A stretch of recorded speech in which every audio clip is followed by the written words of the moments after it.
shortly. Okay. There you are in my main HD. Almost just on the edge of it. Right, see? Here we are. So I'm thinking you spin to Starboard and you come to port. I'll come to port and we'll line up on 135 or something. So 135 nav is what you're expecting? Yeah, that's that should be good. Okay.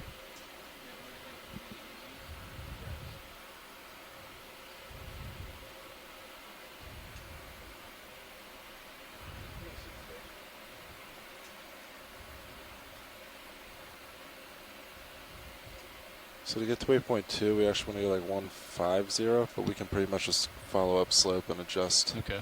Turning my head now. Yeah, just so And the then- upslope is 135 though. Yeah. Okay. And then once we get closer, I can talk to watch leads and see if they want to hit waypoint 2 as a hard target or Okay. just general area. We have a sonar. Looks like Sirius is picking something up. Might be a reflection of something. Still 20 meters out. Yeah. I think I'm going to push out ahead here. Okay, yeah, I'm looking at you at 75. I'll bring you to 45 and leave it there. Perfect. 65. I'm lined up on... Alright. I'm lined up on 135. Okay. And my camera is at 50 degrees. So there's... That's 4-5. Yeah. There's 4-5 right there. Okay.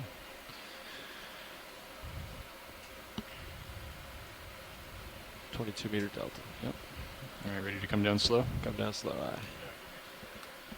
Tether looks happy. Yep. Nice and slow. Coming down.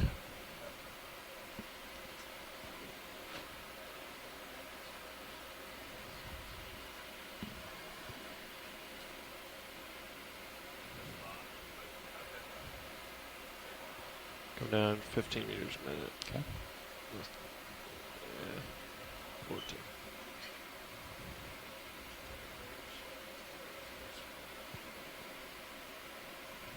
Back end up a bit.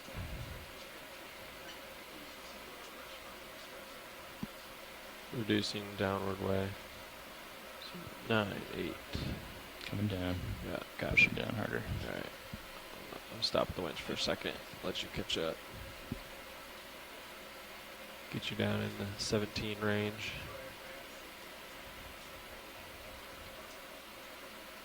You got a solid depth. That line's Yeah, 42. okay. Alright, coming down. Tether off to my port. Yep. Everything looks happy.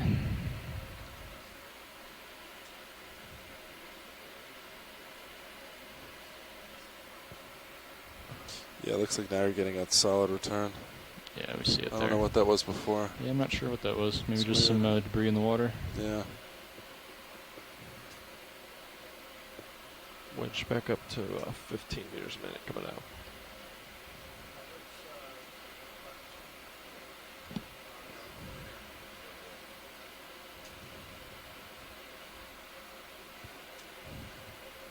There's a solid return. Yep, that's definitely the slope there. 3 centimeters. So it looks like we're starting to see Starting to seafloor see the here. bottom. Yep. Careful of Yeah. each other there. Yeah.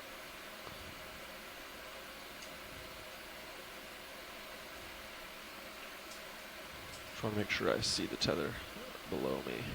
Yep. Before I go down any further. Doing a nice job. I see the bottom, so I'm coming down slow. Coming down slow with you.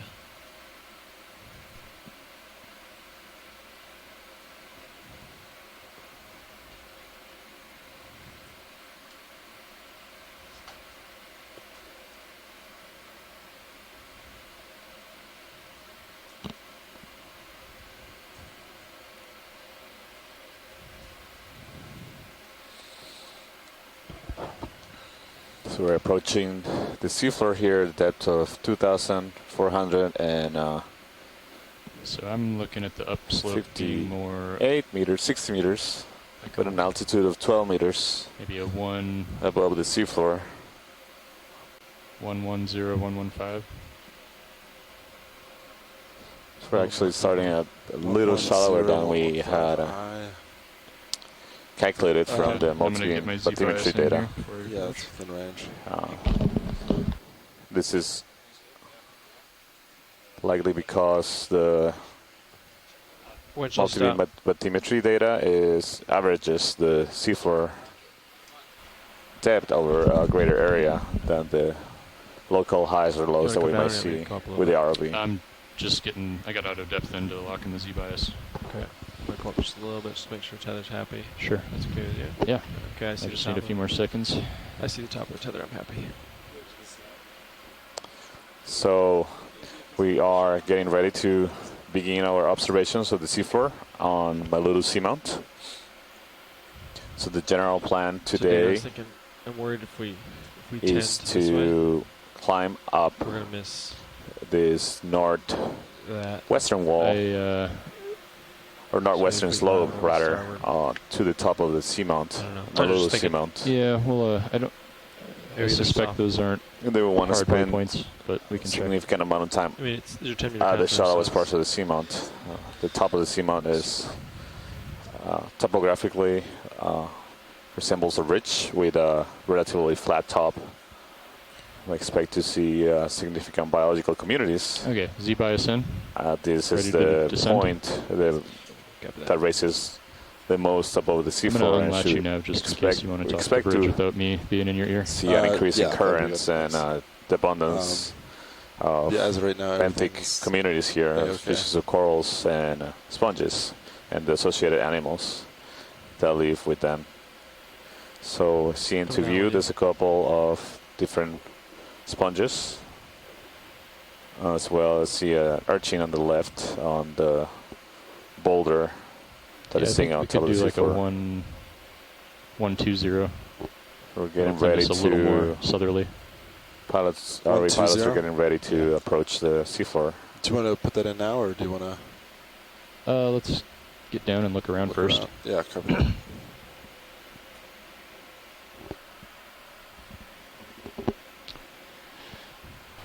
Okay, we've just reached the bottom and we're getting settled. I'm Dan Rogers in the pilot seat. We've got Sean Kennison on nav, Levi Unima on co-pilot, Bob Knott on video, and we're all with the Global Foundation for Ocean Exploration, and we'll be operating the deep submergence vehicles for today's dive.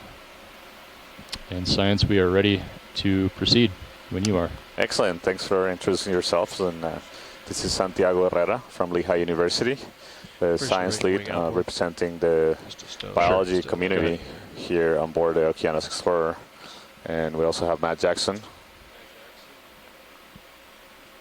This is Matt Jackson, UC Santa Barbara, and I'm the geology science lead aboard this Tyler, this expedition. image that sea star on the seafloor, and then a couple of the sponges. Sea Star. Yeah, we just passed over it. Should be in the bottom right corner. Bottom right corner. So we got a Let's draw a slope straight. here of maybe 15 degrees, Santiago. Yeah, something. I'll calculate maybe a little bit higher than that, maybe like All right. 30. It's actually a 5 pretty gentle degrees. slope here. Or not that it's not steep, but it's not too rugged. Yeah. We also So, have.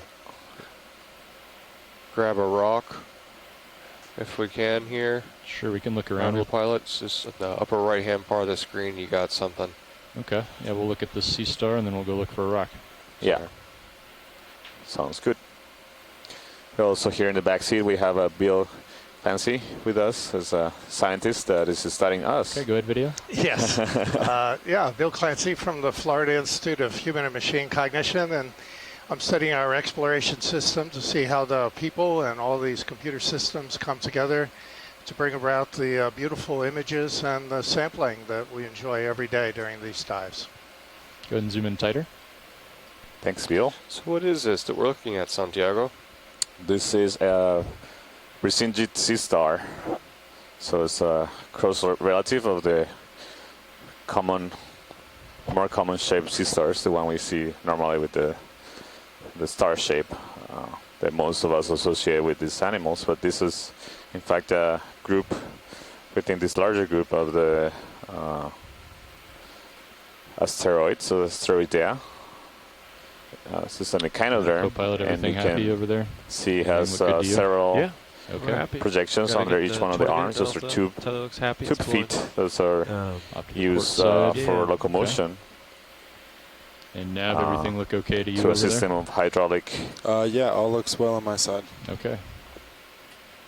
This is a hydraulic system by which they Okay. move Let's, and retract go ahead and and zoom out and get a full specimen. basically crawl on the seafloor looking for a suitable habitat. So Oh, you there. normally observe them with the arms raised into the water column. This, as you can see, this one is partially has the arms partially raised, and they use this behavior to capture particles that are passing by in the water currents. So is there anything Okay, zoom notable out. about the fact that it has 12 arms? I think those are characteristics that are important to distinguish them. Permission to engage lasers. Go ahead. My understanding is that they can vary in the number of arms significantly. We see this in other sea stars. Okay. So now we want to find a rock. Yeah, while we're on bottom, first thing I like to do is make sure we get a rock in the basket. Okay. Oh, there's a real big one. Hey, Santiago. Chris Ma here. Oh, hi, Chris. How are you? So Good. up- How are you today? Good Great. morning. Good morning. So the Bersingid that you're looking at is a member of the Can you sort of range down on proper the sonar? Bersingidae. Yeah, mine too, It's actually, either Yeah, something like absolutely. Bersinga or One more point. Hymenodiscus. Those are all very difficult to D2's 30, identify Sirius 50. based on pictures without Great, sort of thank you. a close-up of sort of skeletal articulations and so forth. So There's a they're Go ahead often and zoom in. not as easy to recognize as some of the phreolids, the ones that are without the skeletal bands along the arm. Let's go ahead and get a 20 The one thing I meter did want to move. mention, however, with this particular Directly. specimen, and conceivably even the others that you might come across, were all of those 130 right round now. swellings on the arms. Mm-hmm. Those are almost certainly Yeah, parasites. Huh. Let's do like a 125. It's not clear 125, which 20 kind meters of eye. parasite. There are both Or does that seem right snail to you? parasites and Come down, barnacle video. There you go. parasites, which occur in Bersingids. I Wow. recently described a Bersingid from Hawaii, which had a huge infestation of ascothoracidin or kind of, they're All right, distantly let's go and zoom related to out. barnacle We're gonna get a parasites. ship move in and get a And little they more essentially tether here. crawl in to the arm and create a little swelling, and they live there. They kind of suck point a tube into the animal's keep this body nice and sort of sonar. live off of its So bodily right-click, fluid. drag up. Wow. And Yes, presumably I they would get love to. there Right click, drag. Yeah, right, it's a halfway as point larvae. there. So, that's conceivably how that's gotten so many of these little things as well. Pilots move Snails can initiated. also parasitize Sure. Bersingids, and so it's Go often ahead and zoom difficult to in. tell I'll which try to one without opening it up and dissecting stay it. And up above it. sometimes you need to just do the DNA on them, and because the skeletons of the bodies of the parasites are so And zoom in tighter. dramatically reduced that you can almost see nothing Hold there. recognizable as a morphological feature. Wow, that's fascinating, Chris. Anyway, an interesting observation right off the bat. Thank you. Thank you. Yeah, I didn't know there were snail A lot or of barnacle tether parasites on more. these Bersingids. So that's Yeah, you definitely we keep an eye out yeah, for you're that, good. and it's really I'll be underway interesting to shortly. Yeah. know that Let's go ahead and there's zoom out and I'll those set down. associations as well. This, I think it's a Tina-4. So right now we're Yeah, there's, for the strange animals, you get the strange parasites. So, thank you, and looking forward to a good dive Sure. tonight. I'm going to Thank you, touch down Chris. and steady us thanks, up. Chris, and then we'll for zoom in. contributing with your expertise on Thank these fantastic animals. Yes, always happy to do so. Yes. Have a good day. This neon yellow or green stem is an unusual, striking color here for this sponge. Yeah, that's true. I don't recall seeing too many of these stalk sponges with yellow stalks. So it's a interesting coloration. And we also see a benthic Tina-4 attached to it. We're gonna just take a closer look Go at ahead, that. So maybe Chris Kelly, who has expertise on this group of sponges, might tell us a bit more of what he thinks this sponge is. Hold there. So what you're seeing right now attached to this sponge, this is a glass sponge, is yeah, you can bring out the lowers a bit. benthic ctenophores. So ctenophores are comb jellies that normally live swimming in the water columns, or the normally pelagic organisms, capturing particles and prey with the sticky cells that are found on their tentacles. So this is a different group of ctenophores, a different kind of ctenophores, of comb jellies, the same group that actually live their lives attached to substrate, like this sponge.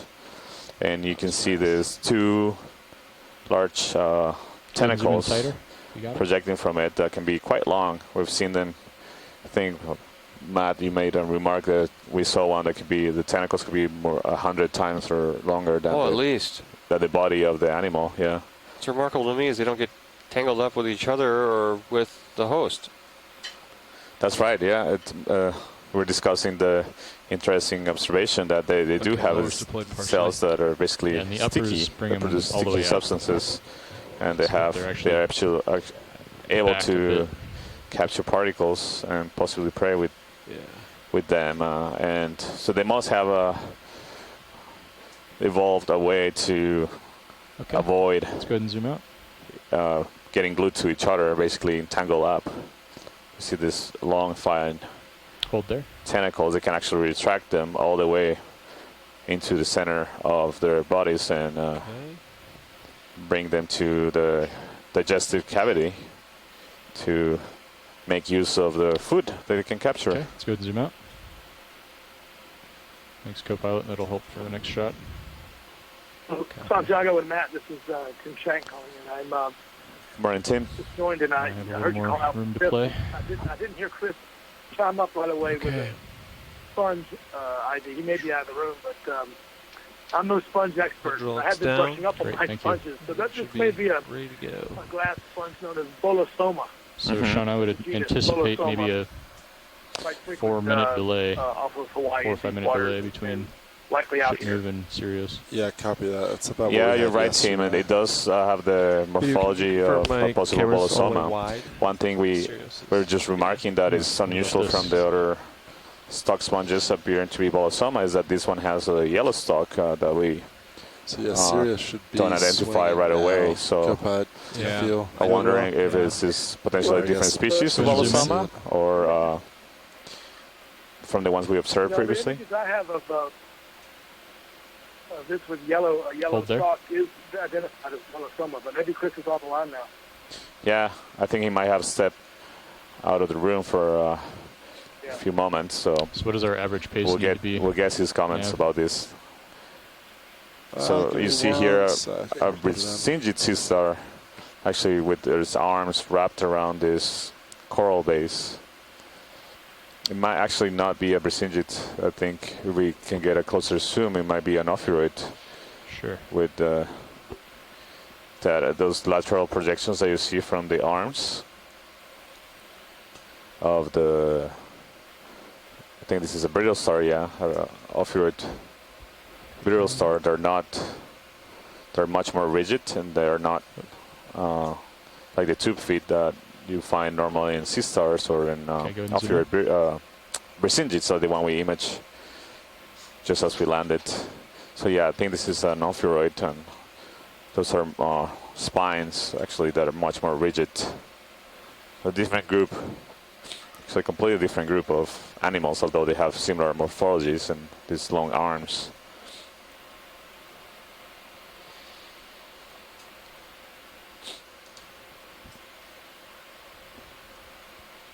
So it's an ophiuroid? Yeah, that's right. The center part of the body is on the other side of the stalk. Those are usually important to see, but we hopefully will observe this same kind of animal in a area during the dive. We can image it.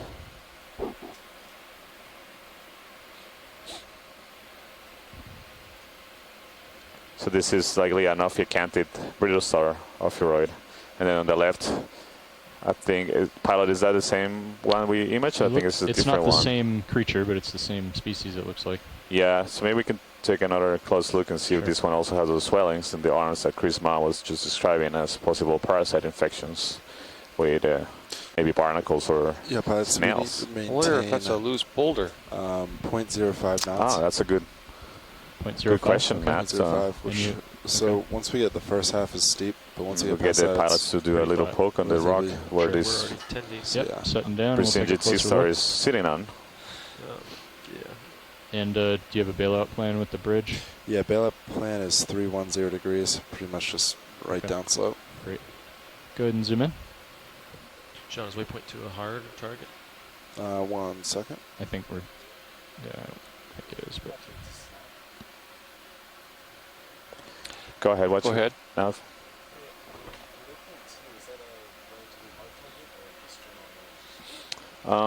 Well, I think it will be actually, yeah, it's a general area, but the general idea will be to continue upslope. So we headed more to the east. That will put us in a higher area ground, and we will reach the highest point of the Seamount relatively quickly. Okay.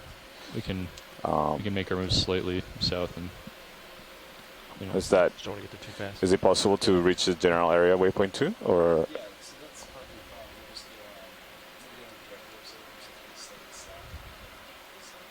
It's not too bad, no. Roger. Okay. Are you happy with this? Yeah, On the thank radar? you. So I don't Okay, see those zoom out. swellings in this particular one, so it might not have the kind of infection that the other Presinged sister had. Okay, so what's the bearing toward waypoint 2? And also want to take a look at this other sponge on the left. It Sure. might be the same kind, just a larger individual, but So bearing it's a with different Sirius morphology now, on the top part. After drifting about 160. Wow, this is a big sponge. If you were comfortable doing that, Yeah, I think this looks we'll very put you at a, different. yeah, slight angle south. I haven't Also- seen anything like this. We'll take a look at Also it. has a yellow stalk, but you see Probably should change there's my a head a little center. bit. Yeah, go ahead. It's a hollow center, so more like a barrel Even 150 shape, would but put not us Yeah, I think, Completely. 20 meters away I from think a waypoint 2. 150. development to a Okay, barrel. copy that. 150. We could. Fine. That'll put us still in a good spot. Yeah. This is pretty big. Get the lasers on the bulb. So you can see the width of the top part of the sponge is at least 40 centimeters, so it's more than a foot wide, and also more than 2 feet tall.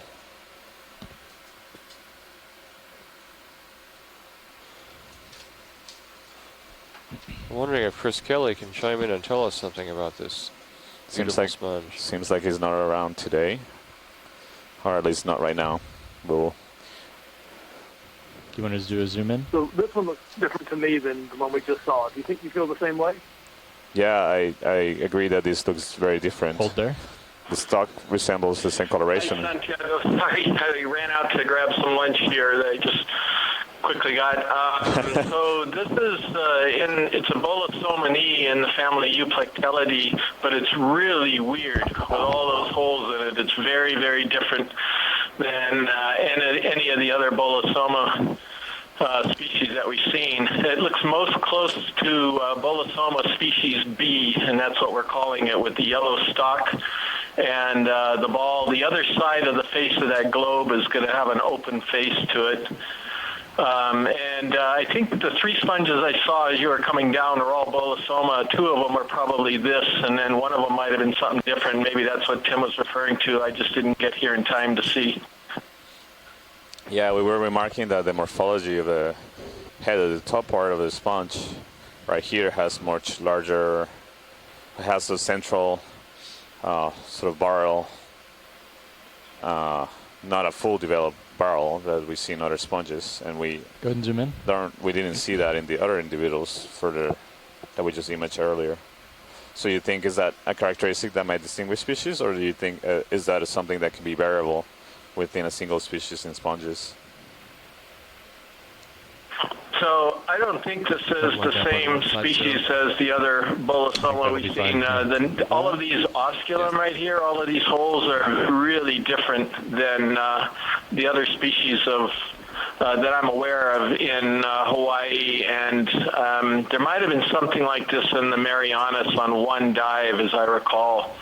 But this is really quite unusual. It's probably going to be a brand new species, quite frankly. There's something black inside I'm of it. biased, and I maybe self-serving to suggest a collection at this point, but it's really something unique. And certainly I'm fine if you want to wait, and if everyone wants to wait and look for some other things first. But what are these? Some of these holes are filled with a black material. What is this? I'm not. I think you might be looking might through it. be just looking through it, yeah, because we're near the top right now. Yeah, I noticed that too. I've seen sponges have basalt chips on them before. That's kind of So a cool that's usually view. near eruptive areas where there's getting, where glass shards will rain down after an eruption. I just want to call attention to the right here, inside the sponge, there's a small shrimp. Yeah, I saw that shrimp and I know too. we're getting some great video. Yeah, some great video here. And I also wanted to add, Chris, I don't know whether you think this resembles a Trachycollis sponge. It also has a yellow stalk, and it has holes. But sponges are not my thing, so I'm playing dangerous here. Yeah, I don't know, Tim, because I'm not familiar with that. I'm not sure it's been recorded in the Pacific, and if it has, it hasn't been anywhere that I've been involved with. So it could be. I'll take a look. So I gather that's yellow, and it's a stock sponge. Is that correct? That's right, and it's got holes like this, but the holes seem to be more uniform. It's the photograph I have. I have a photograph from Chave and Malahoff, that little book, stuff off Hawaii. This is an image taken at 1,820 meters. Not the whole thing, right. but we So could yeah, I snip know the off a book you're section of referring it, to now. That's probably if an it's not older just too name brittle. before we knew what this was, and I think that photograph is of the Bolosoma species B. It's what we're calling it. Yeah, so, superficially that sort of looks like it, but none of these Bolosoma have these huge osculum in them that I'm aware of around Hawaii. That's what makes this so unique. Bolosoma is characterized by that sort of thicker, robust stalk, and then it has a big osculum on the top of the dome here, which you can see right there, and it looks like there's septa in it. Yeah, those are some of the characteristics of Bolosoma. But, all of these extra holes in here are just very unique, at least in my experience. Yeah, I was just we were remarking how different it looks from anything else we've seen so far here in American Samoa. And so I just consulted with the pilots, and I think it will be difficult to fit this sponge in the bio box, Chris. But maybe we can find a different the bulb is almost specimen, as big as one of the rocks that would be a little bit smaller later on that we can collect. The biologists have been calling me greedy, getting such big rocks. Chris. Well, actually, what we always do with sponges like this is we just take a piece of the globe there. We don't take the whole thing. Are we full wide? Okay. Off a piece of it. So you think Fine that? with me if you don't want to do that. I think I'll leave it. I'll get your advice on whether you think it's better to find a smaller one that we can get the stock as well. If that's an important character, or I think we could. Or is sufficient we get a small piece of this? We could get a piece of this for sure, but I don't know if it's up to you if you want to wait or not. Either way is fine. We could look around. I mean, this one came up just right exactly on the landing site, and since there were possibly at least two of these in view, there may be more upslope. I agree. So I'm fine with waiting. Co-pilot noticed one that might be within tether length here. Okay, yeah, it seems like there's another one nearby. Look at the size of that relative to the ROV, Santiago. In the Serios view, that would maybe fit in the outer rock box. Yeah, you can see it. See if this is the same one up here. Yeah, so sponges, like the one we saw, are important habitat to several animals. So we observed there's a couple of shrimp living in it. Yes, a couple of dives ago we collected a different kind of sponge. Yeah. And we observed they had actually two eels living in it. Giant sponge. And had some polychaete worms as well as hermit crabs. So these animals, just like corals, provide important habitat for a lot of diversity of species. So maybe we can take a closer zoom on this one, pilot, before we get an idea whether it's or not is the same. It does look like it has this, again, this large oscula and central cavity in it. What do you think, Chris? I see two more, actually. Yeah, I think it's the same.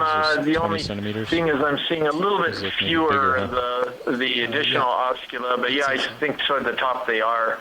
So yeah, I think this is the same one, same species.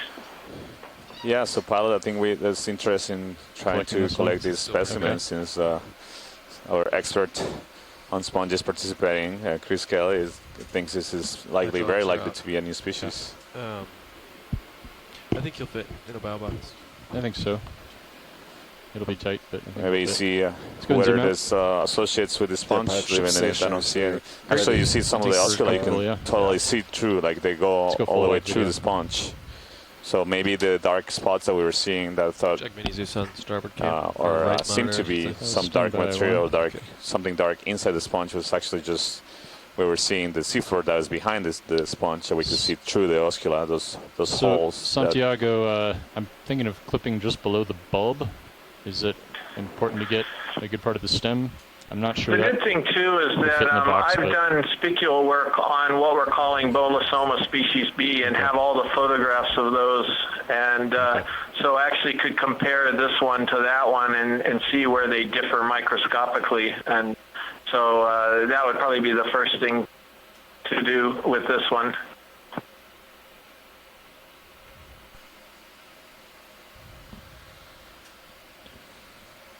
Yeah, we've seen right away some beautiful large sponges as well as several of those Brisingid sea stars in the back. I also see a stalk of a dead sponge, again with an ophira that wrapped around it, and I think to the right of it there might be a crinoid. So a different kind of echinoderm that maybe we can take a look at after we attempt this collection of this potential new species of Bolosoma sponge, glass sponge.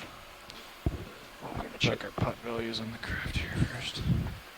So I don't know if either you, Chris, or Tim saw any associated animals living on this sponge or inside. I didn't notice any, couldn't see any, but maybe you saw a bit more. Perhaps it was a shrimp or something else? Yep. I did not see anything. Yeah. I did see a shrimp when they were zooming in at one point inside of it.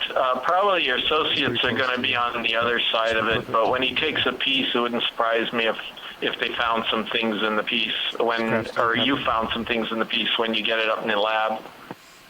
Yeah, you know, the other sponge that we saw and collected that had a couple of eels that I was describing. I was expecting to perhaps find some other associates in the sponge, but I didn't see any when we collected.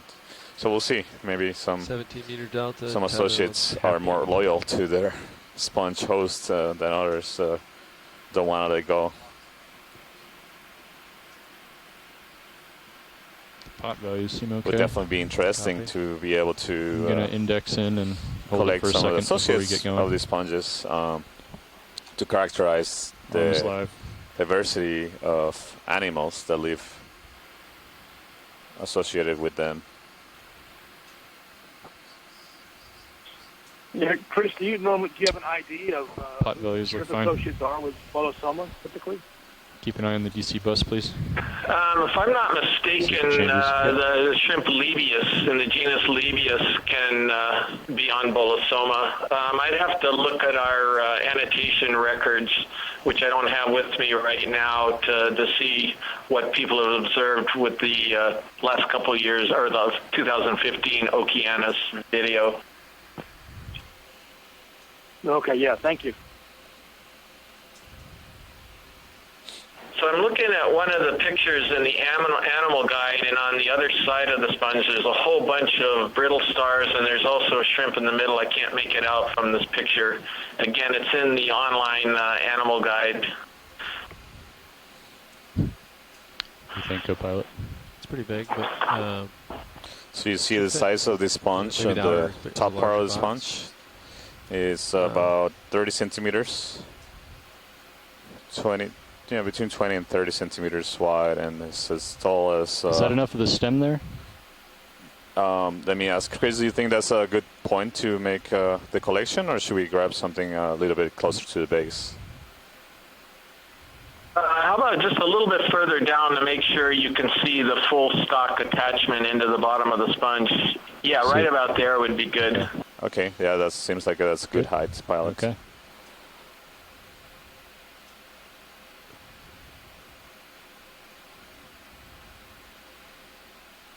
Nice. Wow, perfect cut.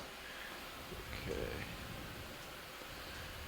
So the claws of the arm of the remotely operated vehicle need to have what we commonly refer to as a coral cutter. That is very big. It's just sharp, two sharp edges, sort of like See if we see any associates. blades that Hold there. are built into the claw that allow us to collect animals that have Might be rigid something there.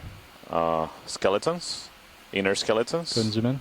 That if you can imagine, if you just were able to just grab them with the claw, the only option is to twist until they break. But if you have a cutter tool included in the claw, then it's much more easier to do a clean cut and collect much better samples without destroying the remaining parts of the animal that stay in the seafloor. Okay. Sean, do you want to put the serious view on that monitor there and keep an eye on what we stow? Looks like there was an amplipod there, from what I can see. 18-meter delta. Yeah, I agree, Tim. There was a tiny amphipod. Hope on a monitor it stays too. with the sponge, and then we can take a closer look at it in the lab. Okay, 20-meter delta. So the reason why it's important for us to collect what seem to be new species is that in order to be able to confirm this, our guesses or our things that we don't look familiar to us, we actually need to take a much closer detailed look. In the bio box pin. For example, the skeletal structures. So this type of sponges, these are glass sponges that have spicules. So these are very fine fibers made of silica, and the morphology of the spicules are often this indicative or characters that allow us to distinguish different species. Drawer coming open. Okay. As well as by having samples, we can do DNA analysis, genetic analysis, to compare the DNA sequences of different genes or parts of the genome, and compare those sequences to the sequences we obtained from other species. That's quite large. And thus gain much greater confidence or whether or not this is indeed a new species, and also the relationships of the species with respect to other related animals in its same. It could be a genus, or it can be a different family, or even higher orders. Yep. Right now, we're trying to put the sponge in the outer port bio box, and now you can see that it went all the way in. And the stem. So call this a successful collection on a potential new species of the sponge. At a depth of 2,000. That's fantastic, guys. That's really terrific. Yeah, that was a great sample. Can you bring the mini Zeus over, please, and I'll get it started. Fantastic skill from the ROV pilots to collect that specimen. So that was the first specimen of the dive. This dive 12 is a biological specimen collected at a depth of 2,470 meters on the northwestern slope of the Malulu Seamount here in American Samoa. Yeah, a lot of resistance in the water. Yeah. Okay. Arm behaved fine, which is good. Pot values were good. DC bus 160. Might have some loose rocks up here. Yes. Just above hill here, moving uphill above that stem. Square up mini Zeus, and then I'll give it back to you. Okay. So I also want to remark that we are diving on this seamount that is within the boundaries of the Rose Atoll Marine National Monument. So this is a marine protected area.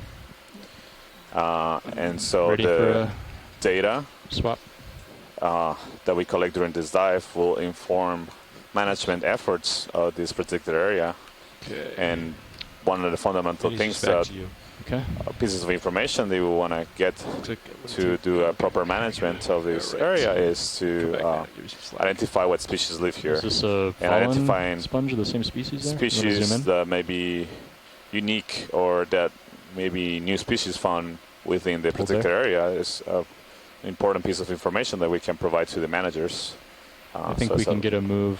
Really valuable data that we can collect 150. Yeah. 20 meters during this dive. John, what was the delay on the last move? 5 minutes or less? Good. I want to say like 3 to 4. 3 to 4. Okay. Perfect. Thanks. All right, go ahead and zoom out.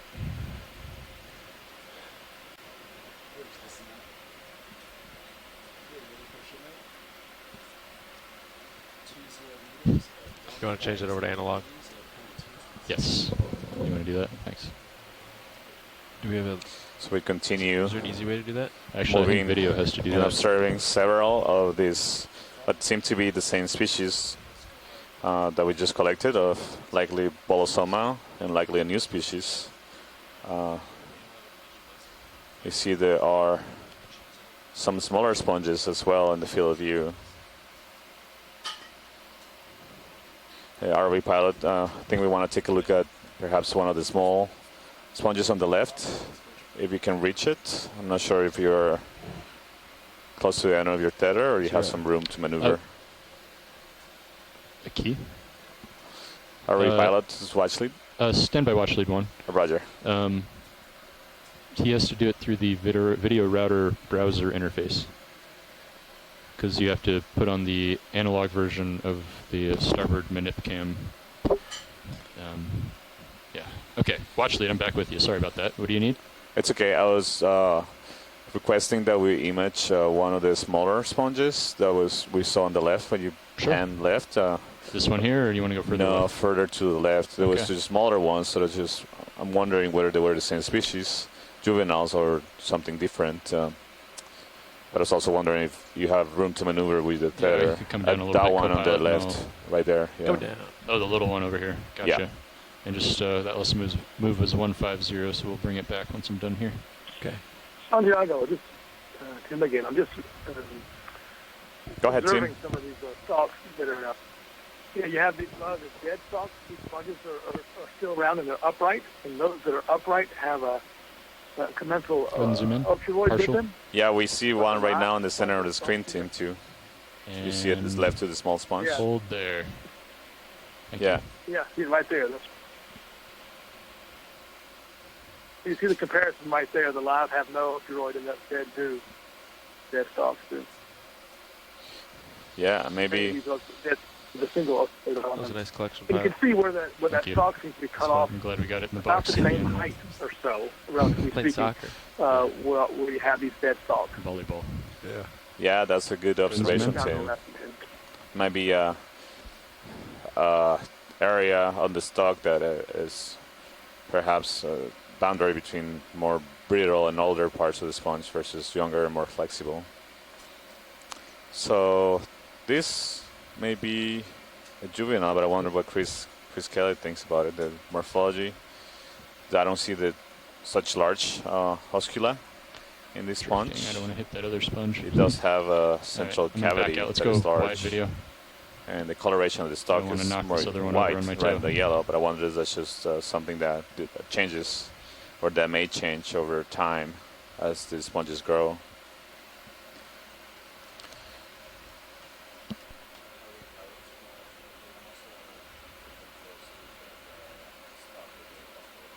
Sure.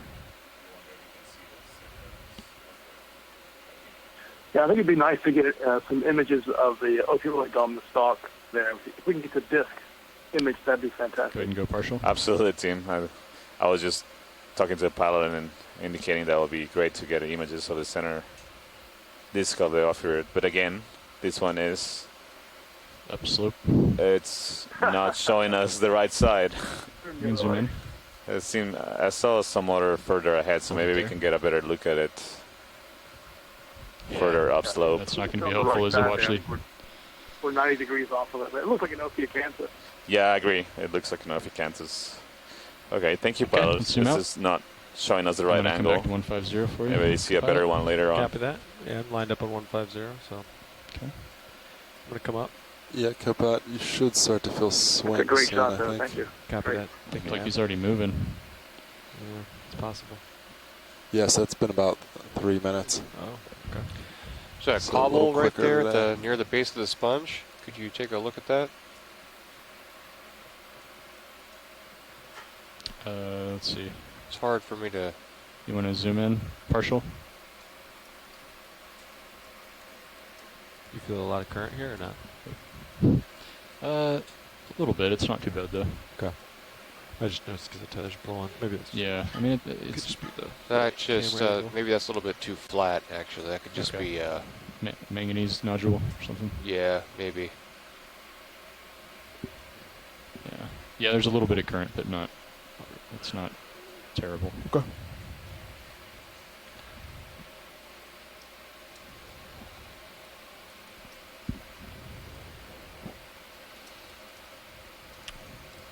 Here's a little rocky patch. Might have something loose.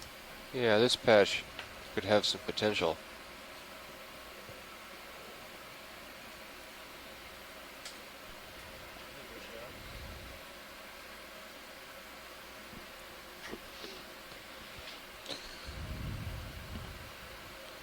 Yeah, it seems like there's several A lot of loose these rocks guys here. are- Yeah. I don't know if you've seen any that look of a good morphology. That could be potential. I piece see of one, assault. but it's too big. That's a common problem.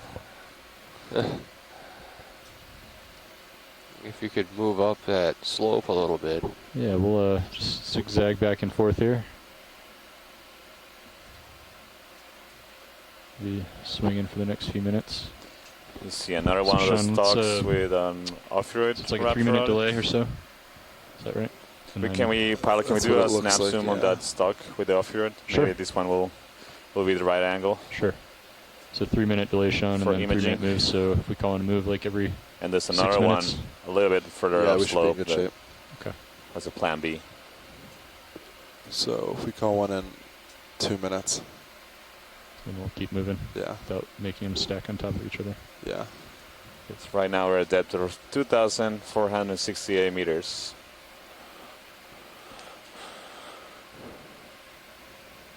Okay, go ahead. Video.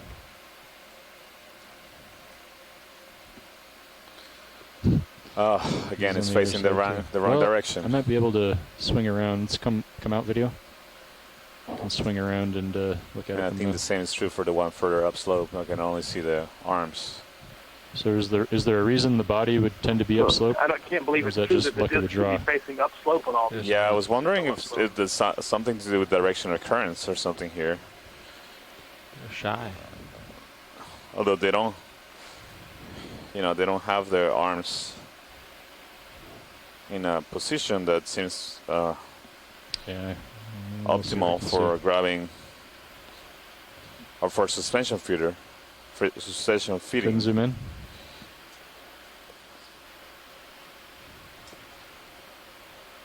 No, Nope. it's right behind the stock. Oh yeah, zoom out. Maybe it'll come around the other side. So the heading right There's now, quite a the few of ROV them, though. is There should be- about There'll be one we'll be able to see. 90 There's one up degrees. there, but it's and we the can other take side, too. note of the headings of the general angle that the center parts of the offshore are oriented. And pilot, I see a sea star on the upper right corner. It looks Upper like right one of corner. those cookie stars Oh yeah. Good that eye. we've been looking for throughout the expedition, attempting to collect a couple times. Well, this is only a couple of centimeters wide, Santiago. This is tiny. Yeah, this is, we've seen them, they don't get very large. The ones we've seen are at least. This thing is less than an inch wide.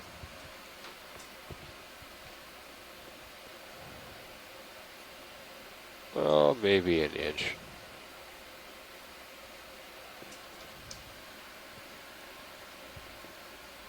Okay, go ahead, video. Hold there.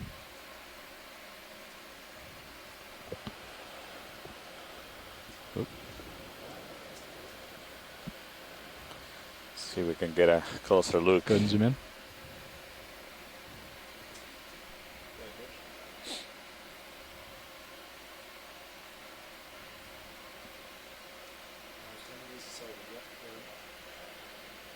Hold there.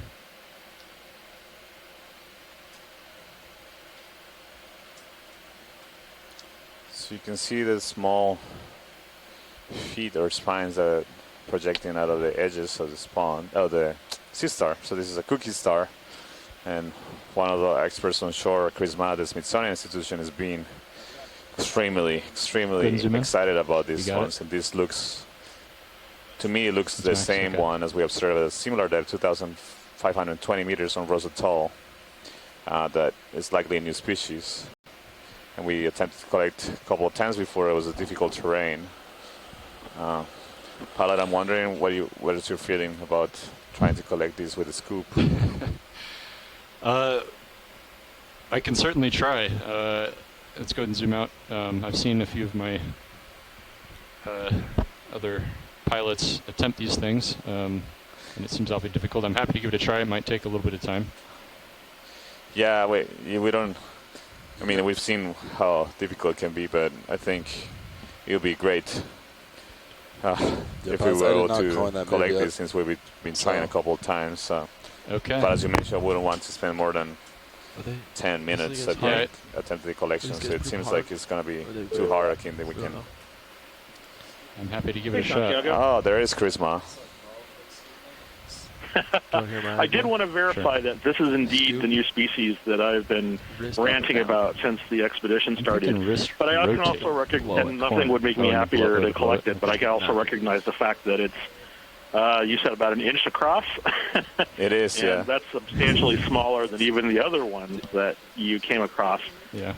So I'm content to wait until the next opportunity. Perhaps it'll be one sitting on a rock, and there will be a reward for waiting for a better one to collect. But I did want to point out that this is, as you said, it has the spines around the edge, and it also has an unusual surface texture on the disc, which perhaps it would be more familiar if it was, in front of me as a preserve specimen. But, I'm thinking but it looks really strange right now, and there's corner tip, and an then opening right on the center that might be the anus that keeps on opening and closing that I've seen in the other ones. The scooping action wouldn't be in the wrist; it would be. So that's also very unusual because I've never seen one with just like an anal aperture like that, just kind of pulsing. So yes. The anus is pulsing, which is just very exciting. So eventually, we get to see more of these because I've got no real go and zoom in tighter video record of sort of these cookie stars at 2,500 meters or so. So, you can definitely something. Are you full zoom? Hoping we'll get to collect, but obviously. Let's wait for the best opportunity. He wants to wait. Yeah, well, I think the pilots are getting settled too. Maybe we give it a try. You want to give it a shot? I don't want to spend more than 5 or 10 minutes in this, and if it's just difficult, we can move on. I'll give it 5 or 10 minutes of my best shot. And whatever you have, whatever you can afford time-wise. By all means. And I'd love to be able to. Okay, let's come out. Thank you. Thanks, Chris. Okay. Hey, Chris, this is Tim Tank. Oh, did he hang up? Oh, he hung up. Oh, no. Oh, Chris, I was just going to ask. Yeah, he might be listening, though. I was going to ask you if he thinks this resembles a python aster, something that we've seen in the Atlantic in canyons at some depth. And so I'm just curious to how closely related this new species he's been thinking of or looking at resembles python aster that I'm more familiar with. Yeah, maybe I'm sure he will call in again. We'll see if he comes back on. Yeah. Yeah, Tim, I can probably field that one in case he doesn't. We actually collected a python aster from the Northwest Hawaiian Islands in 2015, and this doesn't resemble it that much. The python aster had discrete arms, and this is more of the cookie pentagonal shape to it. So I think also python asters in a different family as well. So and not that close. I think Chris would confirm this is a Goniasterid sea star, but I'm not positive. Okay. Yeah, this is what he's indicated. That this is a Goniasterid sea star. I'm trying to dig my notes of whether values look stable. What genus he may have. I think the key here is going to be Mini-Zeus's view. Looking through my notes. Maybe. Yeah, Chris had sent me some notes, I guess 2 years ago on cookie cutters, and I got a python aster written here in his own handwriting. But maybe I got it wrong here. I'll keep looking here. So you had a python aster that looked like a cookie star with these stubby arms. Is that right, Tim? Some people do is move the drawer inboard. No, slightly, I guess. but you already have it, so never mind. Yeah, no, I've got a. It's What probably a grip force do you Cinemaster. guys usually use? I was calling these guys. Doesn't matter. I did like 7. It was a Cinemaster Granularis, which is a bony asteroid. All right. It's what it most closely resembles in my notes, what I would be referring to it as. So if you come at it from the Not a Python asteroid. right, you won't block the mini Zeus. We'll see how this goes. These collections have been proven to be difficult with the Like you these said, the corner. stars that That's what I'm thinking. people observe in the I'll mountain, get- sitting yeah. basically on this kind of terrain with this the shallowest light angle possible. sediment cover and hard rock. And so the tool we try to use is the scoop that you see now in the image. But it's been difficult, so I just want to give a quick try to this. Yeah, zoom up, But it seems like it's going to be very difficult again. We can Hi. move on. All right, can you zoom in on Mini Oh, Zeus, there's please? Chris. Let's try to line Hey, it up Tim, as did best you we have a can. question about... I'm sorry. Enhance. Enhance. Yeah, no, Is I'm that full zoom? sorry. I got mixed up on my identification here. I was It's a I small referred to this subject. as a Python asteroid, but Turn that's left. too much more like a Stop. Cinemaster. Yeah. Granular. So I didn't know I think these what are you going were to be your two best speaking camera to views. and For sure. close to that genus, Cinemaster. I'm not sure yet. To be honest, there's a lot of taxonomic chaos surrounding some of the sort of Ceramaster-like goniasterid. So there are at least 4 genera that come into play, and the boundaries are not really well established. A lot of them are Definitely port. okay. Hopefully that defined sponge by doesn't float characters away. that are variable and so forth. So Chris, I just want to interrupt you to let you know that the sea star is in the just scoop. purely based on the character distribution, that this thing that we're looking at could be something, it might not be even a known genus. It could actually be a separate genus altogether. Okay, we're set up. But, it's not entirely clear to me at the same time if Ceramaster, for example, is all that much different from Peltaster. Can you get the drawer open? So, and then even the thing that gets identified from the Hawaiian Islands a lot, Sphereodiscus, if you wing in, do you think it'll help? it's very similar to the others, to Ceramaster and Peltaster. So the big thing about this one, which is really striking, is how deep it occurs. Because almost all of the other goniasterids, all of the other cookies, are sort of shelf depth species. Yeah. They occur in the sort of 200 to 800 meter range. Very few goniasterids occur below 1,000 meters regularly in this, especially in this 1,000 to sort of 3,000 meter range. So, and I only just described 2 of them a few months ago. So, that's fine. So this one is really kind of unusual to me, and Ceramaster granularis is.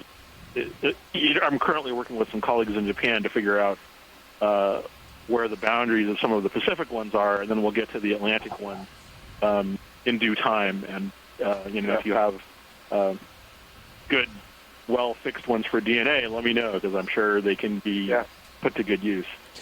But some very interesting questions and some very useful and some very important animals. They're quite common in some places. I mean, very abundant in some places. So. Right. And we know nothing about them. So Chris, I just wanted to give you the good news that we collected the sea star. I think they sampled it. Did they get it? Right? Yeah, it's in the bio box right now.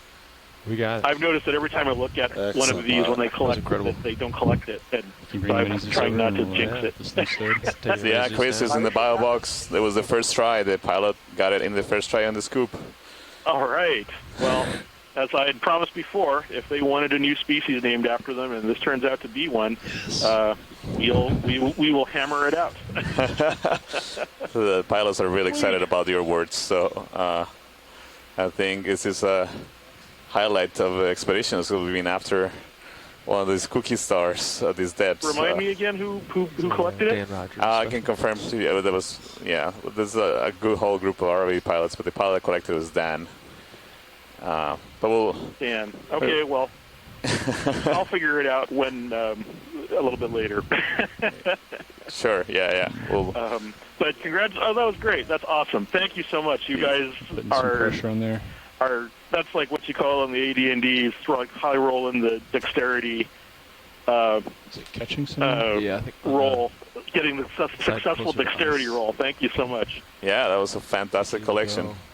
Maybe shoulder. So I can send you some more images of the And specimen. a ditch across. That's even better. So Yeah.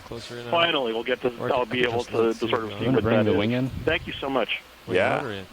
Bring it To inboard. the I've seen- RV yeah, some pilots did a people bring it great in. job. just A bring it quarter in. way or Right now they're something. trying to stow away the Maybe it'll scoop rotate a tool late down too. so we can What's that? continue. A late down. But yeah, Chris. Hopefully, it'll just fine. make its It's way good. back up. Oh yeah, it will good? stay in that bio box. Thank you, and, I don't and want to Tim, have if it you, supported, Tyson yeah. asked her something else entirely. If you had another question about that It's later about on. a quarter of the way. You see the tight gun? Yeah, it's easier if you can see it in Thanks so much, Zeus, Chris. too. Yeah. Good information to have. Yeah, we can Thanks a talk lot. later if you like. I'll talk to you soon. Bye-bye. Yeah. Definitely bring Bye-bye. the lights around too. Actually, That's it. yeah, you got it. Yeah, you got to bring it out to see it in the Zeus. Okay. Yeah, and then just push the yeah. I could wing out for this. Or Yeah, that was a great collection. What we have been seeing Look at through that. this expedition. Stay, huh? Very likely new species, as you heard Chris There we Ma, go. who is an expert Stowing the wing. in this group, and it was at the Smithsonian Institution, National Museum of Natural History in Nice. Washington, D.C. Starboard valve pack disabled. So, I'll center up mini Zeus. great job, pilots. All right. Here, I heard a very excited scientist Good. on shore at. Well, that was a large part due to my co-pilot Levi and Sean and Nav giving me tips Definitely, since they've used the scoop before. definitely Thanks. It was is a team effort for sure. Team effort. All right, hydraulics coming down. All right, hydraulics off in the arm. All right, so we've collected Hydraulics potential 2 new species already in this dive, and we'll see what else is coming ahead of us. All right, Sean, do you want to hop in? I think we're on till noon, right? No, we got 15 minutes left. Oh, 11:30? Yeah.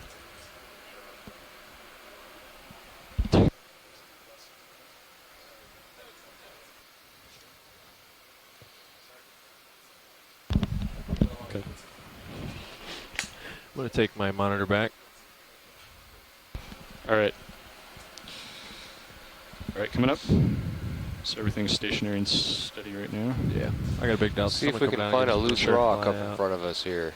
There we go. Oh, I think Right. Washington said rock. Looking for There's one rocks. right in front of Quite a bit us, of swing. I was possibly. pushing down pretty Maybe hard. 2 in front of us. Yeah, you really came up. Yeah, it's maybe in Trust the me, Captain. upper That's what I'm right-hand part of the thinking. screen, there's a rock we could grab. What's going on? Seems okay. Whoa, wait. When I'm all off, I've got 1 amp on the verts. Oh, that's the Z-bias, though. Yep. I think it's okay. Yeah. RV I think I just pilot? had a lot of downward thrust. It's probably the added weight from the previous stuff. Go ahead, watch lead.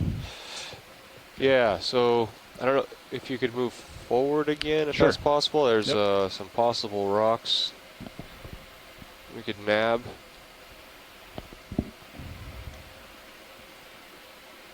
There's another those Pan left a little bit. Bolosoma sponges with the yellow stalk that we Yeah, haven't top observed center. so far in Top previous center, dives. that So one similar sitting depths here. darker on Yeah, top of the maybe, sponge. yeah. Maybe that was it's sitting on top of the sponge. Maybe that's why the sponge met an untimely ending.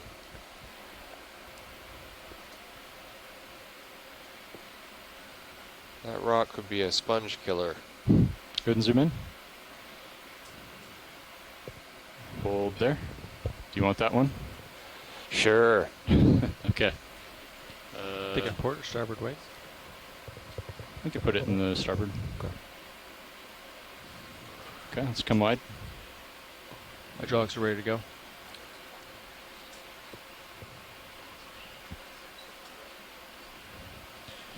And Sirius Actually, that, happy. Tether's happy. Give it a bump with your toe, maybe. it looks loose. It's just it's a little big, but Oh. I mean it'll fit in the box. Great. It depends how far back it is. That's how deep it is. Yeah. That we don't really know. Well, but we'll find out here. It appears it would fit. It looks bigger now that we're a little closer. It does. It does. It is pretty. It's a sizable collection. All right. Oh, you know what it was? I had auto depth in. Oh, and so it was trying to. Yeah. It probably couldn't get down to where it started. That's probably why it came up a little bouncy there. I gotta come back up. Yeah, that's why it swung out in the last one. So we're trying to get settled here to do a rock collection.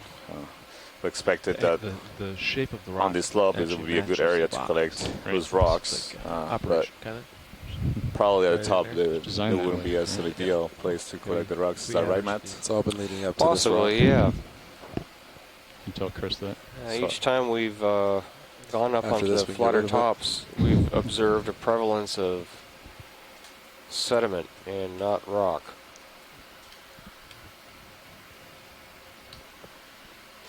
I'm hoping there's a little bit of basalt in there. You never know what you're going to get when everything is covered do you feel any with tug? I could. It might be tug, yeah. I can move Sirius totally 15 why. meters forward. You could do 10 meters. 10 meters? Yeah, that's totally why I'm moving around. Ferromanganese Didn't realize crust. how, Yeah. So you're looking down at 30 degrees right now. 150 still? Yeah, do 10 meters, 150. Copy. All right, well, actually, we're going to move the ship a little closer. The tether's pulling on my tail end here, so we'll come back to it. No, so close. We'll get it. We'll get it. Okay. We'll have it within 5 minutes or so. But No worries. Thank you, Great. RV pilot. Right, we can use this time to look around at what else is here. So I see a couple more of those large bolosoma stock sponges. I love these neon stems. This is truly beautiful stems. maybe you'll find a rock that you like even better, Matt. Oh, You possibly. never know. Even bigger one? It's a Brisingid sea star. Again, those are pretty Do a large partial? animals. Maybe we can do a partial zoom on the Brisingid to see if it has the Hold there. swellings in the arms that, I think I see them. Chris Ma was describing as likely infections, or parasite infections. Is that the same species below it? No, The smaller what's ones? below it is a crinoid. Crinoid? So we can also want to take a look at that. Sure. It's the first Zoom in. crinoids we've seen in this dive. Hold there. So this is a comatulid crinoid. So non-comatulid, it's the group of crinoids that don't have stalks, so they are not raised above the ground on a stalk. They have this just cilia or appendages that they use to attach themselves to the rock and then they can swim away. Sure. So they're related to sea stars, like the Brisingid on the top. They're Sorry, it's a little bouncy video. different class of echinoderms. This is in the class Crinoidea. And the sea stars and the Brisingid are in the class Asteroidea.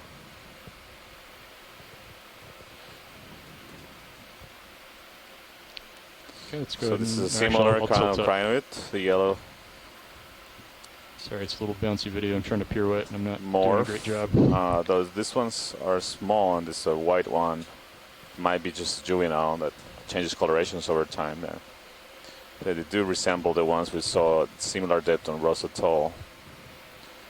And then common, you see as a different coloration, but the morphology of the arms and the disposition of the cirri, or of the projections that come out of the arms that used for Okay, let's filter come out. feeding are different. Or sorry, I'm similar to the ones down below. And from this view on the arms of the Brisingid sea star, you see those lumps again. Pilot, is that full zoom on the Oh, no. Brisingid? Maybe we can get Yeah, we can closer get in look. closer. Yeah. And I'm going to go, I can sit down up here and get a little more stable shot.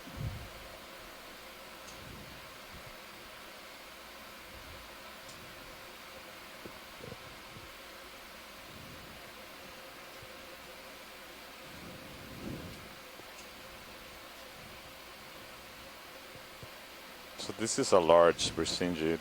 The other ones we observed further down the slope are also large, so they are both more than a foot in diameter, it's more than 30 centimeters in diameter. Okay, you can zoom in actually. Hold there.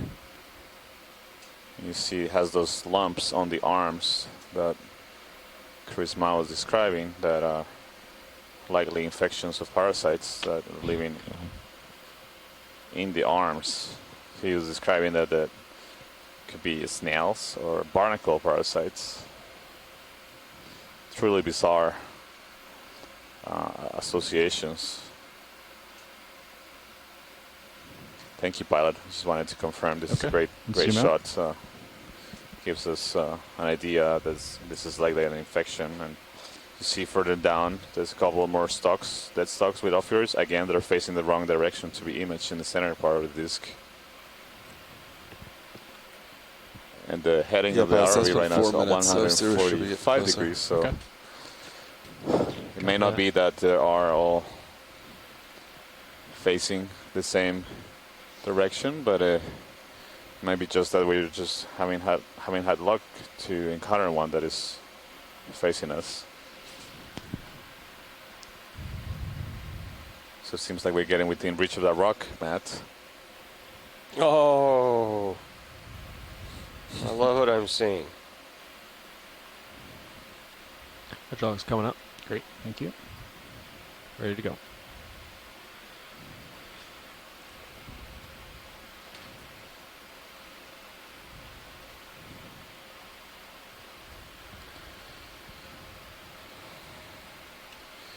Video, this is watch lead.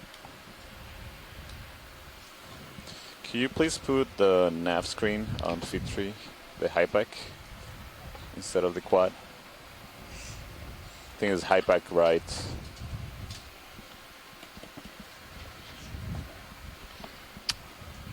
Thanks, Sean. Correct.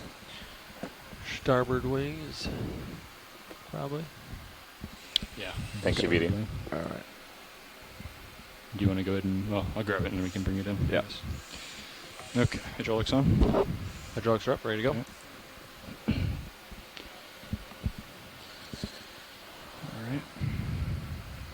All right. ROV nav, this is watch lead. Can you please tell us what time we have remaining on bottom? Just keeping your eye on your delta as you come forward. Yeah. Also remember we have mid-water transits today. Get my schedule. delta. Hauling in on the winch right now just to get it above you. I feel like this camera's zoomed in. Maybe just closer. Yeah, I think you're just a little closer. Pots look good. There we go. We'll grab it. 17, 18 delta. Roger. 4 hours.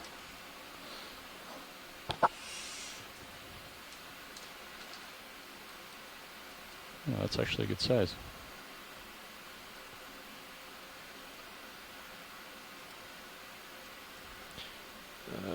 Precarious in the jaws here. Yeah.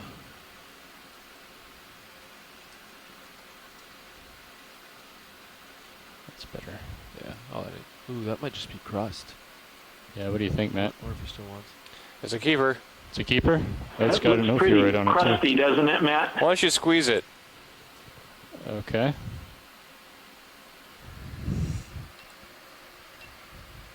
Grip force 9. Okay, can we look at the sample above it? I'm sorry to be picky about that's this, fine. but So you do not want this one? yeah, put it down for the time being. Okay. I'll try the one right above it. It's in reach. Yeah. Hopefully.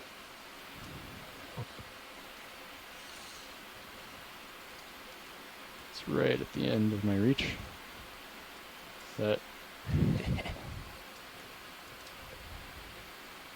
Precariously in the jaw. Chris, that looks a little bulkier. Can we squeeze that one at? I am at grip force 9. Oh man, Maximum I don't grip know. force. These both look. 800 pounds. Yeah, we're squeezing it with 800 pounds right now. Chris, what do you think? Yeah. Boy, I don't know. I would potentially wait until you maybe see something that looks like a clear pillow formation and then see something below it that might give you a better shot at getting basalt, but it's up to you, really.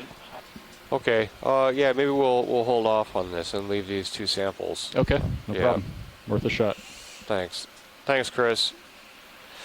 Chris, yesterday I thought we had 4 dead ringers for basalts, and all of them turned out to be mud balls. 4. You know, even if you wind up getting crust primarily on some of these samples, it doesn't help with the aging, but I think the composition of the manganese crust is going to be of pretty intense interest to other geologists like Jim Hine. Hydraulics here, coming down. Hydraulics off. I think that move is complete. I'm looking down at your 5-3. Chris, I agree with that too a lot. Jim Hine would love to know about these crusts, but and I agree too. These look very crusty to me. I don't know if these are really basalt at all. So it's not a safe sample by any means for that.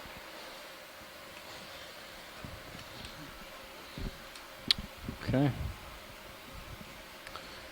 Okay, we are continuing I our would go ahead and move to the top of the Seamount, Malulu Seamount. 20 meters, 150. Current depth is 2,465 meters. Copy that. I'll put it in. So far, we have observed an abundant community of sponges, most likely more of a of current the coming starboard to port. Still not too bad, indigenous but Volosoma. Just a little bit. Definitely have to push against Potential it. new species. So we collected one of these to verify the identity of the species and possibly describe what it could be a new species. See several dead stocks of sponges right here in this crack. We also observe several sponge stocks that are being also still attached to the ground right now. We're seeing one coming on the right with an off-root attached to it. Oh, let's see if we can get on the other side of it and seems like the off-root is always facing this the wrong way, but maybe Is this the 4th one? the ROV pilots can go around a bit and see if it. They've all been upslope. You The want to do a center partial video? of the body will be visible. And I don't think so. I think it's again on the wrong side. Yep. The heading of the Coming ROV in is hot. 92 degrees. Yeah, let's zoom out. There's something attached to the rock right there in the center, pilot. And looked like very fine appendages go and zoom coming in. from a center body piece. Hold there.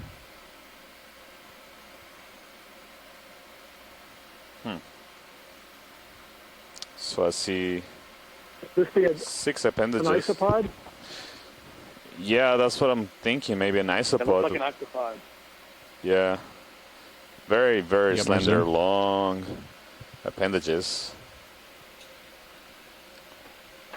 You see it's actually 2 antennae falling over the body and just 4 appendages attaching to the seafloor. I've never seen this before. I've never seen it either.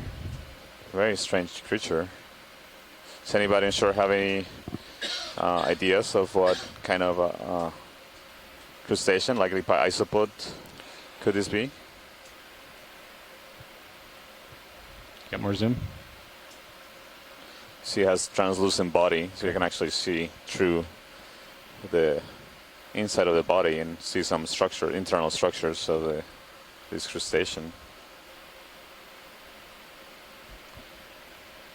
I certainly don't recognize it as anything that I remember seeing. Zoom out a bit. Hold there.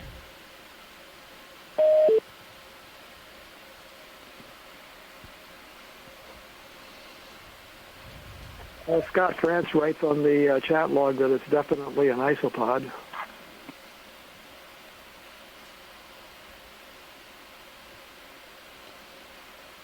Yeah, I think we... And Andrea Patricky writes it could be a munopsid isopod. Munopsid isopod. Roger. All right, thank you, pilot. Okay, let's zoom out. We can continue. That was a great image of a really interesting animal. You see is about 3 to 4 inches long from the appendages, about 12 centimeters, but the central part of the body is just about 1 inch, so most of the length of the body is just the really long appendages, and including legs and antennae that it has.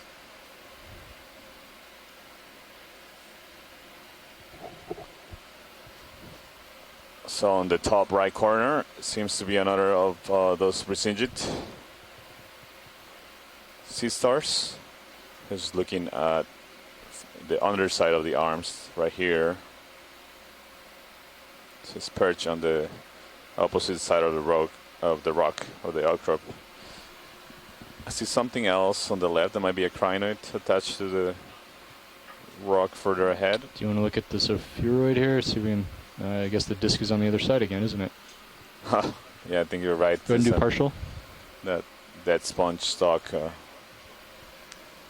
Partial. Thanks. With the wrong. Hold there. Can't see the sulfuroid disc. I don't know. They are all facing in the wrong direction. ROV pilot, I think I saw a decent possible sample. So the heading of the ROV is 144 degrees. Right before you panned right. Just before I panned right, okay. See Brisingid. Do you want to take a look at this Brisingid first? Yeah, let's do that. I think it's fine. You think it's fine? Seems like the same kind of Brisingid, just a different view of it. Okay. Let's go ahead and zoom out. Thank you, pilot. Yeah, that looks like a crinoid further ahead. It looks right there, upper left screen. Upper left. Very similar to the one we saw. Oh, and look in the center of the screen, we see. I think that looks like another a sponge skeleton that is encrusted with manganese. This is a sponge graveyard. We've seen many of these skeletons at the same dead range in Ross Atoll, which is not far away from here. Is this a large one here? It's about 50 centimeters, and you see the several other pieces of sponges here. Oh, we see some light-colored rocks here too, which are likely pumice. I like this rock.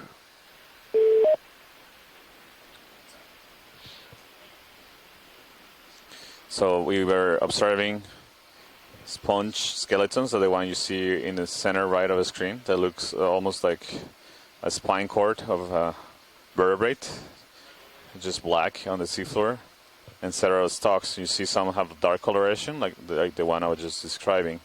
The dark coloration is this same kind of dark coloration that is covering the rocks here, commonly seen in the deep sea. So it's iron manganese crossed. It's an indicator that these rocks and the sponge has been dead, or the sponge has been dead for several, likely hundreds of thousands of years, if not millions of years. That's because we know that the iron manganese crust that covers solid structures like rocks and skeletons in the deep sea can grow only 1 centimeter, 1 millimeter, perhaps every 100,000 of years, or even millions of years.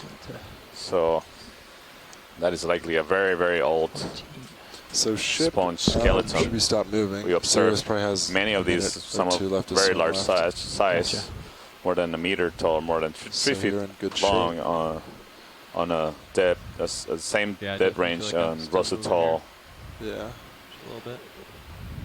I think USBL might be off a little bit. Too far away from us. We actually earlier the Seamount, Malulu Seamount is also part of the main vessel, which is weird. Ross Atoll. Main vessel is definitely ROV. Marine National Monument. Should be. That's what it said at, yeah. Okay, watch Leah. We switched out pilots here. Jeff in the chair. So I'm not exactly sure what's going on with that. And the pass-off said you wanted a rock. Did you have a rock in mind? That's right. Center. This guy, okay. He looks a little cemented, but we'll give him a bump and see. How's that sound? Sure thing. You want to bring starboard lower inboard, or? Not at the moment. I'll just give it a little bump. I don't want to have that in the way.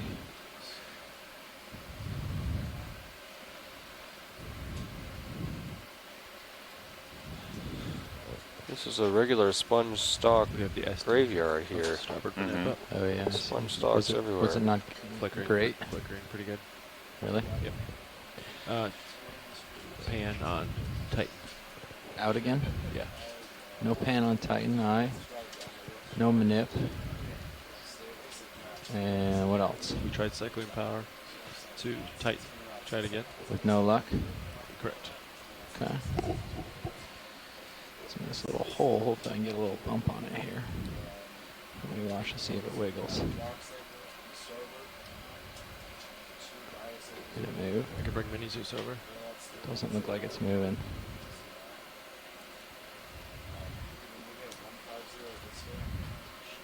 I gave it a pretty good bonk with the vehicle here, and I did not see it budge. I'll back off and see if it looks like it from the sediment. But I'm going to say that's pretty well cemented. So maybe not a good rock to collect. Yeah, not unless we brought a jackhammer along. Which I don't What? think we You did. forgot it? Yeah, Did you leave the forgot jackhammer at home? Yeah, we did. Unfortunately, leave it at home. Okay. Well. So we see a lot more of But this there's plenty of loose sponge stuff up here, skeleton possibly. here. So I'll just mosey up here and see if there's anything that looks good. Look at all these sponge stocks. I know, right? So some of them, again, are Dumping that field. crust of iron manganese that makes them look black. This So looks like those it might are just be crust pieces, being huh? dead for This one at coming least up might be right.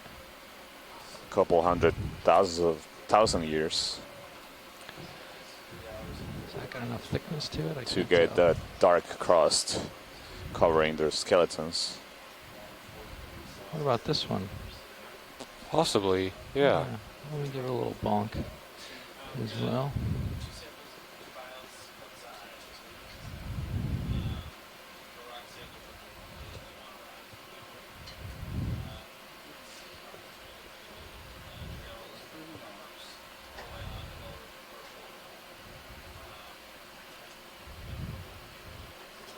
Looks loose.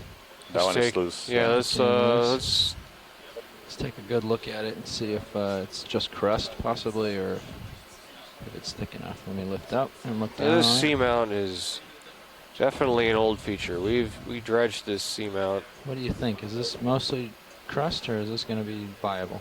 It's loose. I don't know. I'm waiting for folks to chime in. I've had. Okay, I'll just hold out. Hang on here. Well, that looks better than the other one, Matt. At least it's got a little more girth to it. Yeah. Okay.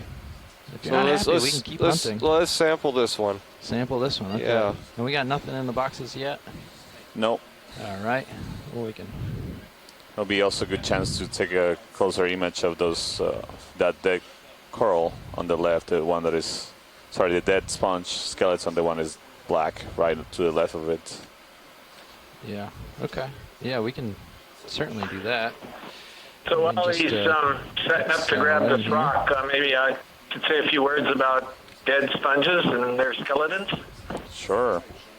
There we go. I think that's going to be a good setup. Well, a for couple grabbing the things rock. you'll note here. You actually have two different You can types come of in on sponges. the, sponge You've stock got these, while I get set up the video. stalks of perhaps the same type of sponge we collected, this bolosoma. These are the white stalks. And it looks like the majority of them just detached from the rock because you still stock see the while I get basal set up. plate that's come off, so they didn't get Tilt you down a broken smidge. off. And then underneath it, you see the darker black one that looks like, vertebra of some animal, and that's most likely a very different sponge called the Spidoscoculea, which has these leaves that come out of a central stem on that one.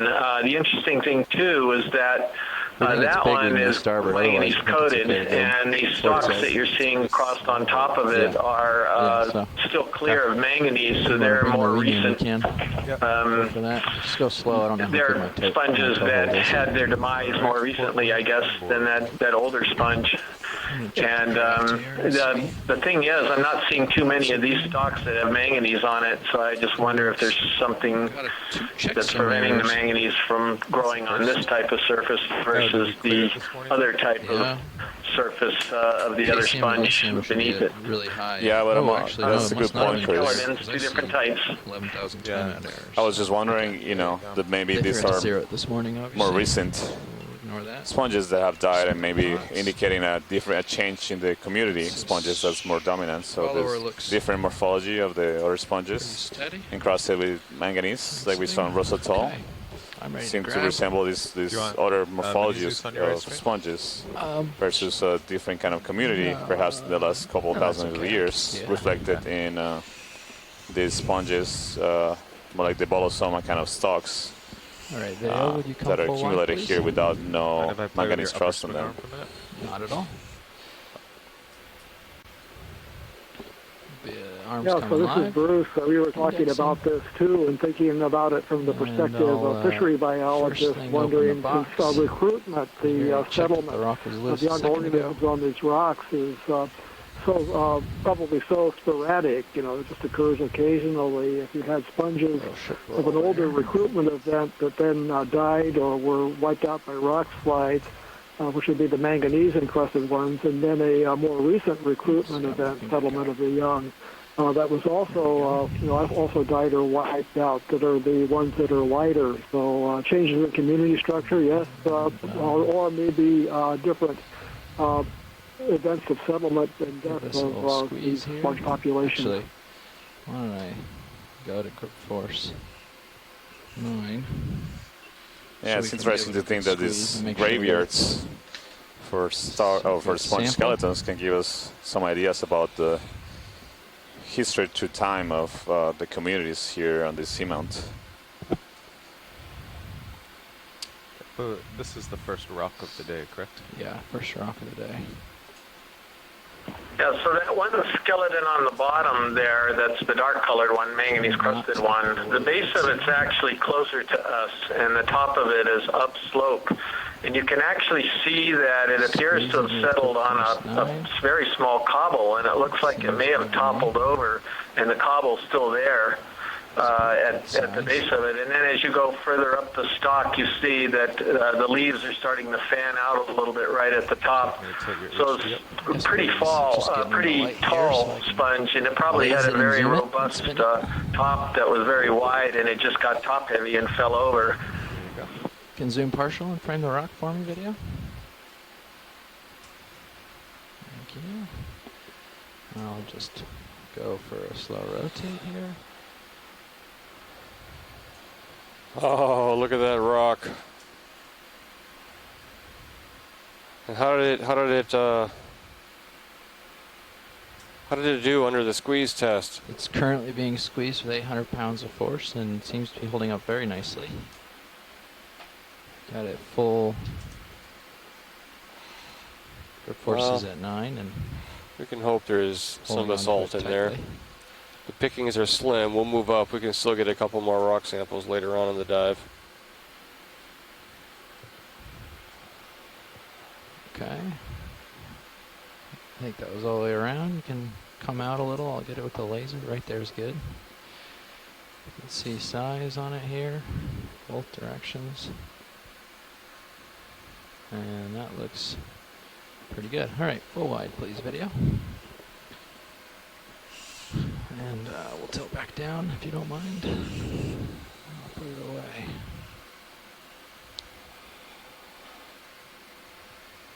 There you go. Thank you.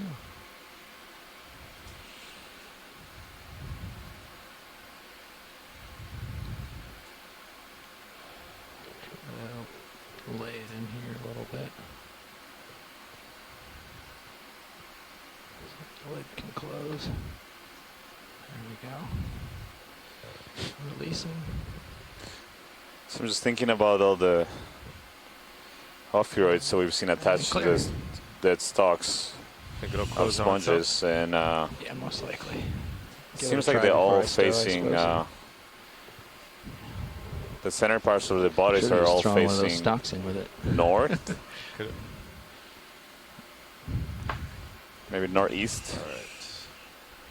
It's interesting. I was thinking maybe an indication of currents, but again, they don't seem to be a particular disposition to be able to do suspension fitting. Got your camera back? Arm is off, thank you. So I moved the port upper, I stowed it. And moved Yeah, it down. Santiago, that's a good observation. I saw that too. The big yellow bolosoma sponges all seem to be oriented in the same direction. And it looked like it was upslope, downslope was the orientation. I'm not really sure which side of the sponge is taking the current, and perhaps they can filter in both directions. It doesn't matter, but it's pretty remarkable that the scoop side of those sponges was facing uphill on virtually every colony we looked at. Yeah, see, look at that minute. Yeah, that's now correct, all the way over. Chris. It's very curious to see. I'm actually, I think like you agree. I agree with you. The facing also the ophiurids, the center parts are actually going up slow, but I see. Yeah. think I was wrong when I was saying north or northeast. It's probably more like south. It might look better. I don't know why this southeast. It's coming off copper. But so is the port one looking starboard is also way that those animals were facing. So we're a little dark, huh? Yeah. Or maybe swing arm stowed.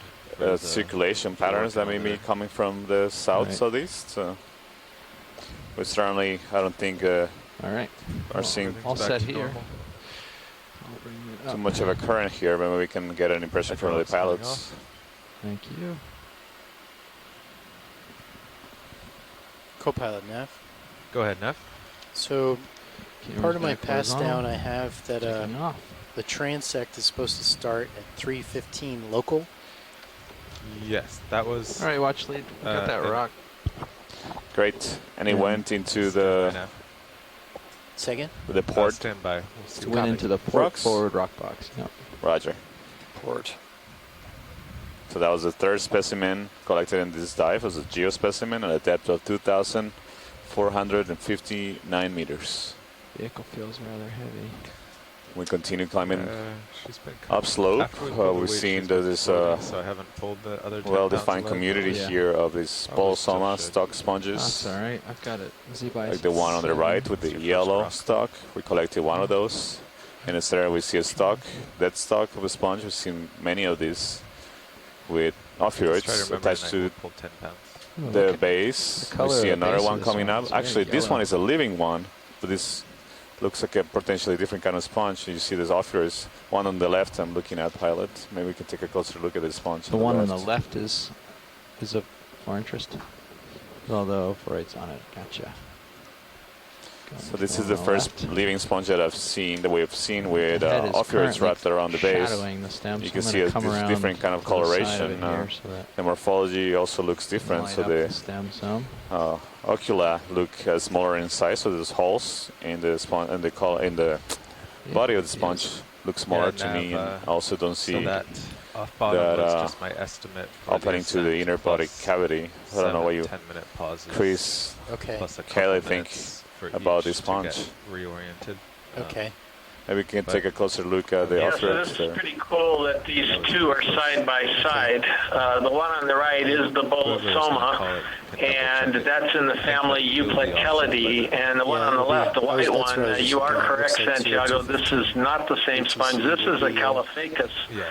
And unfortunately, we're looking at the other side of it, but the Bolosoma stalk inserts right to the bottom of the round part of the colony itself, and essentially it's inserting on the rounded part of the sponge, not the scoop side.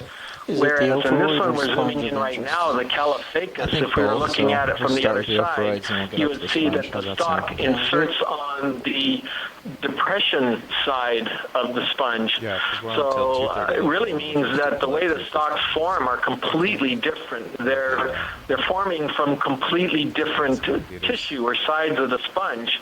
One of them is forming from, in this particular case, from the dermal surface of the sponge, because this is like an inverted glove, the sponge. The actual interior surface is the rounded part, and the dermal surface is the concave part. And on the other sponge that we collected, and the one over to the right, the stalk grows out of the atrial surface or the inner surface of it. So even though superficially they look very similar, they're very, very different in how they develop. Yeah, that's at 2,500.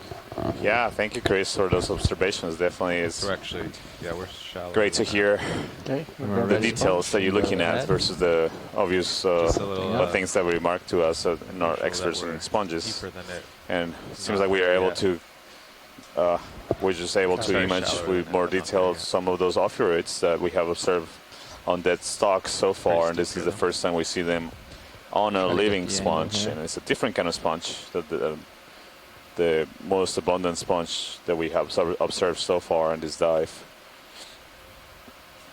And when we were looking at a closer zoom, I saw that there were seemed to be increased current in this area that sections there. Maybe ROV pilots can give us an idea where the current they think seems to be coming from. Full head.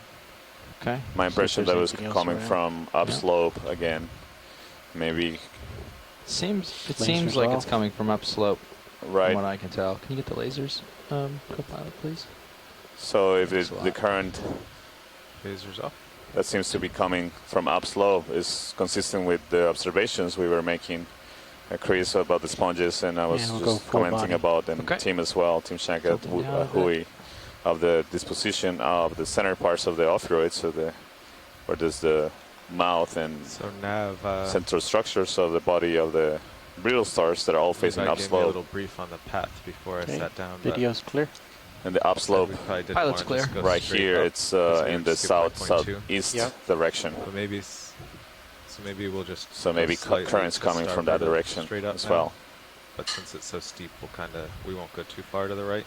Okay. It certainly looks like the opioid gets they sort of know what species are which ones, right? They know the difference. And then maybe when it flattens out, we can cheat a little more. Without a bottom bolosoma. That's very pretty interesting. close to waypoint 2. I agree, Tim. But if we head straight up from here, we might miss a lot of it. So. Copy. So, what do you? So local high kind of looks like here, and there's one in the more or background less as where well. you're at There right looks now. like the same type. Yeah, maybe a little to starboard. Maybe 135. I'm just going to continue around this one. Seems like it's a small shrimp on the underside of this bolosoma. Watch lead holler if you want to see anything closer. I'm just going to keep rolling otherwise. It's that round disc. Can we look at that? So that's Sirius right now. So a little bit farther south. Snap on it. Continuing on. And so yeah, you can snap real quick video. So I'm 130. Looks pretty well centered up. Maybe we should just do like 135 or something. Copy. Yeah. Continuing on. Actually, no. Now I'm at 140. The sonar is really nicely lined up. So.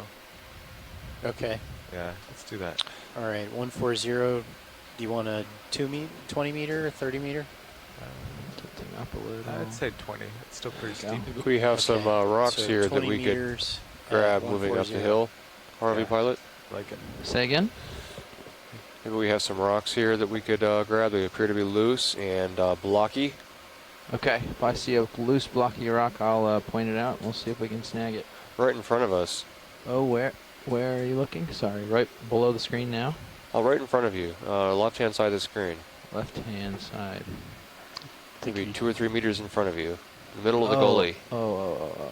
I have no idea how big that is. Those are very locked in.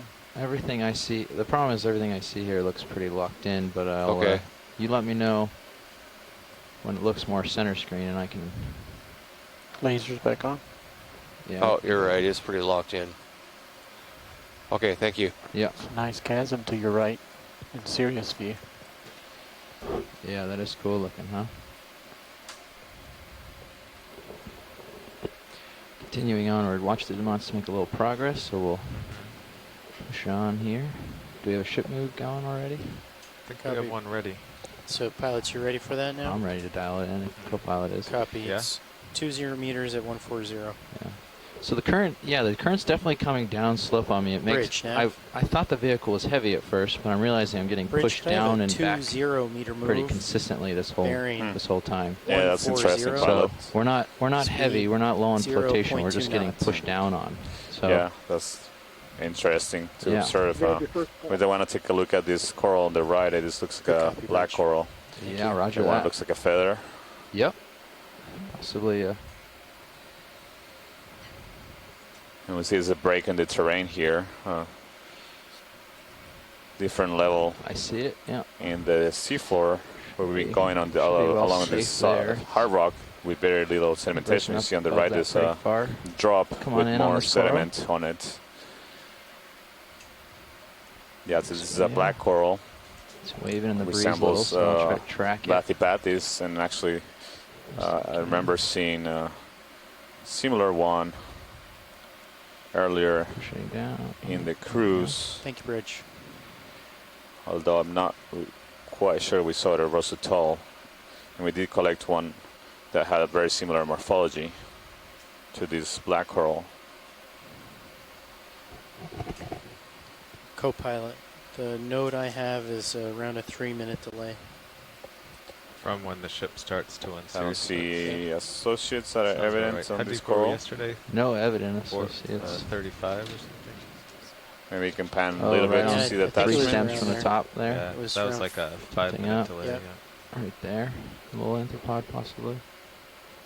Hard to tell with it blowing in the wind like this. Yeah. Waving around, it's hard to track up and down like that. So you can see the current here is more evident by the waving of the branches of this colony. So this is a black coral. Yeah, I would say the vehicle's pretty steady. The coral is just bouncing around in the breeze Hey, here. pilot, can you pan to the left to look at the base You where want the this whole coral is fast? attached to the rock? Yeah, we can do that. There you go. Thank you. Yeah, and you can. That won't wave around. So So you these can come are in as tight as black you need corals. for that. See what you see is yellow is the living Excellent. tissue, but Excellent. under it is often a skeleton that is dark black in coloration. And the polyps in the tentacles are Bringing also focus back up. quite different from other corals, like octocorals or scleractinian corals that are the stony corals we normally see in shallower waters making reefs. Also, many species found in Full deep sea. specimen. Okay, coming out a little for it. The polyps have a different disposition. There's two large polyps in its tentacle that are perpendicular to the branch, and there's some smaller Doesn't polyps look like I'm moving yet. centered around the mouth Okay. of each. Video's Eyes clear. on that white Pilot's coral clear. at the bottom. Thank you, pilots. I think we can continue. Copy. Continuing on, we have a ship move underway, so that Roger. we'll start to feel that. And I've got a little tether, so continuing on, we will. See another sponge stock with several offroads wrapped around it. And again, I think all the center parts of the bodies are facing Do you see upslope. Do you see the small guy facing on the the current. ridge? That's something we've seen already. I think it's similar to that other guy we saw. Hold your zoom just a second. Copy that. Sorry. Full wide. It's an interesting current to be fighting with. I haven't quite settled into it. But have we seen this sponge already, Watch Lead? That was Yeah, I believe we imaged Okay. similar sponge down below. all right. Sounds good. I'll just keep it on. See another stalk of a sponge sticking out from the left part of this outcropping feature. Again, the offroads are all facing upslope. Maybe some loose rocks coming up Thank you, too Rich. on the left-hand side of the view screen. And the top part of the screen on the right is also a different kind of coral that we want to take a look okay, at Nav, I'm as definitely well. moving now. Where is that, Santiago? Sponge on We the just bottom passed it. is It's on the right. off my screen. I don't know that this Copy. is. I don't know if you see any I don't know that these loose suitable rocks, rocks are here. attainable. Not obtainable? It looked like Say you're in it there. isn't so. They're made of the rare pressure here. unobtainium. As you Yeah. heard, Now the there Okeanos might is be a in way to position, so fish my arm in there to get it, but that would take a while, and the ship started Do we moving. want to Oh, So it okay. requires another or stopping the ship wait and for Sirius? Yeah, we'll wait. How about panning right a little bit? yeah, we can pan right. So, yeah. Up in that, that up in there would be safer for us. Yeah. Maybe there's some material in there. Yeah, there's a couple corals we want to take a look at here. So this one in the center, there's a whip, and if you Oh. pan to the right, there's a much larger one that has a different architecture. There's a cobble right there. The lasers just went underneath it. Look at the coral first. Panning right, I don't quite see it. Maybe it's under you right now. Maybe if you back up a little. Okay. Oh, There it is. I see it now. Yeah. Okay. Well, we gotta get this with This looks like some speed. might be So dead. the ship is underway. I'm in an okay position though. Yeah, Come it was on in, only video. 20 meters also. Oh, okay. I didn't know that. All right, video. You can come in on the coral. Just centering up on it here. Yeah. So this is Tilting down. resembles the skeleton of a chrysogorgian take my, coral. Although I see perhaps my some camera living for me. polyps that are retracted. Got it? keeping in view. I'm having It's some hard to trouble tell holding those are and doing the polyps or camera just second. small colonizing anemones in it. So I'm just gonna let myself push myself left a little here. This is the skeleton of a chrysogorgid coral, likely a chrysogorgia. What's the length of that, Santiago, from tip to base? It looks pretty big. Pilot, are they lasers on? Right Yeah, now? getting the lasers on it. I see shortly. one. There you go. There's one, two of them. Oh, maybe half a meter long, Yeah. 60 centimeters? Yeah, that sounds about right, Yeah, Matt. come down a little on it. Maybe a couple of feet Just tall. an edge right there. And then come on in. Go down a little more. So you see this skeleton and those small white dots. Yeah. This is just skeleton, huh? No polyps. This Yeah. must be dead. Wonder whether just those stripped of its- white dots, they don't look like polyps to me. They look like Yeah, those are like little little snails, perhaps. snails or Yeah. Not a lot of other colonization by like sponges or barnacles or hydroids. We normally see in all Tilt those down skeletons. just a little bit more. I think that maybe You see the shiny golden that one on the skeleton lower that is left is characteristic of this group. yeah. I'm Many having- species in this group have this golden Again, it's waving, and I'm waving in the wind this time. So I'm skeleton. having a little That's trouble, the but common name of most trying to corals get in it this going. group are golden corals. Yeah, go ahead. I think You can see video's why. clear with this. So Okay. this Pilot's clear then. very Got your camera back. uncolonized skeleton here makes me think that this And what was the other quick coral we want coral, to try to get? the coral Whip tissue upper had left. died Within the died upper recently. left, copy. Not enough time for Swinging other around. animals to colonize it, except for those that seem to be small snails. And this, this is a whip. This here? Yeah, this one. Okay. Actually, is Serial settling, you think, or still got some more time, some more moving to do? Probably just a little more moving, but my camera's at 60, so you have plenty of time. Okay, good. Good, good.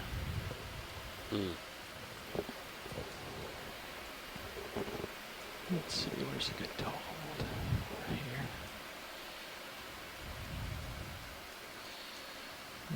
Just shot it with the lasers there for a second. Hopefully we can maybe record that and play it back. It'll be hard to hit it again.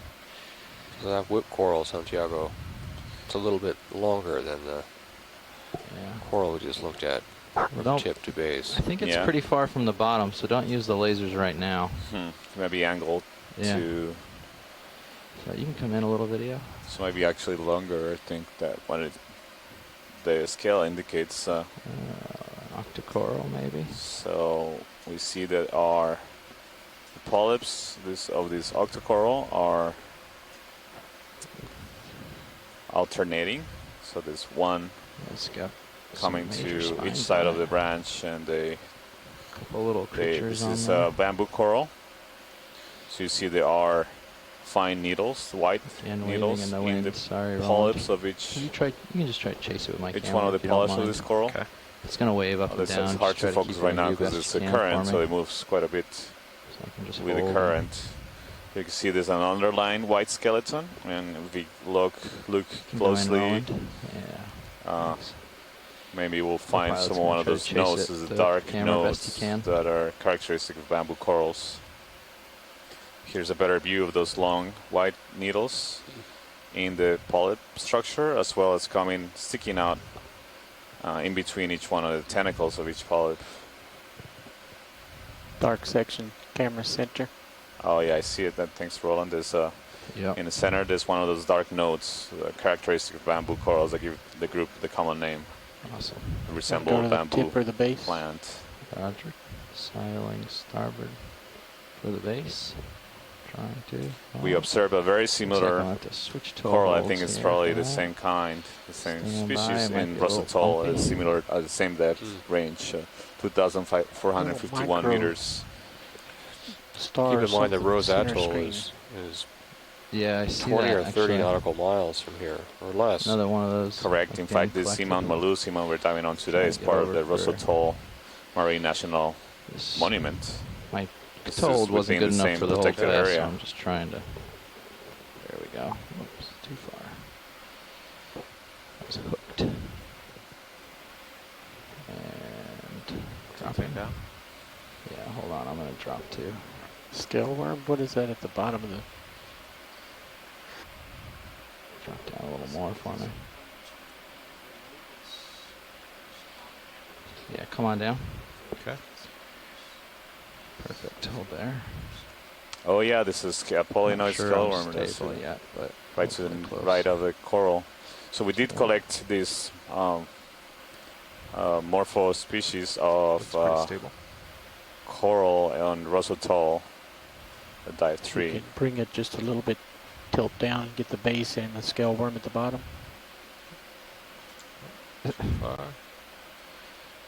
Why don't we do one at a time? I think this is, or I'll try to sidle right a little more. I don't have a lot of room right to sidle for some reason. I keep bumping against something. A little outcrop there or something. There's the Okay, I scale don't hear worm. any further discussion. If we want to just go full screen on the coral. Yeah, sure, we can do that. Yeah, we can take a closer look at that polynoid worm that is just to the right of the base of the coral. Do you want a closer look? Yeah. Oh, okay. We had it for a second there. We thought you weren't interested since we weren't. No, yeah, it's speaking up on it. Sorry about that. We try not to go cowboy and do our own thing. Yeah, thank you. I was just taking notes, so yeah, come on down. There you go. there we go. So yeah, this looks like a scale Video I worm. got just getting set up for the full Very shot. likely a Lost that potential hold, but- polynoid worm. So these are polychaete worms that have proteinaceous scales on the back. So you can see those scales well defined on the top of the worm.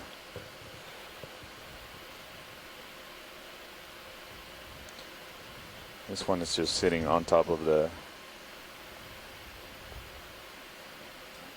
rock, and this is some light sediment cover with many Alright, I'm clear when you biological Clear. resembling structures just sticking out and Why don't you waving come with full the wide current. for a quick second. I'm just this coral for that shot was, you can see it's Full between wide. my toes. Thank you, So pilot. back off This of is good imaging. I think we can continue. So there may have been a cobble up And in I'll just there. float if you want to frame it. A here. rock up and to the left from here. Yeah.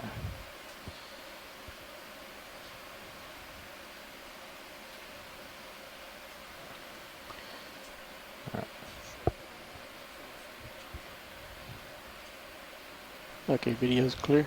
Pilot's clear. Thanks. Okay, you've got your camera back. Thank you. And push up to the cobbles in the back there. Gotcha. You see anything on Thank the you, way? RV pilot. Stop for it. Yeah, the front and center. So pilots, do we want to put another move in? I don't see anything loose front and center. I'm taking a look. I'm looking down on him, and he might get a sample here, so we'll give him a minute Oh. to get out ahead. Copy. Use the lasers to guide me if you see something. Yeah, to the right. To the right. Oh, I see. Under this little nose here. Yeah. Up there. Possibly. Maybe keep moving up that direction. I just lost iris control there for a second. Do you have it back, or do you need to restart the camera? No, it did finally came back when you saw it go super bright was when it came back. Gotcha. Okay. I think that's part of the bottom, just a shadow. Give a snap. I think it's pretty big. Yeah, no, you that can- looks more like manganese crust than.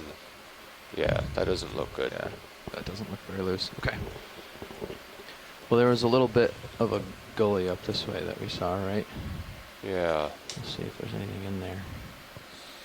Some more dead sponge stocks here. It's looking less It promising. looks like now that we're coming up. more recent. They may have died more recently than some of the other ones we have Possible off observed to the right. based on the coloration. Yeah, I'll swing over and see what the altitude is. It might be a little low for me to reach down. It might probably be okay. So we continue at a depth to Actually, if you could tilt up 2,448 and meters. See this features. Yeah. Sorry, I Pretty was nice feature. rock hunting. I'll just frame that nice feature with all the life in the rocks and everything. Maybe just rotate side to side. Give a. You can maybe find his rock.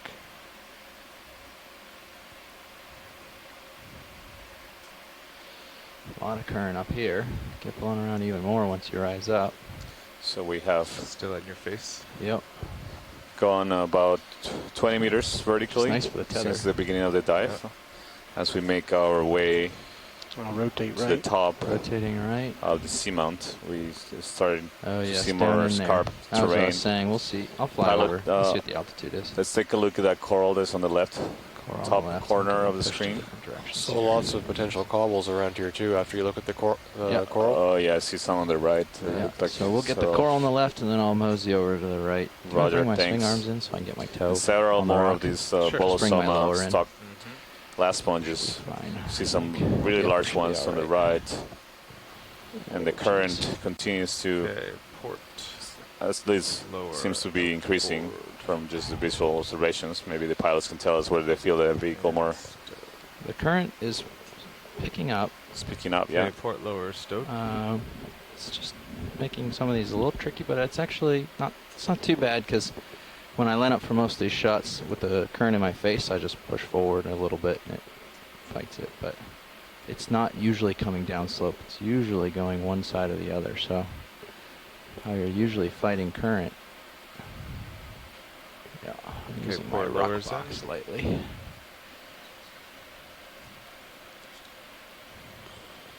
Okay, well let's get this one first because it's lined up. Come So on this in. looks like hopefully we what can- we called also Plutogorgia in the Rose Yeah, I Atoll see Chrysogorgia down below and dive. This is a different kind of chrysogorgic golden coral. We also observe a similar kind of coral at deeper depths. So, Yeah. however, the ones we have seen deeper in Yeah, I different see seamounts that. in Sorry, I'm American rotating Samoa a little, have a so more it's dark why your skeleton. focus is off. Whereas if we look at a closer look, you see, maybe we'll see that the skeleton of these ones should be more golden at this depth range. So it's likely different species. You see several hydrates attached to it on the bottom left center of the screen, as well as a couple of crinoids, feather stars attached to it on the burst parts of the skeleton. And again, you can see the skeleton here in the center, or the top right corner of the screen is more a golden tone. So indication of likely a different species of this kind of coral.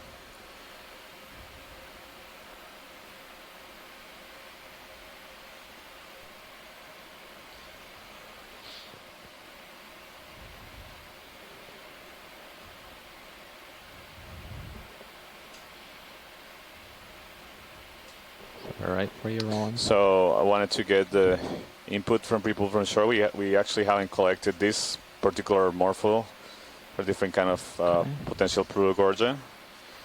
Yeah, coming up. Tilting.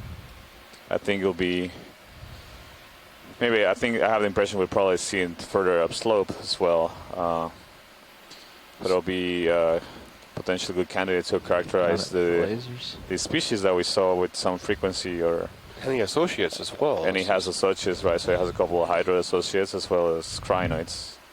So maybe a potential good species here to characterize not only down and snag this guy real quick. this coral that we observe with some frequency as well at similar depths in other seamounts, and the associates here. If we could get the rock that it's attached to, it would be a bonus. Yeah, we see on the right Chrysogorgia, on the rock likely. So a different species, different genus in the same family of golden corals. And you see if you it's a crab look closer, yeah, it looks like a lobster? small lobster. You see the two eyes, and it's facing to us. You see the two claws sticking out of the body. This characteristic of those squat lobsters. This has been a common association that we've seen in That's this right. expedition. Yeah, that's right. This kind of corals, the Chrysogorgia, are very often found with one or two squat lobsters. So we've seen also coming in pairs. Likely, sometimes they may be a male and a female.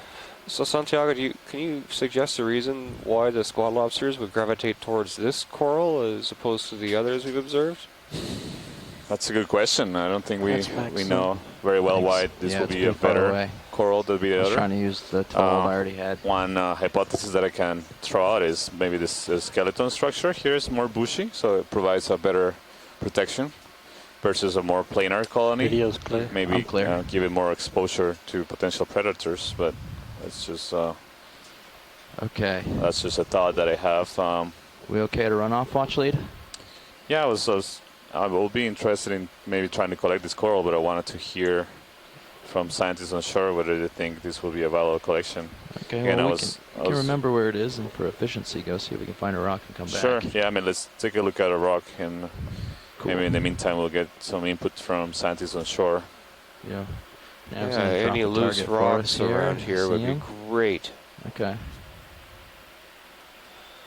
And the ferromanganese coating on everything makes rock identification really difficult.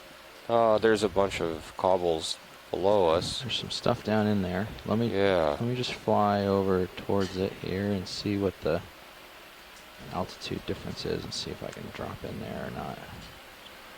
Right now I'm 2 meters above. I'm dropping a little, but it's okay. Well, Sirius is stable. Yeah. That doesn't look so bad. Yeah, we can get down in here all right.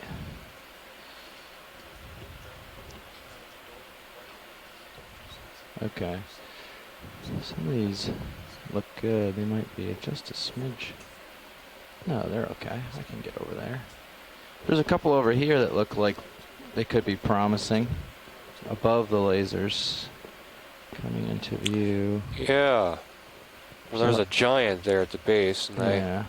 I know you're telling me, no way, Matt. No way, man. But there is, like, okay, this one or one's near it. Yeah, that one might be nice. Yeah, you can go partial, see if it looks stuck or not. It does look a little stuck. That does look a little stuck. Could be. Might be worth bumping it. Okay. We have a couple of candidates here. Oh, that could be nice too. All right. Well, we can poke the two. Yeah. And see if any of them are viable options. Yeah, this has been a common theme on the older seamounts we've dived on. The geology is pretty well encrusted under this thick. Let me watch my upper port. Ferromanganese deposits. So these deposits not only obscure what rock lies beneath, yeah, I think it'll be good. but they also tend to weld the rocks to the seamount substrate, making it very difficult to sample them. The mini Zeus at it. Santiago, that was a less than 2 minute launch. That's a new record. Right. I can see it on the rail cam. There's plenty of room. Yeah.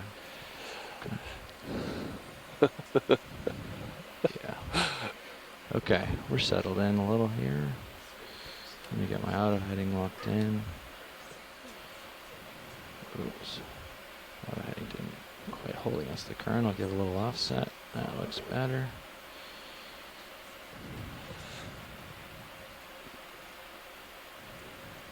I can get it stable here.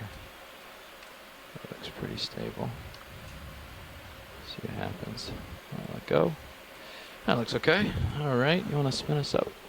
Yep. Co-pilot. Okay, we're spun up. I guess we'll go starboard with one. Oops. Actually, you're rotating in. Maybe that upper one is in a little danger.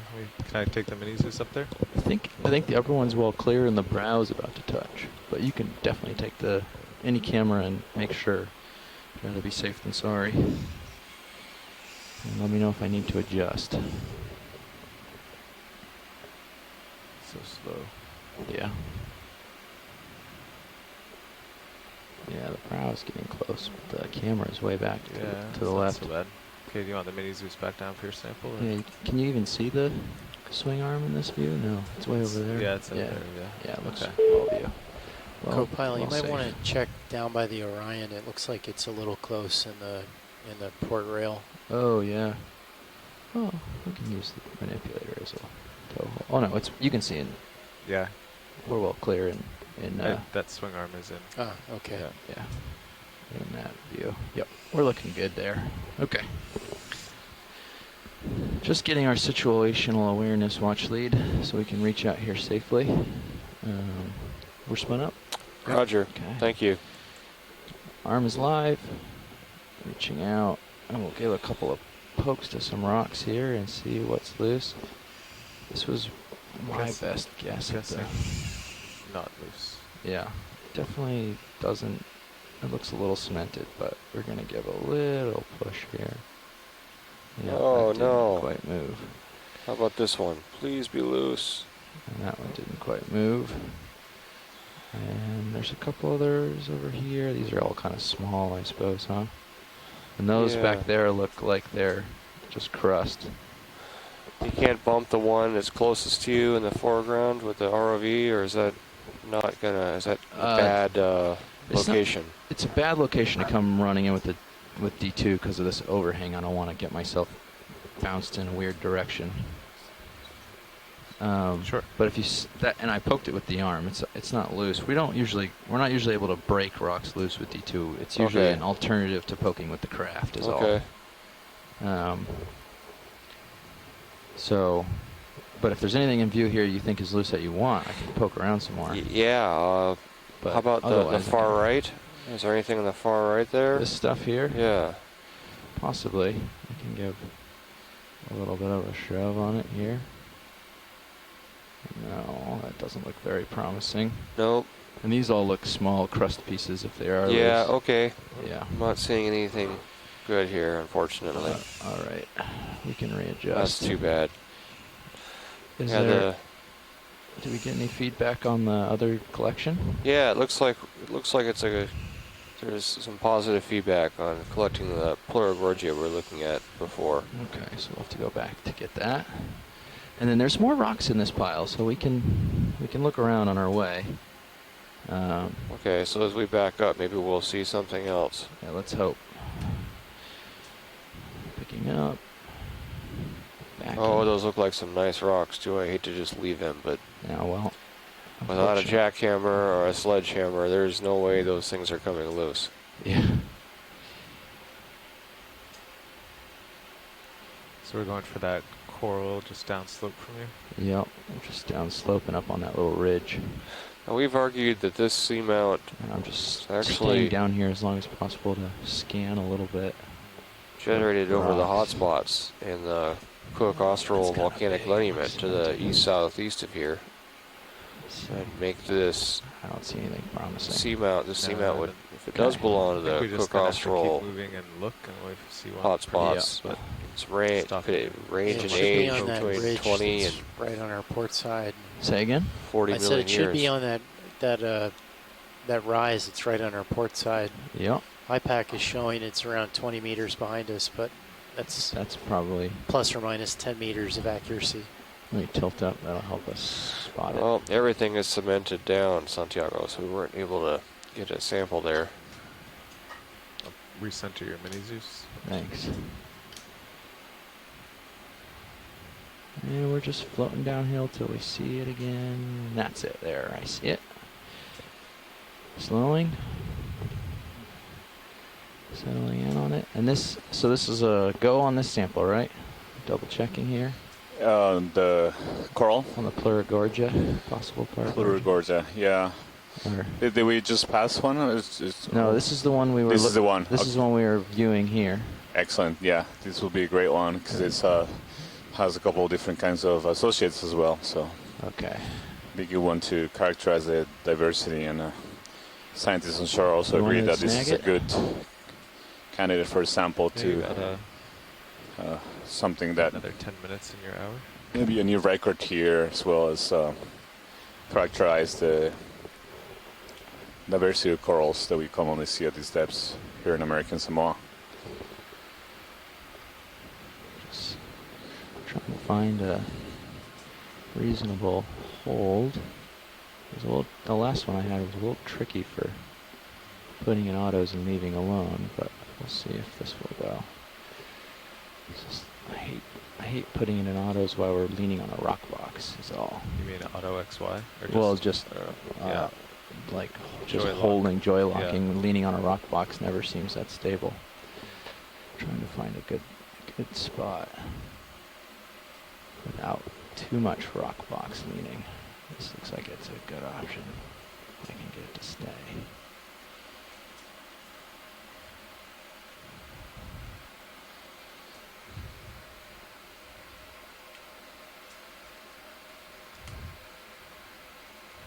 Yeah, that looked okay. Very good.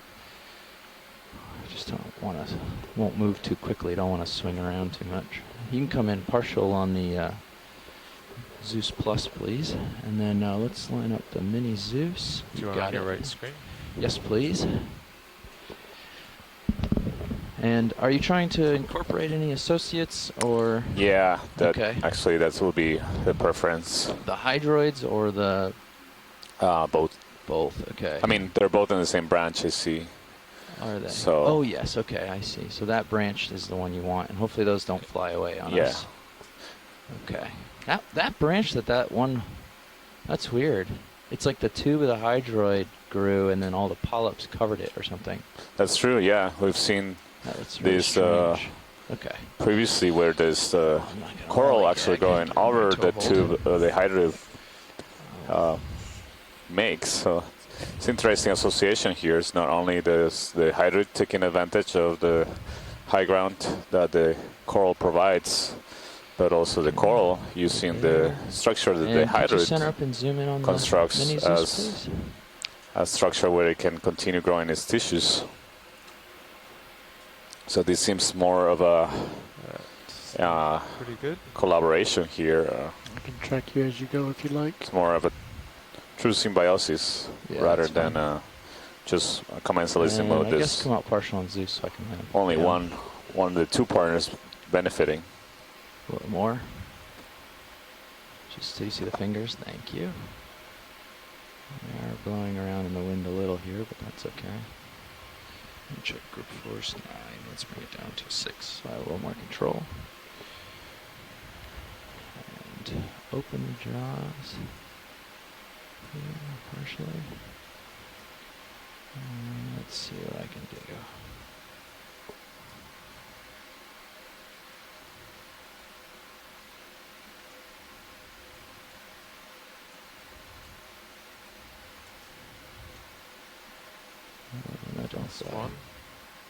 One crinoid swam away. Try to get the arms of this one in it. Seems like the other one is also swimming away. Sorry, we lost the crinoids. Yeah, it's okay. It'll still be a good sample.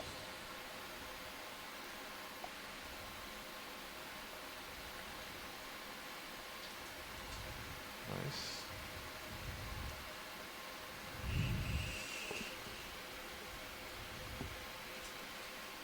We come out on the Zeus for a second. I'll get it lined up in the light pool for you.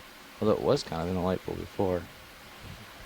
How about I bring it back down into that? Is this okay? Out a little? Yeah, there's one hydroid, two hydroids on there. Yeah.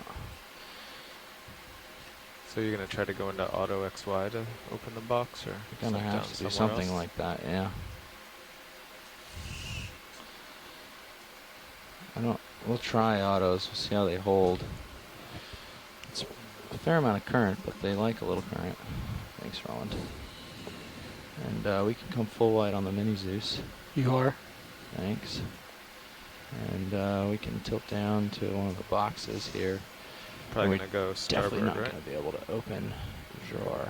Not unless we move the rock box all the way. We could bring the port one all the way over. And you're then leaning on the... I don't think you'll make it more than a few inches, because you're leaning on the rock box and wing there. Oh, am I? Yeah. Oh, I thought I had settled without leaning on it. Well, but you're almost, I mean. Yeah. I just thought if we brought that inboard, that would get it out of the way, and then we could push out. We brought the wing, rock box wing inboard. I see what you're saying, but looks like... I'll just get off the bottom here. Yeah. Coming out of dry lock, leaving auto heading in for now. So just looking at my notes on that golden coral, the chrysogorgia that we see on the bottom right of the screen, we also observed that very similar, possibly the same species, the same depth range. So that was at 2,200 meters on Moki Seamount on the northern part of American Samoa, and we managed to collect a specimen as well. So you're going to do starboard. That was dive 7. Yeah, trying to. Despite auto depth so doing these comparisons, different depth, similar depths and different seamounts will helps us characterize the biological communities that live at different depth ranges. We know that depth is a very important factor structuring the diversity in the deep sea. I can barely hold it. We find starting to find more and more evidence that looks like depth is one of the main If there's somewhere flat, you can just sit down. variables that controls the distributions, the vertical distributions of animals, Do you want particularly those that are Sirius back attached on the to screen hard with it? substrates, Yeah, like the landing. ones we find I think it's okay. here on seamounts. So seamounts are geologic features that are defined to be greater than 1,000 meters, rising in altitude by more than 1,000 meters from the surrounding seafloor. Like the seamount we're diving on today, the seamount was very likely generated by hotspot, so a source of heat, hot rock coming from the interior of the Earth, likely or possibly from the core mantle boundary, so very deep in the Earth, that rises up, and when it gets close to the oceanic crust, can be some melting and eruptions of volcanoes, like the Malulu Seamount that is just to the east of us. And it's likely that that same hotspot that is fueling the volcanic activity in Malulu Seamount, which we dove on dive 9, so a couple of days ago. It's the same hotspot that may have given rise to this volcano here. Although this is an area of many different kinds of seamounts that may be generated by several different kinds of hotspots, so that's one of the interests of the geologists that have interest in this expedition is characterize and constrain the origins of the seamounts Do you have enough room in the American Samoa region. So you can think of seamounts as being islands in a sea of mud, so the seafloor is much deeper in this area, so that'll work. about 5,000, 6,000 meters deep surrounding the seamount is basically very flat and covered with sediment, so basically mud, and this is a very common environment in the deep sea in the flat terrains, the abyssal plains. But the seamounts rise above that layer and get exposed to currents that wash off a lot of the sediments that may accumulate otherwise on this seamount. So you get a lot of exposure of rock, volcanic rock. And near the tops of the seamounts, we could also observe sometimes carbonate rocks that are created, presumably or very likely by coral reefs, when the tops of some of the seamounts were near the surface of the ocean. So over time, seamounts can change their elevation, and this is because there is cooling. There can be cooling of the seamount as well as the underlying tectonic plate, which causes change in the depth. So as you get colder, as the rocks cool off, they decrease in volume and become more dense, and the altitude of these features can vary. And as you move away from a hotspot or from a mid-ocean ridge where these new rocks being formed, new features being formed, new crust, the ridges and new volcanoes and seamounts, the hotspots, the depth of the tops of the seamounts becomes is deeper and increases the depth. Click. Tracking drawer. Thank you, pilots. That was a great collection. So that was the 4th specimen collected today, a biospecimen. So going in the starboard inboard bio box. That's a Pleurogorgia golden coral with hydroids collected at a depth of 2,449 meters.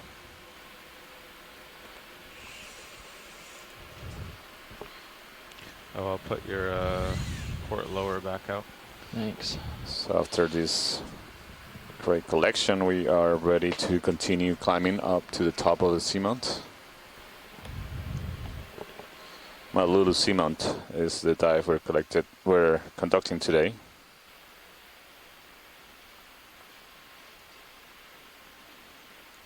in Seamount is within the marine protected area of the Rosatoll Marine National Monument. So all the observations we make today will provide valuable information for the management of this protected area. This protected area was established mainly based on the information we had at shallower depths on the coral reef ecosystems that exist in the region.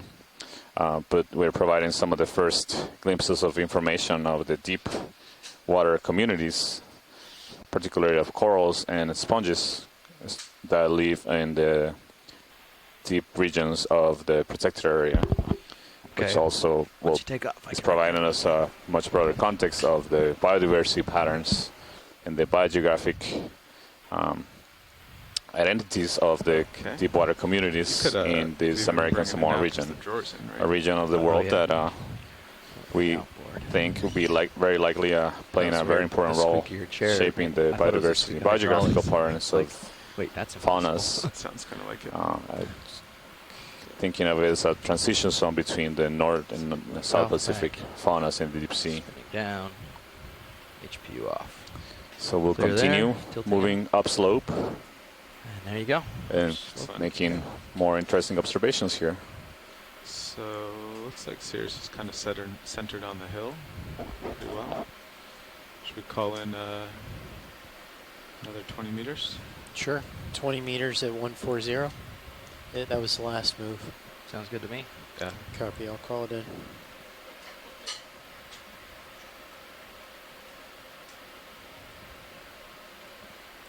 Selling up on 140, tilting up a little. Bridge, Nav. Some good heats there. Bridge, could I have a 20 meter move? Bearing 140. Oh, you've got speed 0.2 knots. 26. Oh, is there a squall coming through? Yeah, I'm looking, it's raining out.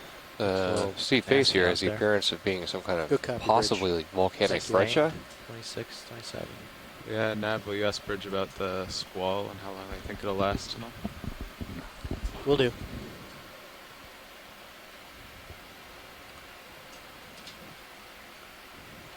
Continue Pilots, climbing. let him get that move in. On and then I'll call this okay. northeast slope of Malulu Seamount. Straight ahead, ROV pilot. Maybe we have a rock. Yeah, I see that. Thank you, Bridge. Bridge, Nav. Bridge, do you have any feel for when that squall is going to leave, the weather that we have right now?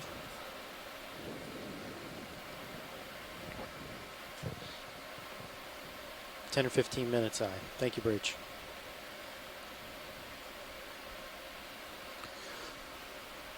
Copy. You see, terrain seems a bit more steep here, and actually with a thicker layer of sediment. See more sponges that have tumbled to the left and a Brisingid sea star to the right, and I think Matt's seeing a nice rock here. Possibly, if this is loose. Well, I think it's cemented and it would be too big too. You can see it's about probably 50 centimeters tall. Okay, well, we'll move on then. But yeah, now looking down from the top, you can see it's just part of the substrate there. It looked good from a ways though. See several colonies of different morphologies of sponges lying on the ground on the left, and several large of the bolosoma sponges that we've seen to be the most common animals in this dive here on top of this outcrop. Some more couple of Brisingid sea stars again that we've seen commonly on this slope. 30% ahead just to stay. It's a beautiful picture of different sponges here. Different sizes of the bolosoma sponge, the ones with the white stalk, as well as the Caliphacus on the pushing up a lot center to the left. The smaller white sponge with the white stalks is a different kind, and we imaged and identified as likely being in the genus Caliphacus. They're all glass sponges. They have filaments make up the skeleton that are mainly made of silica. Very similar material to the material and that we use for fiber optics. So, the bottom current and the wind are both pushing us away. Yeah. So that's good.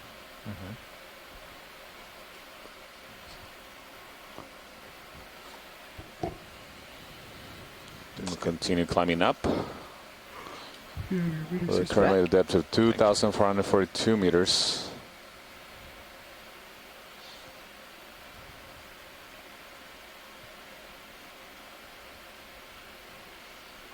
Okay.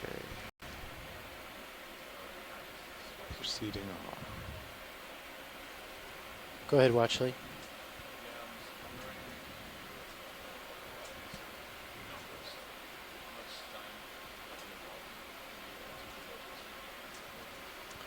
That's right. On the bottom, what I have before we start the transect is 2 hours and 2.5 hours.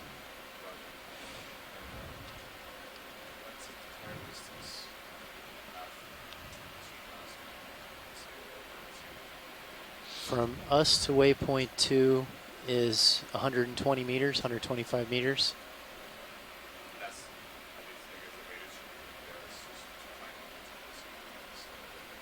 That's right. I mean, if we went straight to waypoint 2, which would be kind of against the rise, it's 150 meters. Yeah, this is pretty strange. Now I'm going 70. 70 up.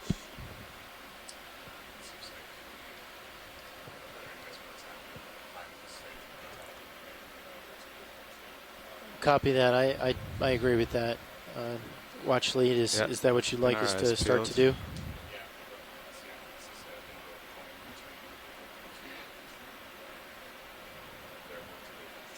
Copy. Copy. So we continue to see several more sponges of this Bolosoma species. We actually managed to collect one of these sponges, as was unusual to our sponge experts on shore. Likely, we think there would likely be a new species. Wind's back down, 15. Yeah, I noticed that. It's like there's no more rain. They're clearing up. The one we have right here in the bottom right corner actually is a different kind of sponge. We're just passing. Has a really long stalk. Maybe we can take a quick look at it, pilot. Sure. This looks different from the other ones that we've seen. I would imagine they'd eventually want to see it from the side to lace the stalk.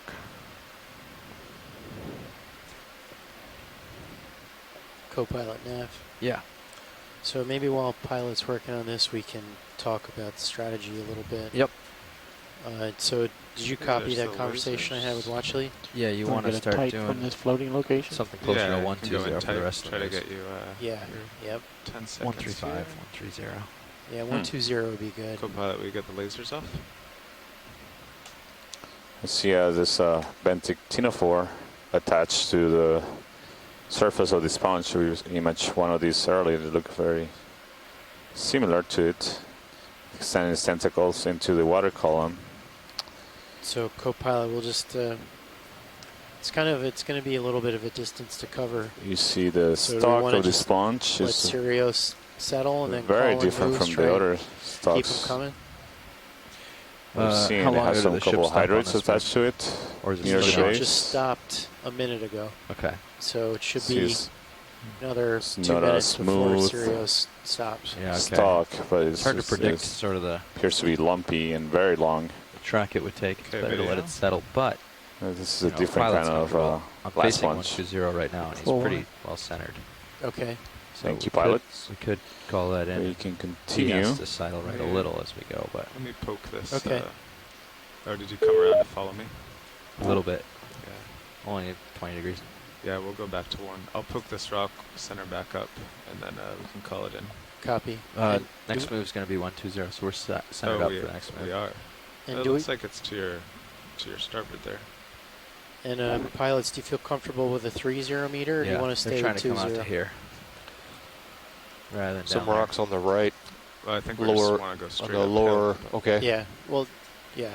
I mean, Watchley said to try and split the difference, but to definitely climb more than head south.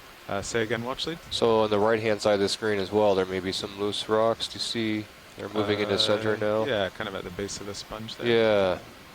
Oh, yeah, there we go. Santiago just put something at the base of the screen. It's coming just almost in the center. Let's give it a shot.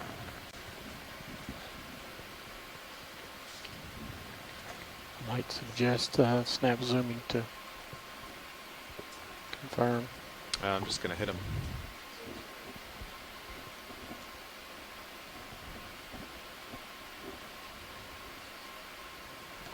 Looks cemented, but a little nudge should tell us.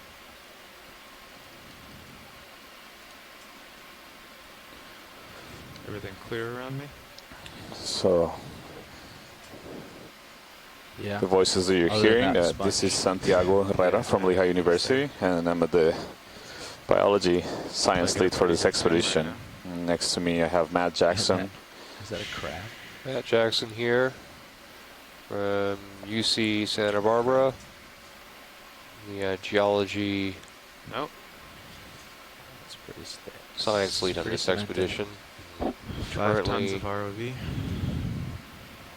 Trying to get another rock specimen. It looks like as I drift up, we should have a 5 tons of ROV hitting that rock was insufficient to break it loose. These rocks are, oh, there's one at the base there. There's a nice one. Yeah, that one might be actually. Give it a try. Maybe this one will be loose. These rocks tend to be strange dealing with buoyancy in this, because like as soon as you get out there, welded to the bottom with the ferromanganese. Then in here you're a little protected. Yeah. Maybe we can ask the pilots to. We had a change in pilots since the group that was started this morning, so maybe we can ask them to introduce themselves. Maybe in a minute or so when they feel comfortable after attempting this rock collection or exploration for rocks. There's a shrimp. Yeah, we have a moment now. I'm Carl McCletchy, mechanical engineer with the Global Foundation for Ocean Exploration, or GFOE. I'm piloting. On my left is Andy O'Brien. I'm a software engineer for GFOE, and I'm navigator right now. On my right, co-pilot is Jeff Lanning, an electrical engineer for GFOE. My far right.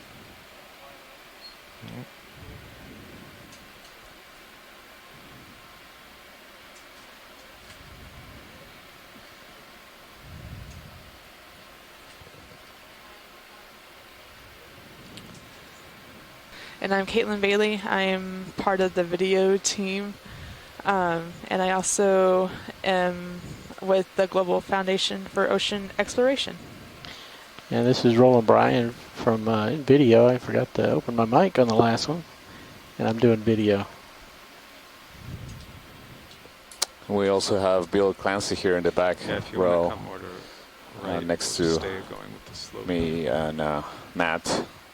Yes, Bill Clancy, well, computer scientist from the Florida Institute of Human and Machine Cognition, and I am exploring our exploration system you're forcing on board us of people and by technology, doing that, and how it all they want comes to make together. the overall peak. So we're tending more. So we're tending towards. That's the opposite of the uphill. Sorry, I was. Okay, well we'll cheat a little bit to the port. Unless you're uncomfortable. No, of course. Before we were splitting the difference the other way, so I was confused. Right. Right. Okay. So 120. Looks safe enough. And pilots, do we want to do a 30 meter move or keep them 20? Oops, sorry, ran off of my camera there. There you are. Let's just do quick 20, and as soon as Sirius stops, we can call in another. Copy. Because if we do start doing longer ones, as soon as we go to pick up a rock, we have to back the ship up. Copy. Unless we say we're not going to do that. Okay, pilots, I'm going to call that move in. 20 meters, 120. Okay. Yeah. Bridge, Nav. One more rock and we'll have 3 rocks, 3 biology. Bridge, could I have a 20 meter move? Bearing 120. Speed 0.2 knots. Yes, you're right.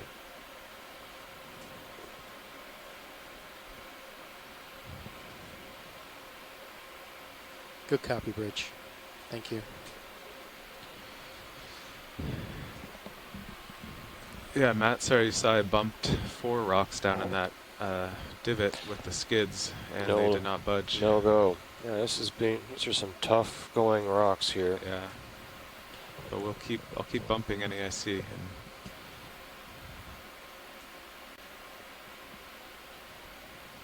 maybe, do you think the ones on top, if they certainly wouldn't have rolled anywhere, are they still good, or do you think they won't be the same type of rock? We've had bad luck hitting rocks on top Thank you, of Bridge. seamounts on this expedition. Are they usually carbonate up there? Is that the No, problem? they're just not there at all. I can see a high 3 and go off screen left. That's why I'm hoping to grab something again before we get up there. Who knows? Maybe we'll have better luck on this seamount than we've Just had past on the corner of the prior vehicle. seamounts I see it near the summit.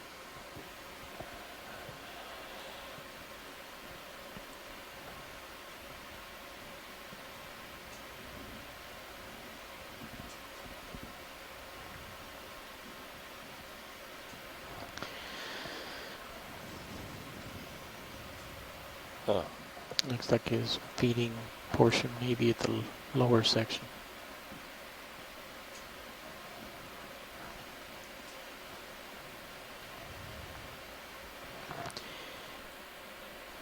The shoreside has been quiet for a very long time. Just want to do a quick comms check to make sure we still have people connected.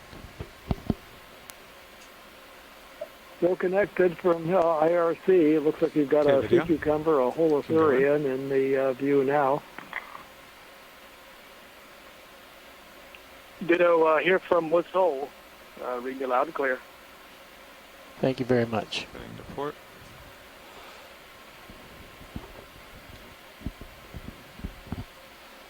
It's a beautiful sea cucumber. A little too far to port. Ingesting sediment on the surface from the substrate. You can see the sediment through in the digestive system. Sliding backwards here. Yeah. Will you take my camera? Also see the current that is Got the rotator. Yep. Tilting out. reflected on the surface structures of the sea cucumber as well as the terrain. Yeah. So Okay. this is a good example of seamounts acting as places where currents interact, and there's a local increase in the velocity of the currents as well as some interesting circulation patterns that might retain particles as well as larvae around seamounts. That's pretty good. So these conditions expose rock. Watch we the tilt sediments to the purple of the portion rock, centered, as well as provide a good load of particles, of organic particles that sink from the surface, and I think we're pretty settled with basically Curios. Did you already call it? providing in a higher rate than the I wood just did and now. surrounding Okay, seafloor we started at to the animals that live and attached to the 23:49. rocks here. Okay, so And I should start. we're still en route. So there's still animals like this sea cucumber Okay, whenever that you're are clear video. Yep, let's lace deposit it as we feeders come rather out. than suspension Okay, I feeders. So think they're suspension on. feeders are animals that capture particles with organic material from the seawater, Oh, Yeah. still have it. Will you tilt up? like Tilting corals and sponges. And these Very sea small walking cucumbers brittle star and off other the bottom animals left. that eat the sediments on the surface of rocks are deposit feeders. Okay, So we can they go wide. all Camera's the yours. material is deposited on top of Full wide. rock layers, We'll just keep pushing to the top and of the then hill. they can crawl over the bottom and basically just think of Okay, it so as a you're at the vacuum right cleaner, heading, Co-pilot 120. consuming and processing those sediments. Yeah. Plus or But they minus could a also, couple degrees, these sea depending cucumbers can also take off and swim and current. Okay. find another spot where they can continue eating. So we see more stalks of dead sponges with more How far from ophiurids the top wrapped are we? So around ways them, to and go. again they all What's that? continue to be How far from facing the top are we? upslope where the currents are About coming 100 from. meters, 120 Okay. meters. Also seen that the morphology or in That's from orientation hitting of the the ridge. sponges also Yeah. seems to be facing Yeah, upslope, it's so running it to where provides it flattens us out.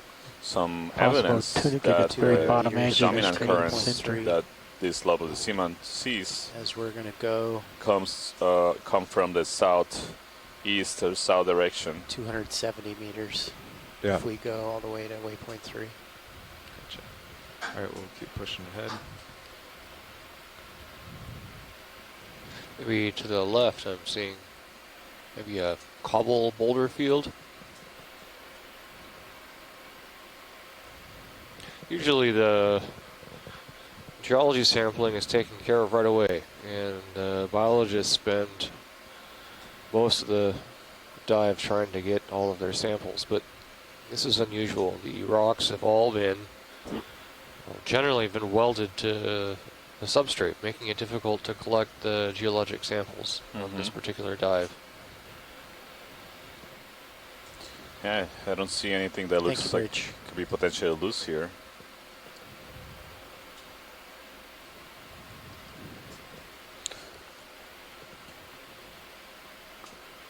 Again, we continue to see these Volosoma stocked sponges, like the one on the right, with the yellow stock. And that's being the most common, the most abundant animals, large animals that we have observed so far in this dive. This here should be on about this rock right here above the laser. Or northwestern slope of Malulu should have been Seamount. moving about 3 minutes ago. Okay. I think it was cemented. It looks like a little mound rather than a rock. Here's a couple possibilities.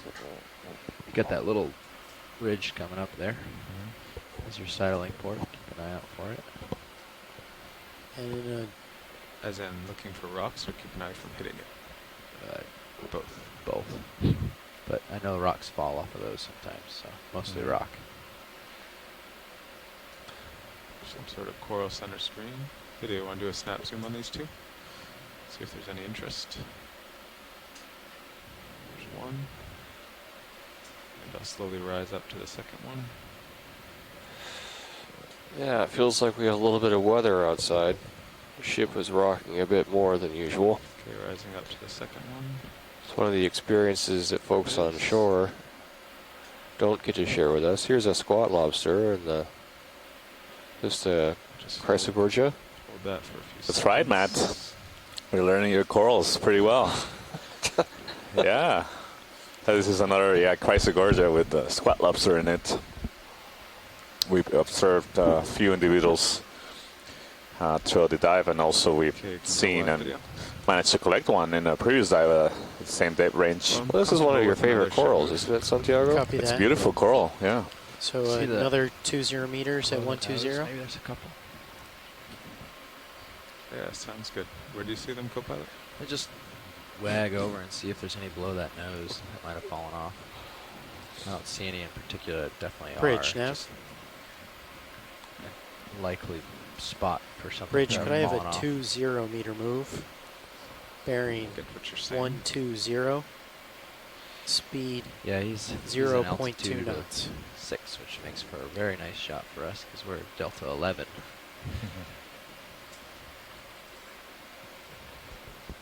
Good copy, Bridge. We won't Thank be you. staying there long. I know. He's heading to the bottom. Yeah, it's really hard to tell Us what down kind of video, geology not we're you. looking at, but on the Oh, right-hand side of the screen, that might be You're telling me I won't be staying here. pillows, No. pillow basalt Just stay there as structures long that as have you been want. coated in ferromanganese deposits. And this outcrop in front of us, hard to say. All these cobbles down here that could yield valuable samples, but they all look welded to the substrate. Maybe in the right-hand side of the screen, there's something that is Right hand? I was looking left. left. Yeah. Go for it. I'd trust your experience here, ROV pilot. Less sediment piled on top, right? You see everything, just you start Good thing, but clinging to this outcrop, large outcrop here, as well as some more of this old coral skeletons, I'm sorry, sponge stalks on the base and in the center of the screen. And one on the bottom left might break off, but I don't see anything loose. yeah. Including some of the I guess the stalks that stuff are fell coated off with iron manganese years coats, ago, and indicating then they're really got old. cemented. Yeah, that's true. Thousands to hundreds of thousands of years old. But we have a moment, so Starboard brow. Just keep an eye out. yeah. I'm seeing the shadow. Yeah. Yeah, that's too far in there. For a skid bump. Yeah. It doesn't look very loose. So, watch lead saw something on starboard. Yeah, it's like Anything there that might be... could have been a few inches farther out. this would have been a beautiful rubble pile hundreds of thousands or millions of years ago. We got here late. We're just a little bit late getting to this site, as Santiago pointed out, and everything has been welded together with ferromanganese. Right. So if we just got here a little earlier, we need a time machine. Go in and just have another 30 seconds. Maybe we can request that from the RV pilots next. Degrees. One of the tools they can incorporate. A time machine? Yeah. I would settle for a jackhammer. Bottom edge of the screen. No, bottom right. It's right there. How far do we have left on that ship? Yeah, you're feeling a bit more of that weather outside. Video. No, not yet. Still Strong rocking in the ship. At this point, I think it's a temporary roll. Actually, the wind has been going down. For the complete ROV data experience, you need to be in a simulator on land that rocks you back and forth about 15 or 20 degrees. Oh, that little tiny white thing? Say, with a period I of see. 15 or Just 20 a bit of seconds. goo whirling on the hill. Yeah, it looked like it was like operating itself initially, but it looks like everything looks so welded. cemented. Yeah, let's move on. All right, moving on. What's We'll that, find one of these that broke up less than a I million don't years know. ago. This could be. Got I don't yourself. know. On off the bottom left. Yeah. That's an interesting feature on this outcrop here. I can't even speculate. It's on the right-hand side. You might have pillow structures beneath the substrate. Here's a giant sponge. Yeah, several of those large bolosoma sponges. You can see they have a diversity of morphology at the top. Many more coming into the field of view in the top right corner. So we continue to climb to the top, and also an increase in sediment. I'm coming up though. Here covering the rocks, which I think it makes it also difficult to distinguish whether there's a particular Thank you, Bridge. loose rock or not.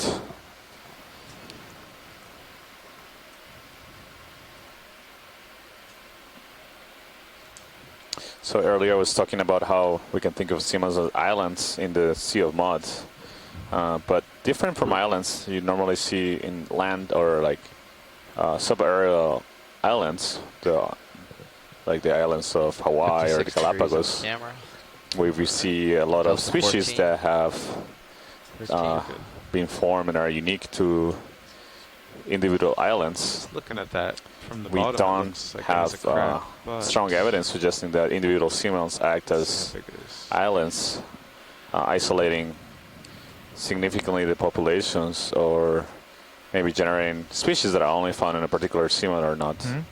This is nonetheless possible for certain species that have dispersal strategies that keep them suspended in the water column for short periods of time, or they actually don't go into the water column at all. They stay near the seafloor or on the seafloor. However, for the evidence we have for a lot of species, including corals, is that yeah, it looks pretty cemented. Yeah, okay, it can go wide. Animals are able, in general, to disperse within a region. So we find that the faunas that we see in one seamount can also be found in neighboring seamounts in several cases, although it depends where you are in the world. We have examples where the communities, the biological communities in one seamount that is not very far from another seamount can look completely different. So there's always a mix of things that can be explained by possibly environmental conditions like current regimes, is it just differences in depth, age of the substrate or recent history of it, etc. This is a dynamic and complex environment that we're just starting to, or continue to understand. And in this region, we are just starting to understand what structures biodiversity patterns and its role in the global biodiversity in the deep ocean.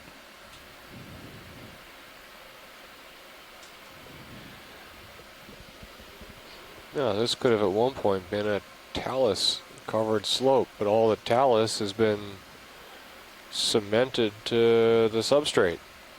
Pilot's nav. Go ahead, nav. Okay, so Sirio should be just about settling out from that last move. Okay. If not right now, within a minute. All right. Do we want to call another one in? So we continue to observe an abundance of the Bolosoma sponges. We also see some of these large sponge skeletons that we also observed same dead branch and Rose Atoll. Have evidence for previous sponge communities that lived here likely hundreds of thousands of years ago, maybe even millions, depending on the thickness of that dark crust of iron and manganese that coats them, same as the rocks. See this really large sponge right here coming out to the top right. 0.2 knots. See the width of the top part of the sponge can be more than half a meter wide. And good copy, Bridge. That is a big sponge, Santiago. Yeah, similarly it could be maybe a meter tall, or so about 3 or more than 3 feet tall. Is it similar to the species we collected earlier? Yeah, I think it's the same. It's just a much larger individual. So the most common. Fit in the box here. Yeah, we collected one of those earlier, Pilot. That's a. And we actually believe that this may be a new species of sponge, which is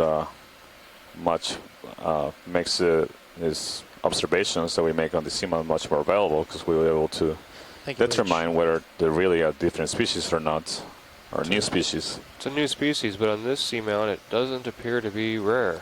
No? That stalk looks sort of like it has but again, angular this area of American Samoa before this expedition was let's just hold this full body essentially unknown, particularly at these depths. There have been a handful of dives using submersibles. Yes, sir. In about 10 years ago, but we have managed to expand much more the level of observations at different depths all over the Samoa region. So there's a really nice image of a shrimp associated with this large Bolosoma sponge. We observed different similar kind of shrimp that were hiding inside the structure of the sponge shallower. But this one is right at the surface. You can actually see under the abdomen there appear to be an egg. So this may be a female that has grabbed it, and it has a lot of eggs in between its legs in the abdomen, or the not legs but the appendages under the abdomen. Just going inside. You can see a very nice view of the eggs. This one's shy today. Can you center on it? Oh, he's yeah. gone. I'm afraid of slipping downhill. Trying to hide from us. Beautiful animals. I'm gonna lose the So, lasers, co-pilot. sponges and corals provide important habitat to a diversity of species. That there's another one, Santiago. Yeah, I wonder if it's the same one or. Yeah, I think it's the same one. Oh, okay. Doesn't look like it's got the stuff underneath. Yeah, I don't see the potential eggs. Maybe we can do another quick zoom. Because we might be seeing, we have examples in corals. Some corals, like the ones the Chrysogorgia corals that we were seeing earlier, when this can be a male and a female of the same species just living together. Doesn't look like the same one. Santiago. No, this is a different individual. You can see that doesn't have the egg mass under the abdomen. Unless they just get rid of the egg mass. This could well be an example where you have a mating pair living in a sponge, just as we observe for different species of crustaceans like squat lobsters on certain corals. It's hard to tell the sex of these animals from the distance. You have to take a much closer look, likely under a microscope, given that these are very small animals. We see them close here, but they're actually very small. We're just doing a really good zoom with the ROV. Let's just take tight of the stalk there, the angular features. Some of the species, we only see them living on these corals. We should have it in the and as or sponges. The same. So indicating that there's been coevolution, many cases Okay, we're of Okay. these species. Alright, so your camera's 50. In good shape here. Providing these sponges and corals provide unique habitats that increase the diversity of options where animals can live, and the environment or the micro environments that they can adapt to, and they're also drivers of biodiversity in the deep ocean.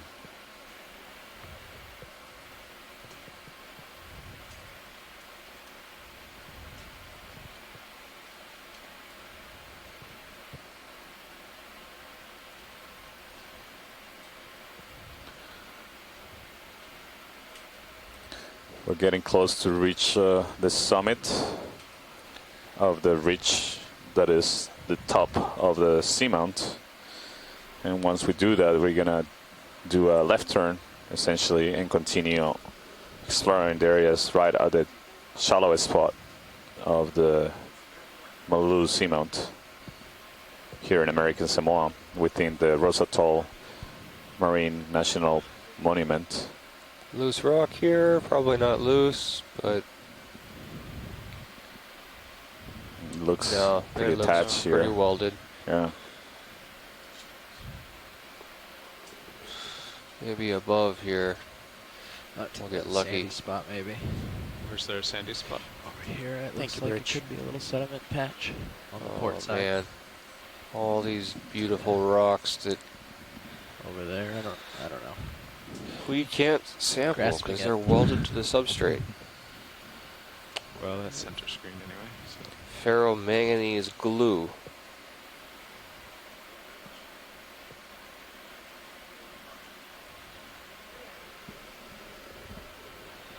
Ooh, this looks steep, Santiago. How steep would you say this is? It's getting steeper, yeah. Maybe like 45 degrees. Maybe pilots can give us an idea. They're more used to know. Turning to port. Looks about 45.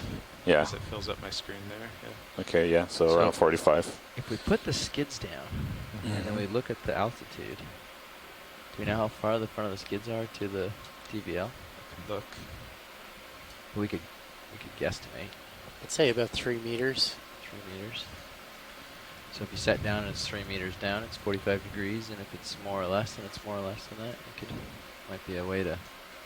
We should measure it like to the nearest inch or something one day, and we can get a pretty good estimate on slope that way, I bet. Yeah, I think so.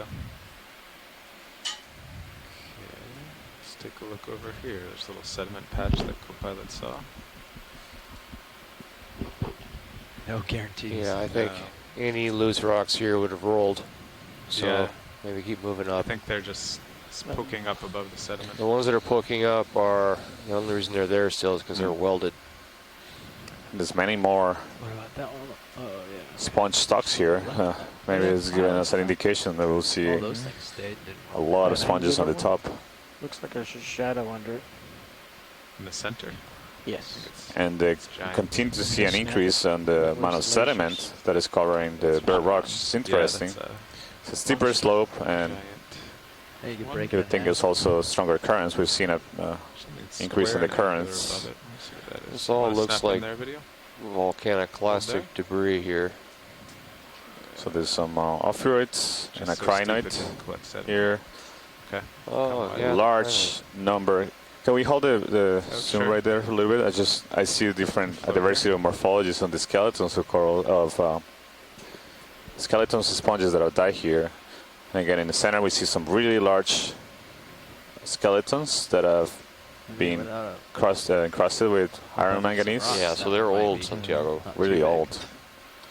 And then some other ones that are much younger on top of the older ones. So whatever species of sponges you see there that are laying horizontally and black in color, Sort of those looks like that one rock is laying on top their of those ages are sponges. likely millennia. Yeah, that's why it's getting closer. Or hundreds of millennia. So you continue to see that the brittle star, the ophiurites, are attached to the stalk that is still standing, still facing upslope. something we've seen throughout the dive. Is that a loose rock that the sponge is attached to? That's what I'm looking at. Oh. Video. If you go wide, I'll get a bump. Get ourselves a... Oh, there's a holothurian in the back. The steepness, if you bump it with the skid, it might just go away. Yeah, you might give it an easy poke. Again,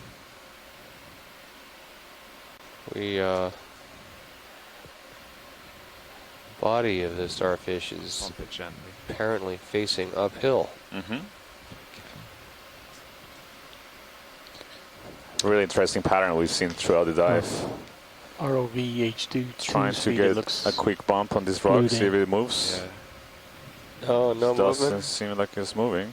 Please No, move. it's really attached there. The one below is moving. Did you All break right. it? Break what? That big one?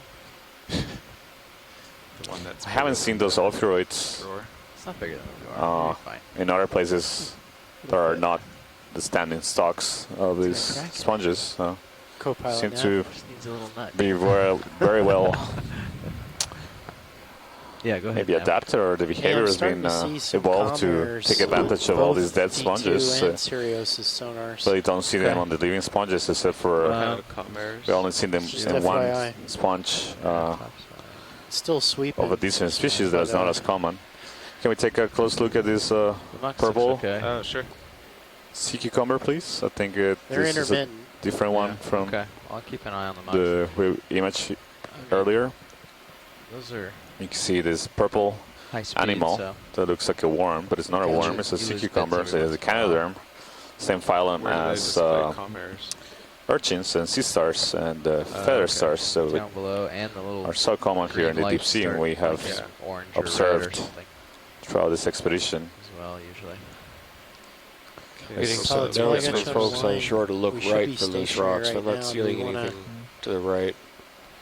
Keep going. Maybe after this zoom, I'll Imaging. jump ahead. This is a 45-degree slope, so I suspect all the loose rocks have rolled down Okay, already. video. Free to zoom.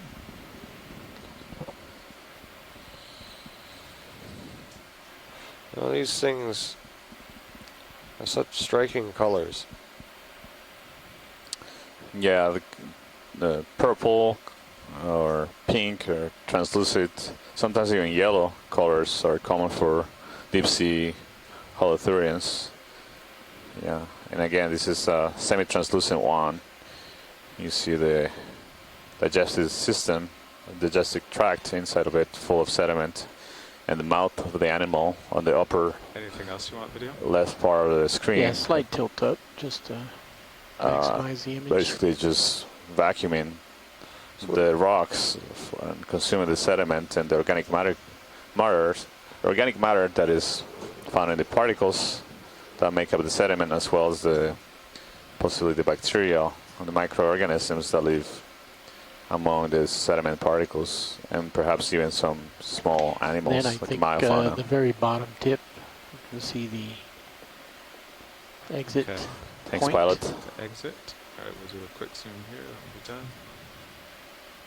There's the exit point. That's the exit end of the sea cucumber. Sometimes we see them get disturbed by the ROV and they empty their guts and they take off and swim, like dumping ballast. That sponge on the left, is that similar to what we've seen? Yeah, it seems like another familiar. This is more like I think it's a Califactus we observed What I earlier. thought The was sponge on the left. local high on Sirius's sonar. Oh, about this rock. Which one? Right in It the looks a middle. little closer to 160 than 120. Yeah, I mean we can. Keep No. cheating to 120. It's, I mean, See a yeah, it's Brisingid sea star on the guys. left rock. Outcropping on the Interesting, left. No, I think we can continue. This is one of the Just float by. common ones that we've seen throughout the dive.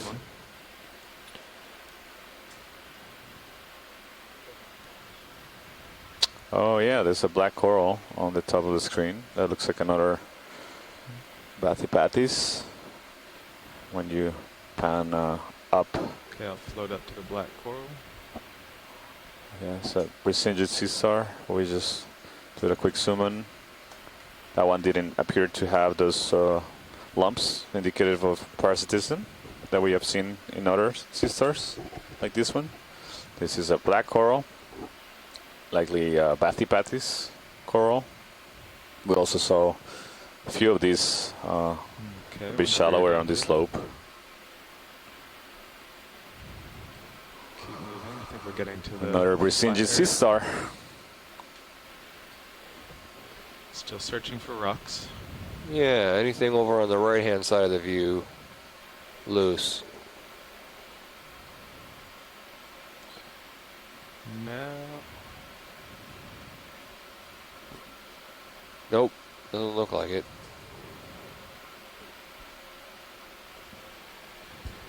So according to HiPAC, I should be getting up onto the flat. What does Shortly, HiPAC? yeah. What does HiPAC give for a depth of the first flat contour?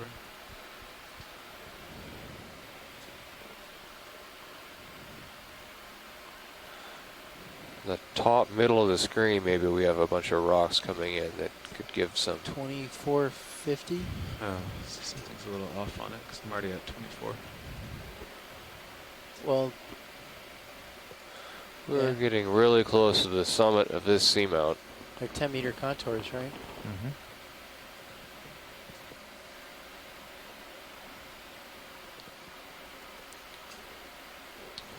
Starting to get out there. I'll be comfortable with another move. Yeah, which direction we want to go? No, I'm glad we sampled that cookie star So when we saw it because go we ahead, haven't go ahead, seen sorry. any other. At least which I haven't direction seen you any others. Looks like 160 is the local high. I marked it on Sirius's sonar. Okay. But do we want to keep cheating north and keep along the 120 bearing? So, I mean, that's up to you. Which way? 160 is like out this way. Assuming Yeah. the bathy's right, but if we're already, Yeah, let's my just go. concern is we're like up in this area over here, and the bathy's way off or something. Well, the point Or is to get to the top. So But yeah. what I'm saying is if we're for some reason we think we're here on the southern edge, but we're 100 meters off or a kilometer off, or not that far, but we're this far off and we're actually over here. And we keep cheating this way, we're going to go downhill. I mean, the odds, or maybe we're over here on I mean, this. we're still in the steep portion. Yeah, but according to the bathy, it should be at 112, which is left of what we're facing. How about over And towards the local left high here? Do we have some anything loose? starboard, Heading left. 160, which should be pretty much downhill. So it doesn't make sense. Heading left. Do you see anything, RV I'll try pilot? and describe why it's happening. Looking left. But Something the bathy there doesn't to the have that high left of the- resolution. It could just be a section that's off. Yeah. Some sponge in the middle of the screen. Maybe a couple more moves along this way and see if it starts to do what we think it does, and if it should. That sounds good to me. And then So adjust if we loose. need to. another 20 at 120. Yeah. Sounds good. Oh, that is a good candidate next to the sponge, isn't it? I think that's a dead sponge. Is it a dead sponge? Yeah, let's go in video. Bridge, Nav. Bridge, could I have a 20 meter move? Maybe not. Bearing No, it's 120. That looks a ton like a loose Yeah. rock to Speed me. Actually, 0.2 knots. Nav, hold that move. I think we'll What might is- bump this one. Okay, video, you can go wide. Good copy, Go rock. Bridge. Say again, pilot? I'm going to give this a bump. We might stop that move in a moment so I can grab Copy. it. But let's see. Bridge, Nav. Let's see if it's loose before you do. Yeah. Bridge, belay my last, please. Let's hold our current position. Thank you, Bridge. These sponges here make it more difficult. Looking at the view Yeah, from just Sirius, this is You just a land and really steep face. Might be easier and less risky. Yeah, I can't get my skid in there because there's a sponge. I don't know. I think it might be a deceptive one that's just poking up. And the sponge is collected around it. Try. It's loose. Calling it. Calling it. Yep. What is this? There's a star, brittle star besieged or something on top of it.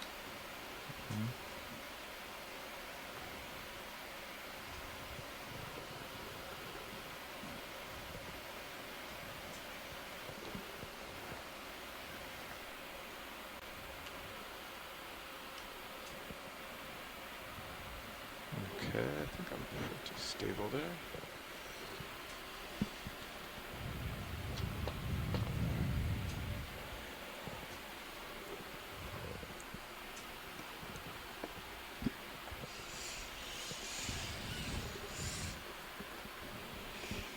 Okay, can you move HD2 over?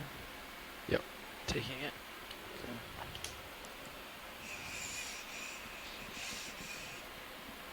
Do you want it on this view?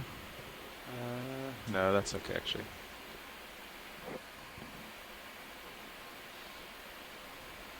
Would you like me to follow you in? No, it's okay. I'm just gonna poke it. So, as with all of the geology in the seamount, every surface is coated with ferromanganese, and it's impossible to tell roll. Rock and roll. what's a basalt and what's a sediment. So this is loose. The question is, what's beneath the ferromanganese crust? Is this just a manganese nodule here, or does it have some basalt beneath the dark ferromanganese coating? I'm slipping. The ferromanganese can be brittle if you squeeze it, like with a claw, which gives you about 800 pounds of force.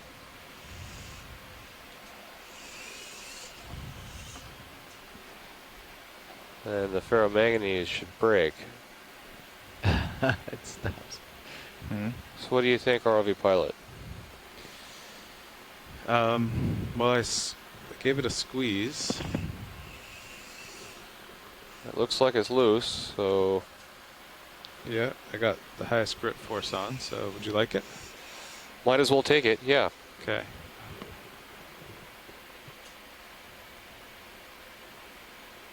Okay.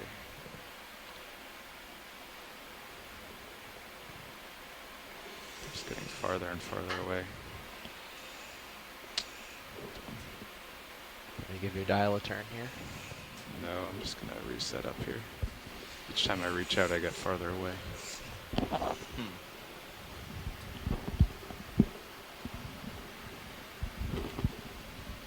The rock's toying with you then. Yeah. Yeah, will you bring up HD2 on that other screen too? Over here? Yeah. Yeah, sure thing. Once you land or now? You can do it now.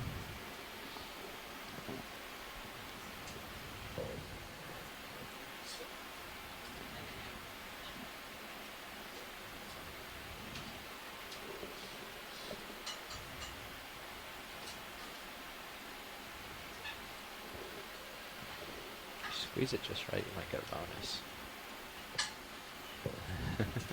What's the bonus? Oh, the dead thing.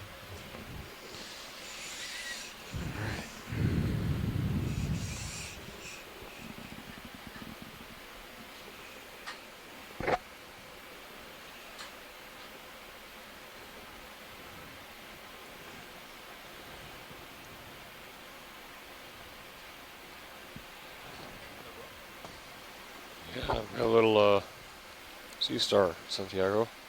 Huh. Is it looks like an asteroid.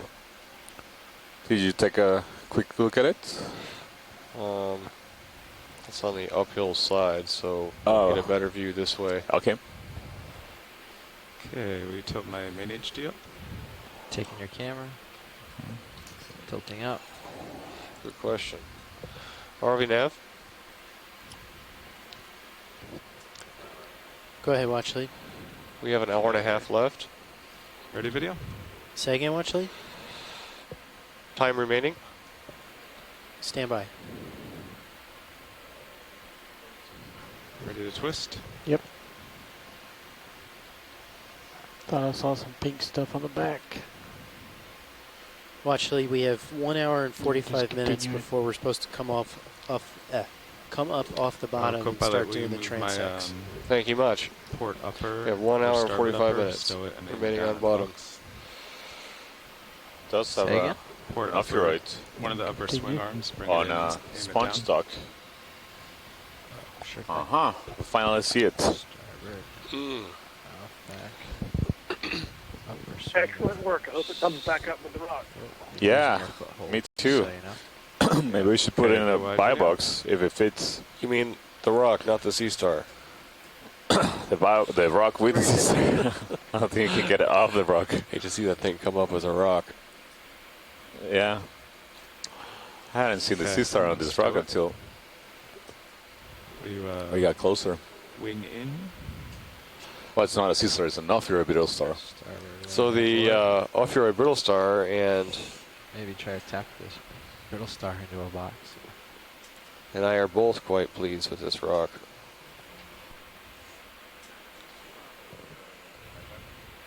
Okay, we move the mini Zeus down. Zeus down.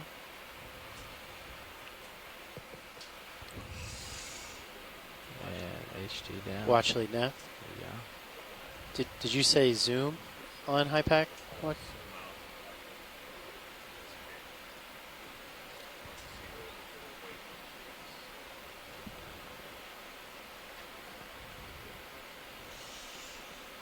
$250 meters away, watch. 250 meters away, watch Lee.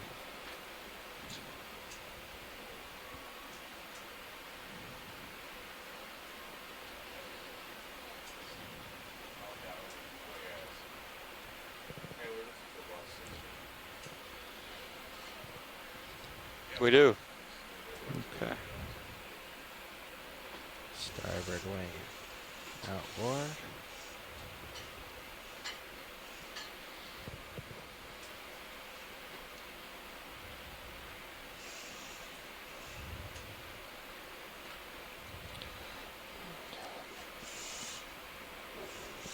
It's unsettling when everything in the background is just spinning around. I never really moved that far. Okay, arm hydraulics are off. Spinning down, disabling HPO. So this will be specimen 5, Santiago. And your Okeanos. Back. And slide HT1. There we go. And we can get that ship move back going. He's stretched out pretty good. Pilot's nav, so call that ship move in. Copy. Yeah.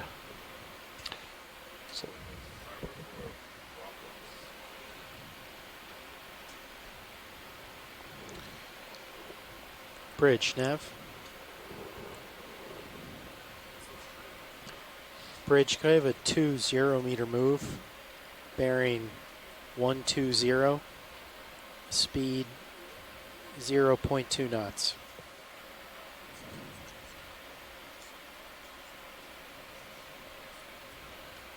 Good copy, Bridge. Oh, you can bring that Thank starboard you. swing arm back up. Okay.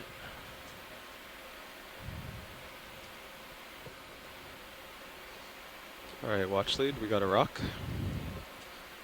Great. Now let's get to the top.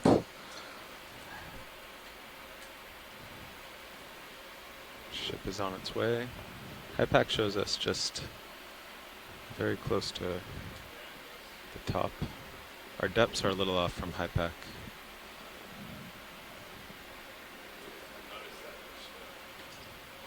Do you want to let Andy sit for a little bit? No. Hello. We still got a ways to go, pilots. Here's Sirius. Before we hit that ridge, it's another 160 meters.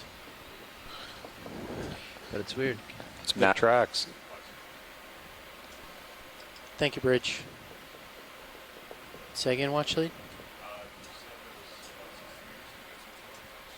No, I was talking to pilot, but I said at 160 meters to the ridge.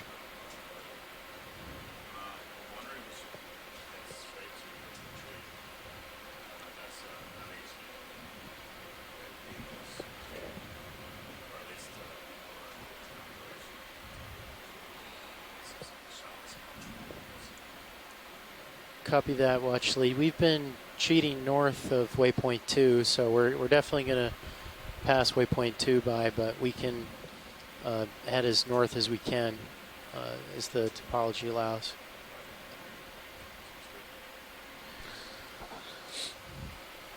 I would think that the bearing right through waypoint 3 will make us sidle sideways along this. If you head straight for waypoint 3, given our current topography. Yeah, I mean, that's due east. Due east puts the mountain right on our right side. Yeah. Which doesn't make sense necessarily. I guess it does. So is that a white coral?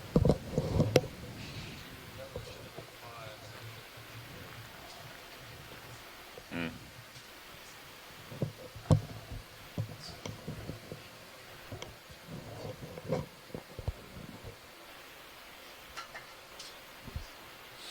Yeah, I see the coral. I think that's likely another of those plurigorgia. We can do a snap zoom as we continue. I don't know. Are we waiting on a ship move, or are we? Yeah, we're doing a bit of waiting on a ship move, and we're also Sirius? Sirius is pretty far back. Ship is moving, so we're just letting Sirius catch up. Okay. And we're also doing a little musical chairs here. Roger. So yeah, let's take a look at that coral. All right. While we wait for Sirius to So catch she's up. behaving pretty well, just a little heavy and kind of tends to drift backwards because the water's moving down the hill. Copy. But as you'll get used to in a couple of minutes, just always pushing up a little and forward. Yeah, I'm trying to get a feel for what that forward is. Muchlead's looking for a coral, he said. Left or right, or There's one upper left. yeah, upper left. That's right. It's kind of hard to see. It's fuzzy and white. It should be right around the center of the screen, so you can start zooming in. And you'll think it will be easier to see. It's upper left of lasers, right next to the black rubble. Yeah, it's in the center. Copy that, Bridge. See it coming into view? No, I don't. The lasers are there. It is. See it? Okay. Left of the lasers now. Yeah, that looks like the same kind of a plurigorgia octocoral we observed and we So collected set up earlier. and image it? Is that the plan, Watchley? Yeah. I think you wanted to snap earlier. You got plenty of time. Okay. Okay, come on in video. So so pretty much due east for waypoint 3, right? We'll just keep going uphill and then we'll turn. It's fine. All right.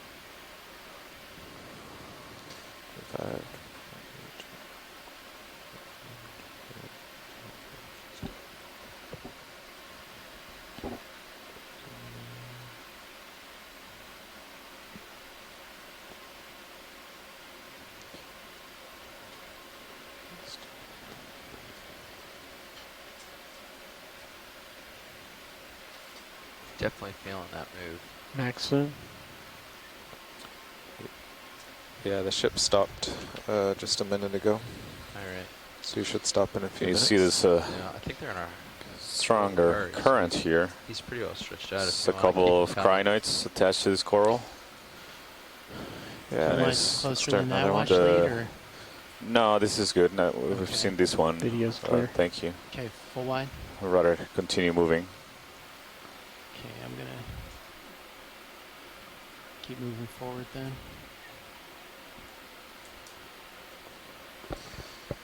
Okay, well, looking at the sonars and according to HiPAC, we should be in a flatter area now. So you come to with a couple 30-meter moves. Sure. Everything looks clear ahead. Yeah. So in the interest of time, we'll just zoom on anything that's super spectacular and otherwise make progress. Yeah, that's. We'll continue. That'll be this the general path, plan. 120. Cool. Want to make it to the top of the Seamount. Bridge With nav. enough time to look around and. We get a see ship this, move 30 some different meters, bearing communities 120 degrees at 0.2 knots. We need to characterize those as well. Then we see more, another Brisingid sea Good star, copper bridge. some more stock Looks like I'm sponges, definitely getting stretched insecting out. those sponges. Yep. Yeah, you're gonna run out of leash soon. Just kind of look side to side while you Copy. wait. Might find something amazing. Wow, there's a lot of arms on that guy over there. There's a couple more Brisingid sea stars coming into view. And then see another stock sponge on the top center of the screen with off yours attached to it. I was just gonna remark Copy that, that Rich. sea fan that we just imaged briefly just a minute ago was perpendicular to the direction of the current. It's coming down slope, so that might be another piece of evidence suggesting that the currents in general on this slope of the northwestern slope of the Seamount are seeing a current that is moving from the south-southeast.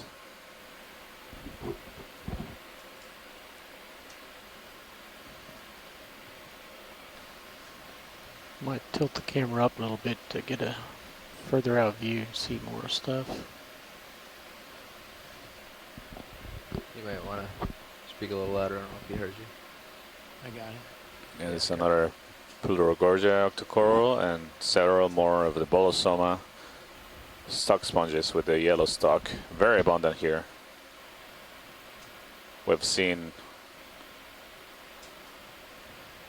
several dozens, if not close to 100 or more individuals in this dive. So I got a little bit more tether now. Yep. Okay. Yeah, starting to move here on Sirius. So. Make a Start heading up. 2/10 of a knot, 30-meter hop.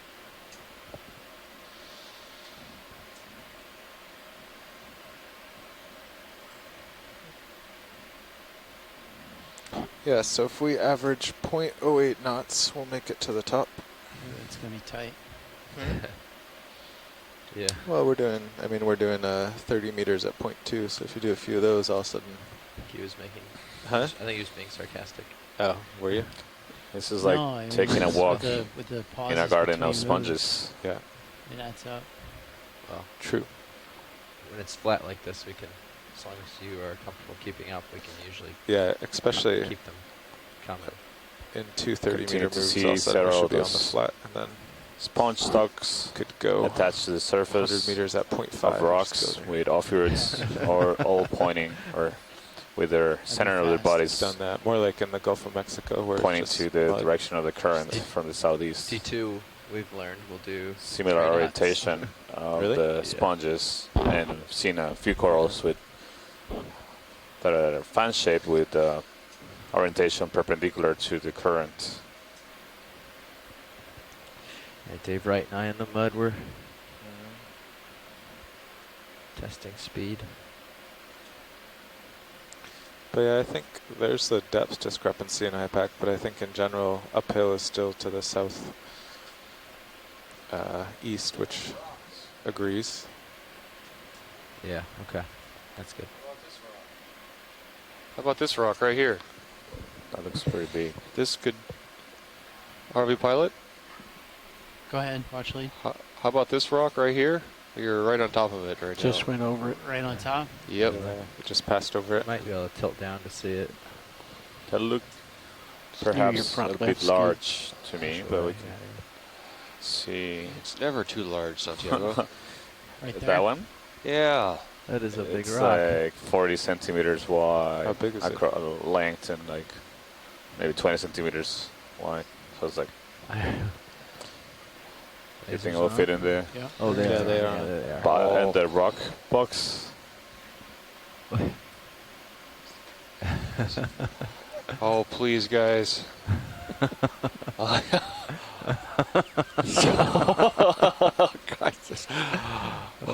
Where are the lasers? I'm not seeing They're right them. beneath it. Where would you? Oh, that's a big rock. Gosh, but it's like the only thing that hasn't looked like a manganese encrusted sediment ball this whole time. You just have to throw away Carl's rock so you can fit it. Is that 50 centimeters? That's fair. My rock was definitely a little Well, I sediment mean, ball. as far as I'm concerned, this is better than the one we just collected. If we had to take that one out and throw it away to get this one, I would say do it. What? It has an ophiroid on it. Yeah, Probably the not ophiroid is anymore. also going to crawl away. You could have your ophiroid. Is it too big, guys? More like, it's looking about a 60 centimeter cube. It'll fit perfect. I mean, it's Co-pilot nav, you think it'll fit?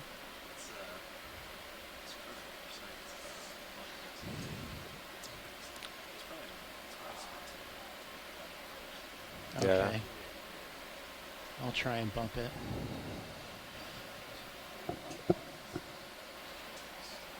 Ah, man.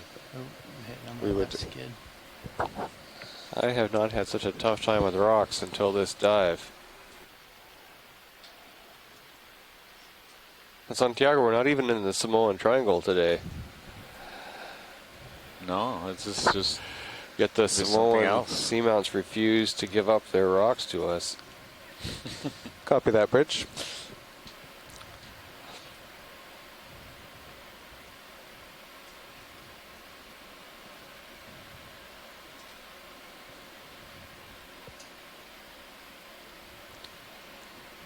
So for those of you on shore, we get it's very hard to judge distance Are you and nudging it with size your skid? Gonna on try the to. seafloor. It's kind of down in a hole. But in this case, you'll Yeah, see I don't there's know if two I red can. dots on the screen. Those are two Without, like, laser really beams. kinda They're 10 centimeters apart. repositioning So myself. when they Yeah. You You might be able to get it with your port skid if you. you see those laser beams Just on the gonna sidle the surface, you starboard. know that you're looking at a distance. It's about 4 centimeters. Or sorry, 4 inches, 10 centimeters. Oh, it's Yeah, it looks solid. solid That was a anyway. good call, So ramming it from the back, yeah. Yeah, and now that you Gosh, see that it was- from this side, it's it's a like nice cemented looking in there. rock. Well, looks like it's attached. Yeah, either that or it's just so big the ROV can't even budge it. You're saying the ROV is too weak? No, I'm not saying the ROV is too weak. It's just that I'm getting so greedy. The rocks are too big. Thank you for that effort, ROV Nice bump. pilots. I would really like to get Actually, a nice rock like that later on. Maybe smaller, of course.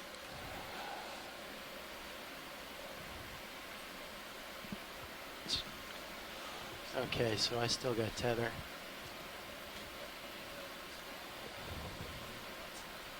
Just saw myself on the bottom of the screen there, but pretty shallow angle.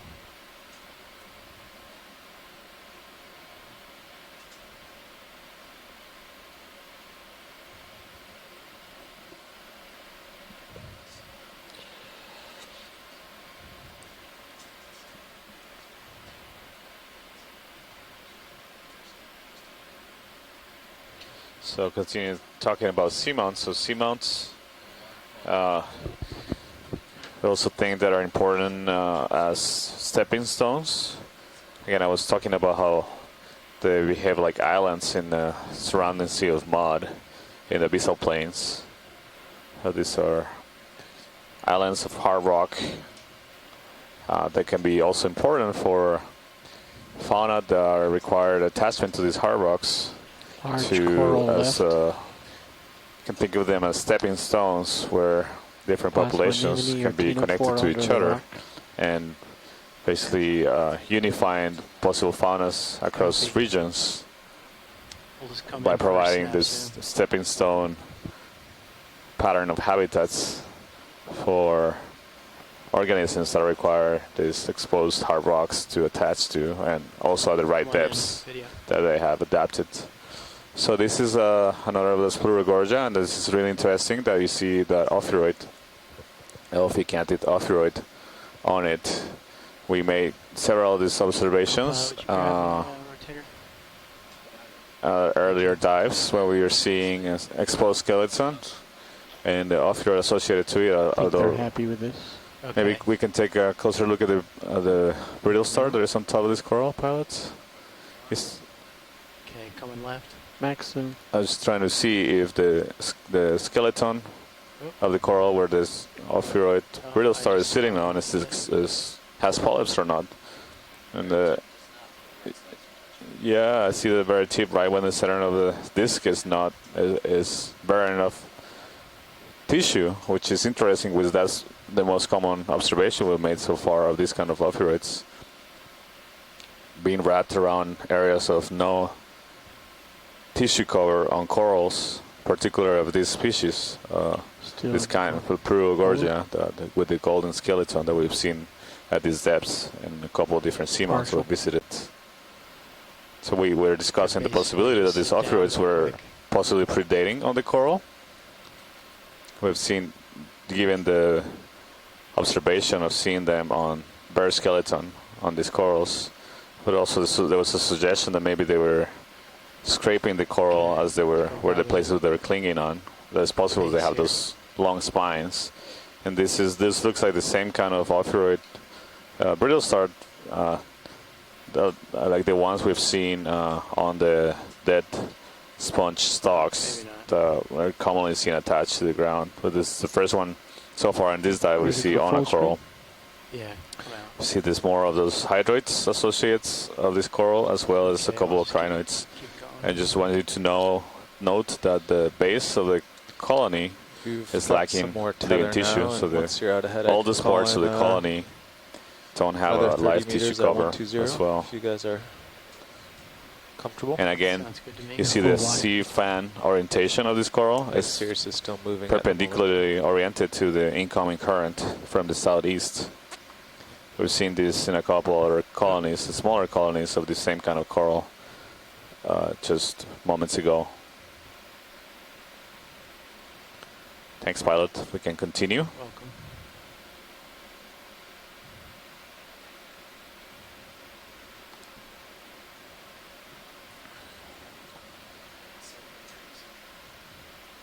Copy. Okay, coming on.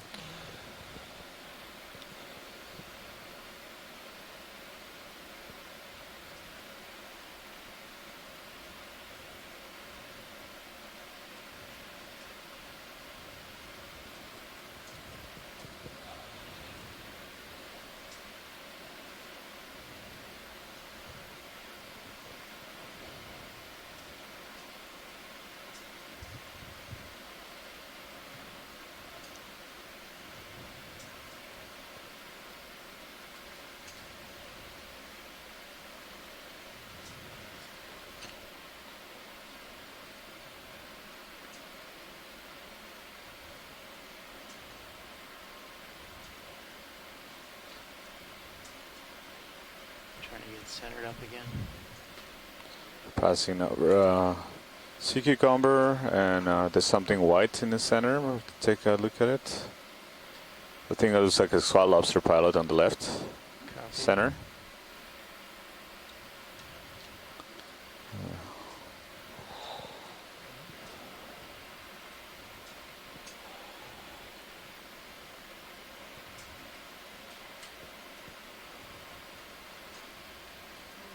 Come in partial video.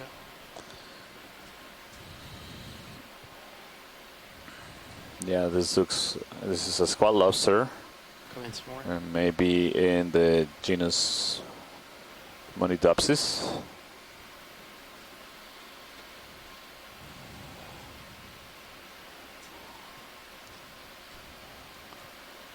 Is that good? Come on, yeah. Let's see if we can get that closer soon. Yeah, I think this is a Monidopsis squat lobster. We see it common.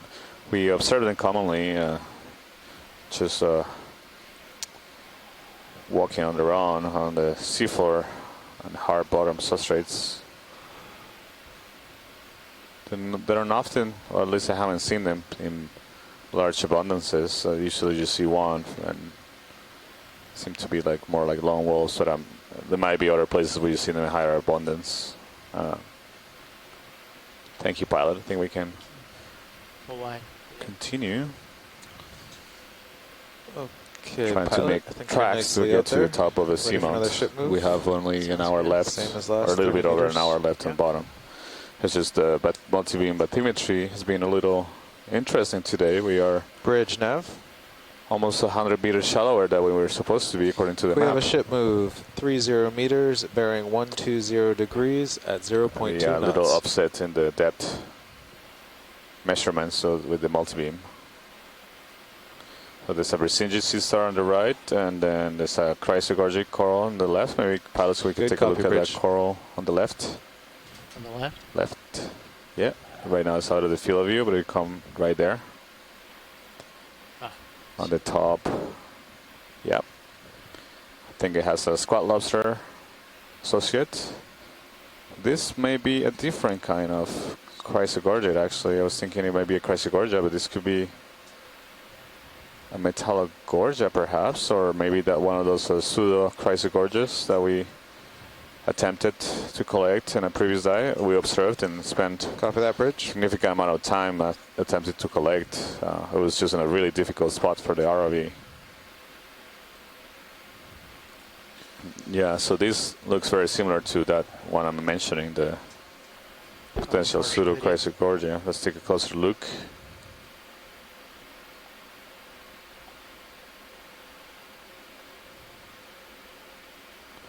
Does have a squat lobster associate in it. You see there is no branching near the base, but it's only near the top, but it's not a planar morphology in the branching. So basically it looks more like a bushy morphology on the top of the branches, the way they're disposed, the disposition of the branches. Okay, a little tighter video. I think this is what we were calling as a pseudo chrysogorgia, with it has a squat lobster associate with it, just only one. He has the claws extended. This is a classic position for a very common position for a squat lobster. And he has his legs. They have like a hook structure. You can see maybe it has some eggs in it. You can get a good focus on the abdomen there. Yeah, it looks like it might have an egg mass. We did collect one that had some eggs. So let's grab it. So this might be a female. If those indeed are eggs, which from this perspective, they do look like an egg mass. Earlier we saw a shrimp associated with a sponge that had eggs in this. Didn't we see this on Rose at 2,500 meters? We did. You're right. This is one of the last things we saw, Rose. Same depth. Yep. We did. It was attached to a side of a really large Okay, I'm coming off. boulder outcrop. We have a vote from Scott France on the chat room. Right, to the ship collect has this been moving specimen. for 3 minutes. A bit series Yeah, is underway. Pilot, do you think it's possible to do a collection of that? Sure. This is, I don't know if you remember, if you were on watch, we tried to collect this same kind of coral with associates in dive 3, and it was really hard. That would Because be it was a really fourth awkward spot bio of the for the day. ROE. Yeah, watch lead co-pilot. Two things. One, Go ahead, co-pilot. We're underway with the ship, and two, we've got 3 biological collections. I don't know what the limit is, if we have.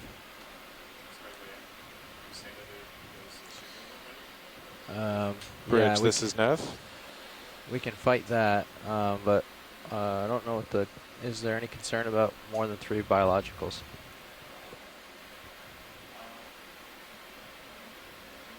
Okay. Okay. All right. All right. We weren't sure. We've done 2 geo. Yeah, 3. So it's starboard inner. Yeah, is can the we only come one to an left. easy stop here? I might need to back a little too. I'm already on top of them. Yeah. Okay, well, I'll set up for it. Yeah. But, To tilt your camera down, I think you're looking out in front of you. yeah, I am. Thank you, Okay. video.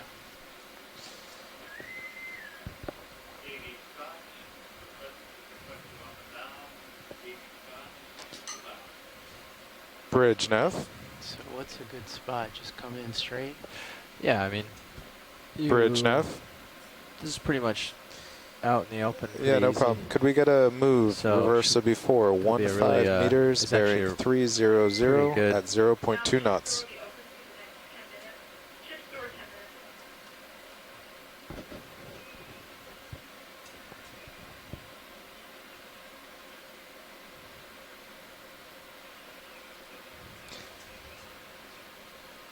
Yeah, 15 meters, bearing 300 degrees, Might even be too close. 0.2 knots. No, that's good right there. Yep. Yeah, you're good. Good copy, Bridge. You don't have to push down so hard. Okay. In fact, the current's pushing you down already, so you really a small amount down and then mostly forward to keep you fighting. That is all you really need. Okay. On this dive.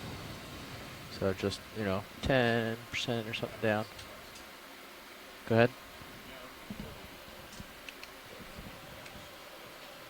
Okay.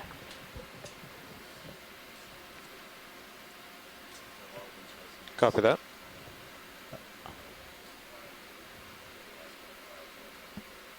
Roger. Yeah, so yeah, there you go. That's perfect. Yeah, so the ship went 25 and I backed up 15, so Cirrus will probably pass over you a little and then go back, but should be fine. Okay. We'll keep a close eye. Let me help you here with your hydraulics. Enabling HPU. Spinning you up. Watch lead nav.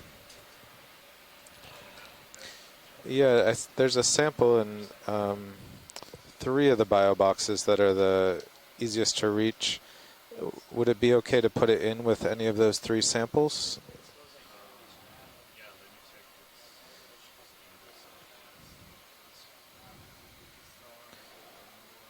Port inner, yeah.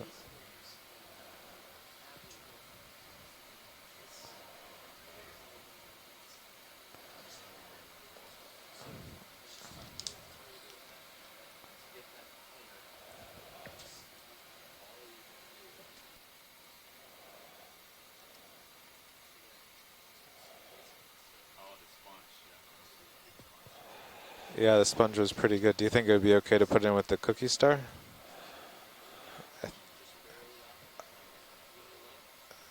Okay. Yeah, he really sunk into that scoop, and I remember he fell out. Okay. Co-pilot and pilot. Watch lead's okay with putting it in port inner because all that's in there is a little cookie star that sinks. So that Copy will that. be. Yeah.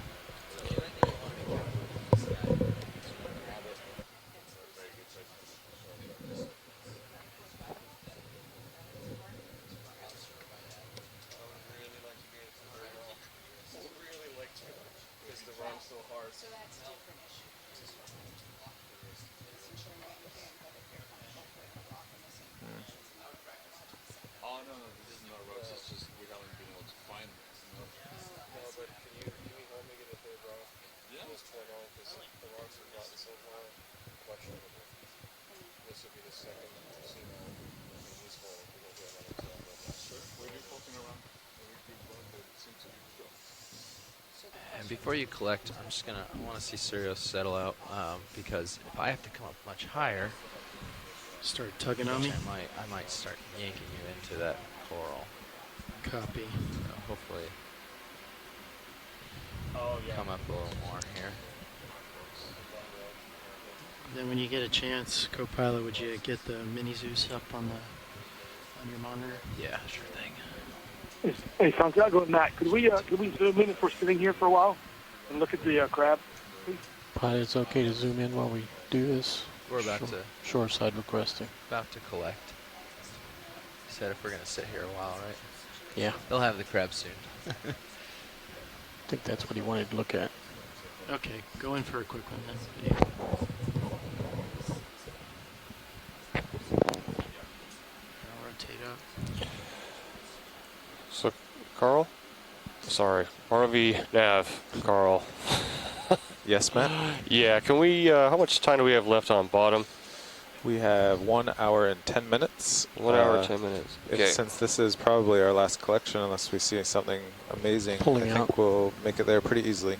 Yeah, still want to get a third rock. Oh, okay. Well, yeah, if possible. Like, I think that's doable too. Thank you. A little tighter video. Yeah, sorry, I had to copy that bridge. Step away momentarily because we're discussing a few things here on board. I think somebody was asking me a question. I think it was Tim.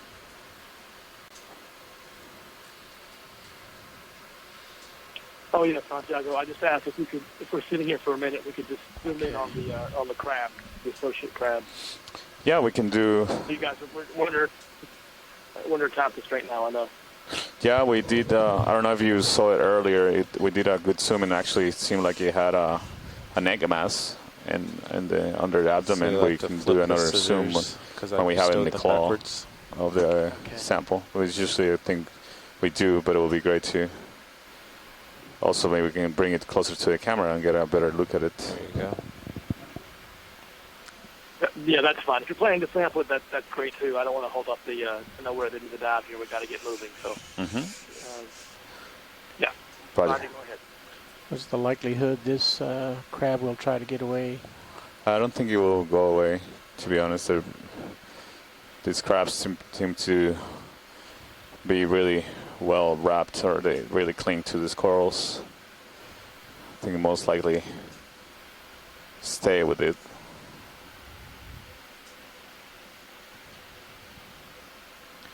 Do you want to zoom on HD2? Yeah. Want me to help you line it up there for you? Yes, please, co-pilot. Come port and up.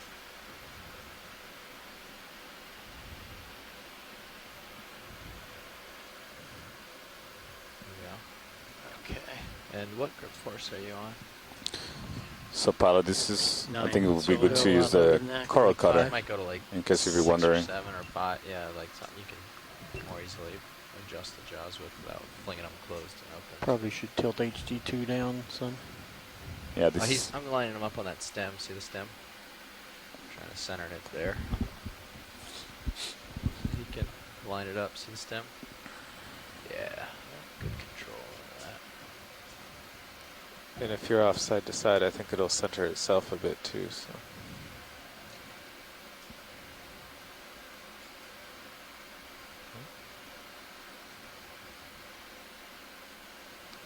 Look at that.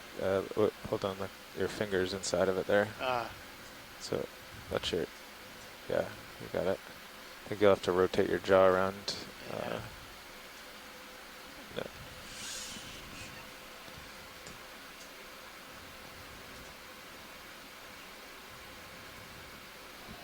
Keep rotating it the other way. No. There you go. That's more perpendicular to it.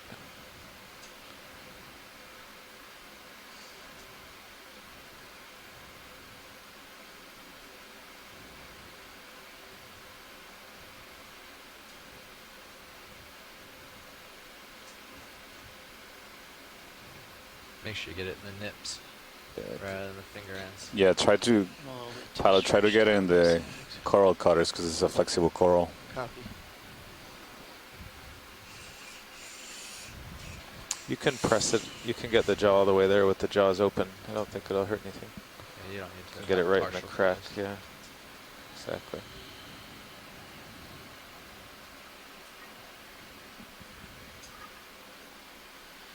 There you go. Nice work. Perfect. Boom. Perfect.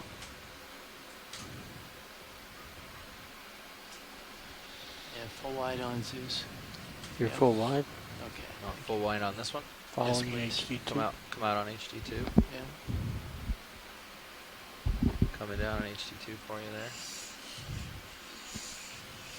So again, this is likely Pseudochrysogorgia. We observed this coral at the same depth range on Rosatoll when we attempted to collect it then. Spent actually a significant amount of time at the end of that dive 3, trying to collect this. It was a really difficult terrain.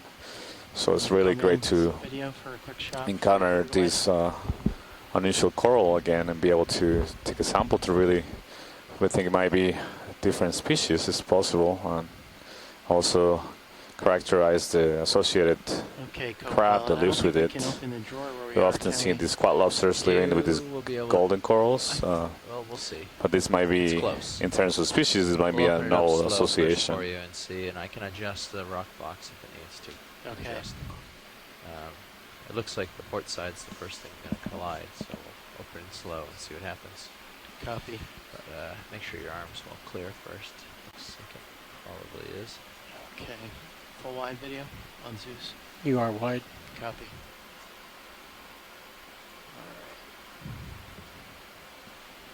Yeah, that looks like you're high enough there, so I'll start extending the drawer slowly.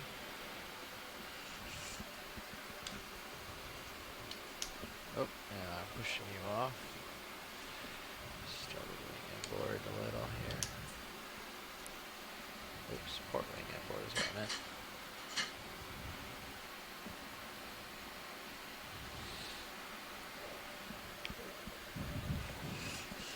Drawer extend a little more. I think starboard is hitting too, actually. Oh yeah, you might. Turns out you might have to lift off. Okay, so let's bring them both in, right? Both come in. Yeah, they're definitely both touching. This might just be too steep of a face. It's pretty flat. You might if you just come up and do autos, do you think that would work, Copilot? Yeah, they were running away pretty fast earlier. I think the DVL's got an offset and is taking off. But you can land sideways. That will do it. So just put your starboard or port side in uphill and set down. Okay. You can also look around and see if you see a ridge you can land on. You just have to pick up and look around and see what you have available. Otherwise, we'll have to just try to do it floating the best you can. Yeah, I see that over there.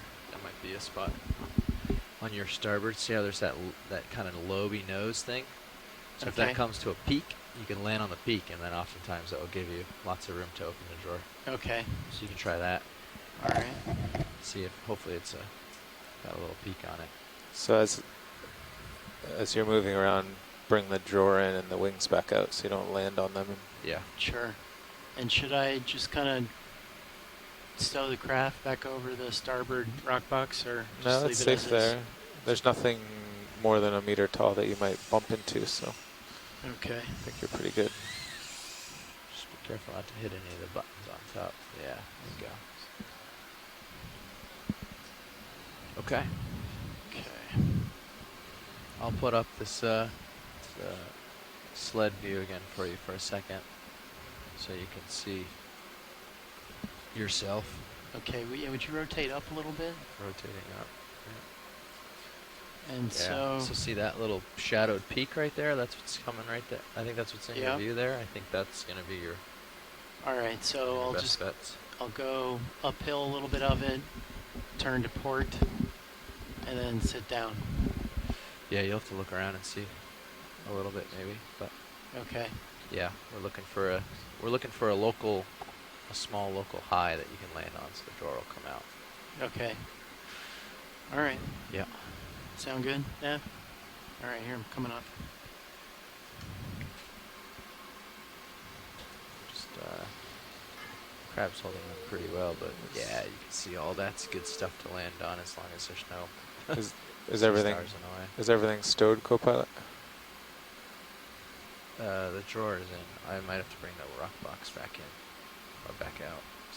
Okay, I'll keep some altitude. Port outboard. You can just take it up to the surface like that. And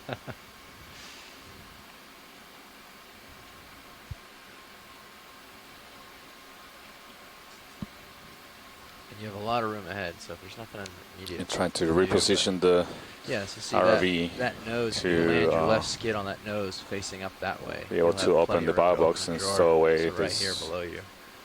pressure Right sample now? of a Looks like you're taking a bouquet of coral flowers with over the the sea sea Seeing your star. minute cam, those rocks and rubble and stuff going out of these. It's a couple more So not on percentages top so of the we star, move but downhill of the star a over the little ways. seafloor. Oh, downhill? Yep, downhill Oh, of the okay. star a little ways. And put your port wing on there with your heading facing more starboard. That's your starboard wing. Oh, port wing. Port wing. Put your port toe on there with your heading facing more starboard, facing like almost south. You'll have tons of room to open your drawer. It's Just really pushing me. Yeah. I'm trying to. Yeah, that's okay. Tilt them down for you. And I can tilt your main please, HD would down ya? for you so you can see your toes a little better. Yeah, its current's really kind of grabbing me. Yeah, fight left. Like, look at your heading here on this view. Yeah, Could you bring in my port lower real quick too? It's, yeah, sure thing. All right, here we go.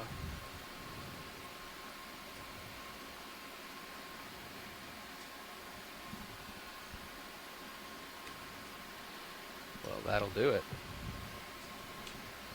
Maybe auto head too, so you don't spin. Yep. Yeah, That would definitely be a looks good good. idea. I like it. That'll work. Still got it? Yeah. Yeah, Paladin, we can do a quick zoom on the squat lobster before we put it away. It'll be great because it seems to be a nice position for a close-up image. Okay, come on in video.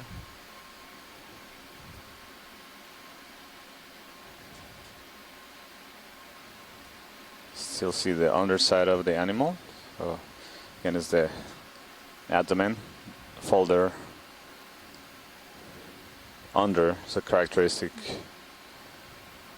This is a characteristic anatomy of a skull lobster. We should get it in the box so we can get to the peak. You too. see the beautiful golden So many skeleton of conflicting this interests. coral. All right, gonna look down at the box.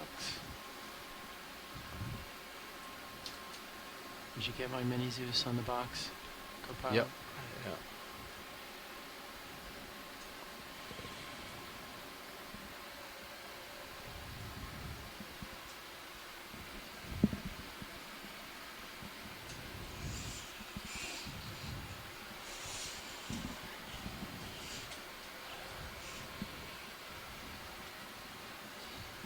Okay. Make sure that's well clear and just slowly extending drawer.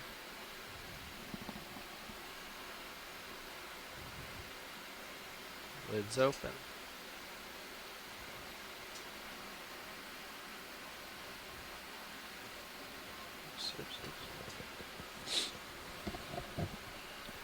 Watch lead in which box? Did you The want port in or inboard. out? Say again? The inboard port, yeah. Okay.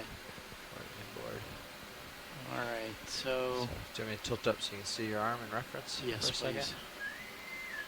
There you go. So rotate wrists and then just try and stuff it in there. It seems like it's kind of big to fit in that. Yeah, I would try to put the bushy part down in first. Yeah. And should probably go. Okay. Got a bit of current blowing it this way, so you might Yeah. have to kind of reach past it and slide it in.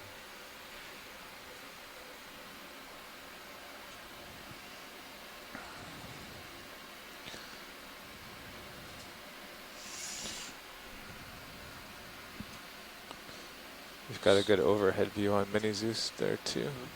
Yeah.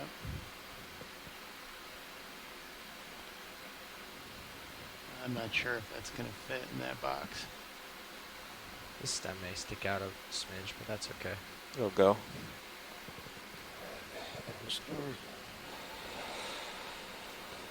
Do you like the Zeus here? Do you want one of the other views up? No, I'm good.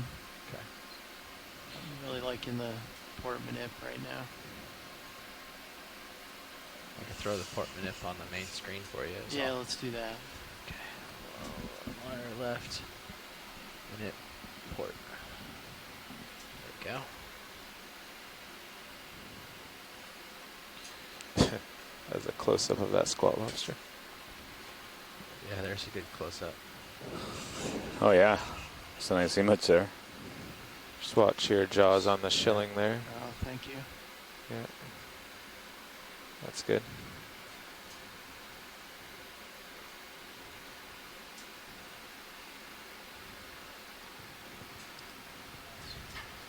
So you want to come down on the elbow a little and up on the wrist a little.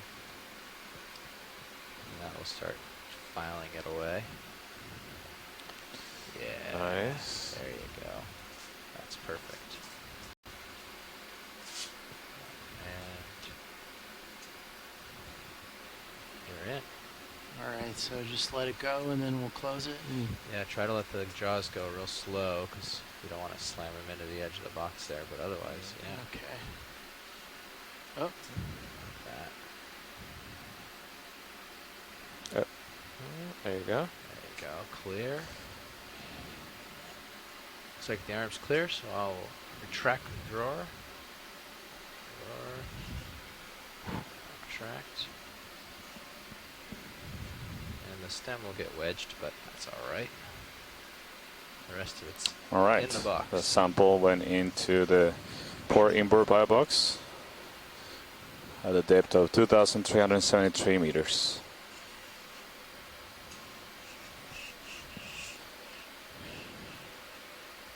Good job, pilot. Great sample. Thank you very much. Thank you much. Fantastic. I agree. Really good sample here. Wow.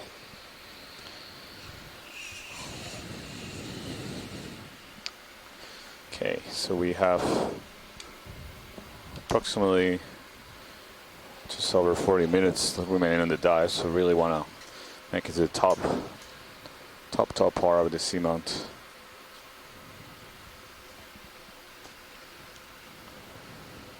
So we currently have just 2 geologic specimens, and these aren't the best specimens that we've collected on this expedition. I'd really like to get a third if possible.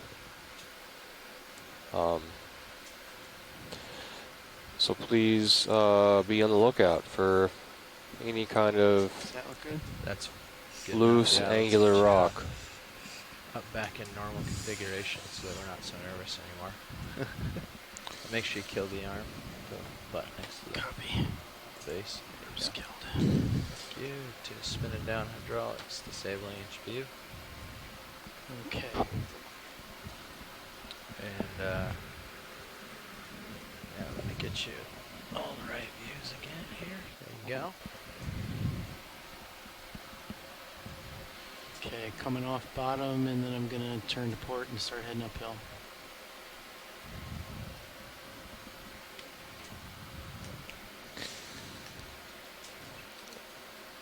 Right.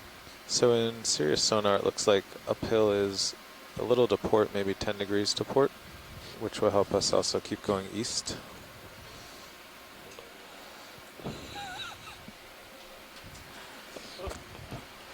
All right, so we'll continue climbing up 110. on Malulu Yeah, I think Seamount. so. And he's on top of you, so you got plenty of tether to go ahead. See several Berzingit sea stars here are just sitting on top of rocks. Hard. Make sure you fight it. Okay. I don't see the arms seem to be pointing down, which is interesting. They usually have their arms raised, although it's not unusual for this kind of Berzingit we've observed here on Malulu, as well as on Rose Atoll, as well as I believe we observed it in Moki Seamount, similar that range. All right, I'm lined up on 110. Am I, is the port rock box fully outboard? Yep. Okay.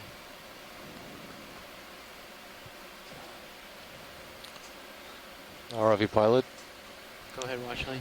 if we can find a real nice rock, I'd be deeply indebted. We'll do our best. What's this? A nice rock? It's too big. Yeah, it looks like on the larger side. Oh man, why are these really nice ones so big?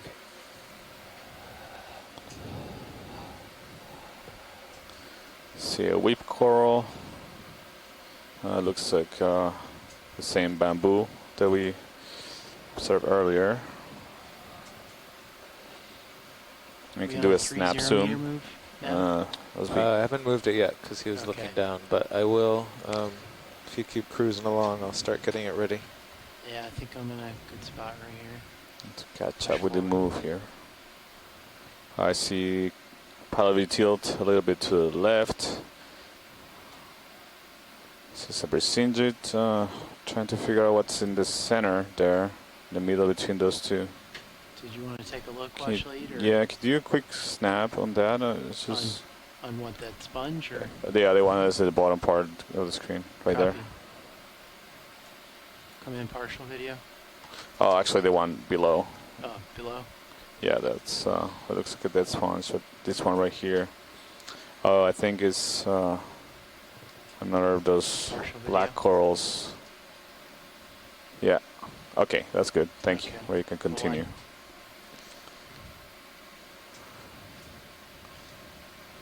There's another of those holothurian sea cucumbers with a purple head. We imaged one of those earlier. All right, pilot, let's see you go 3 knots to center screen. Are you lined up right now, Nat, or co-pilot? No, oh, well, no, not anymore. I did have it lined up, but my offset is adjusting. Oh, okay. Or it's switching on me. So there's 110. You're just going over another cookie star. This is actually still fairly steep. We managed to collect one of those. Maybe the multi-beam is just 100 meters beginning up. of the dive. Yeah. But I checked the points they gave Just us. to the and left, Sean RV labeled pilot. the contours properly. Say again, watch lane. Pan to the left, if you don't mind. Sure. Coming around. Anything? Are these anything loose here?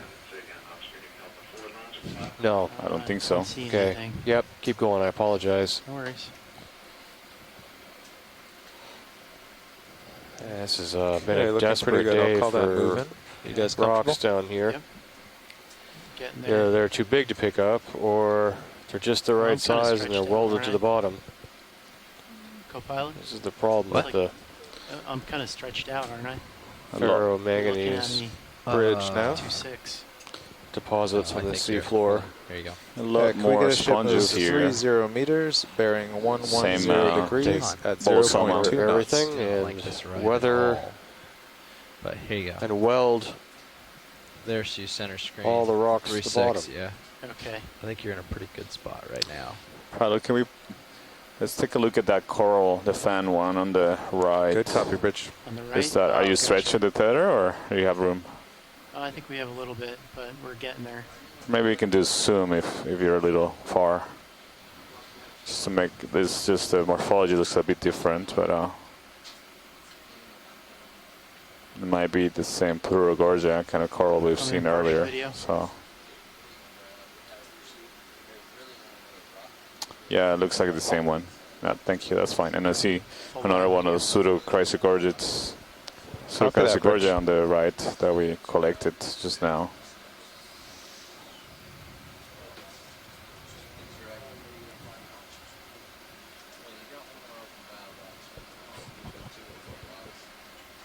Okay, I got a little tether, so I'll just kind of... Want to look at this one, watch lane? I got a little bit before Sirius catches up. Standing by. See another one of those Plurogorgia in the center of the screen. We're doing a quick zoom on that. Partial. See if there's any large or evident associates. I see one hydroid. We commonly see those hydroids on this coral. I don't see much else. Oh, no, there are 2 hydroids. A couple hydroids.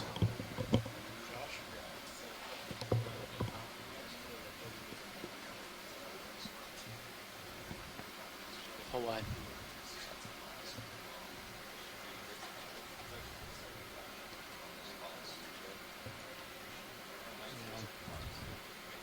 Go and take a look at these sponges. Anything in view that's particularly interesting, watch lead? I see a lot more corals to the right, but it seems like that's... I don't know if you can reach there. Seems like you're waiting for Sirius a bit, right? Yep.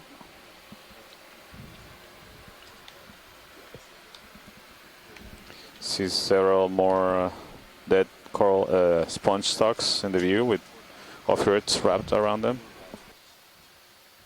If it's so.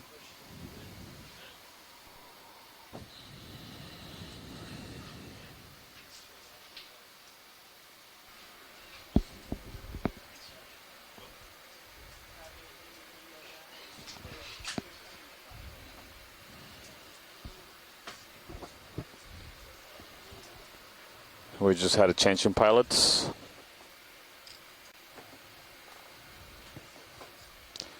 Currently also having a change in navigator and co-pilot as well. We have a whole new team.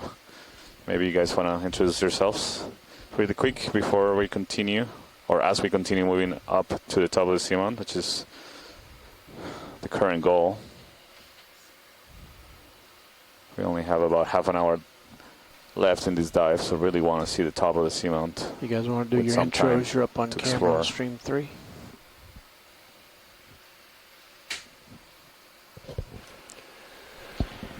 Hello, hello everyone. This is Josh Carlson.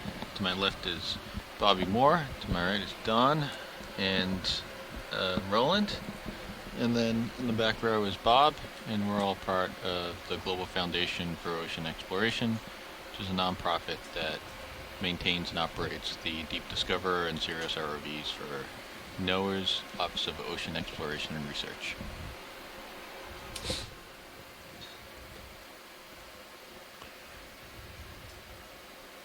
See several more of those Plurogorgia octocorals, sea fans coming into view, as well as many more Resingit sea stars sitting on top of rocks. Some more stock sponges, as well as just the stalks of we currently have a move in. Move is 30 meters, bearing 110.0.2. Roger that. So we have some comments from folks writing in that this has been a really desperate day for fish. No fish seen on the bottom today. That's right. I think the camera's tilted up a little bit. So rocks and fish. There's been the proverbial fish rocks throughout the expedition. That's right. Hopes that we see a fish and it turns out to be a rock.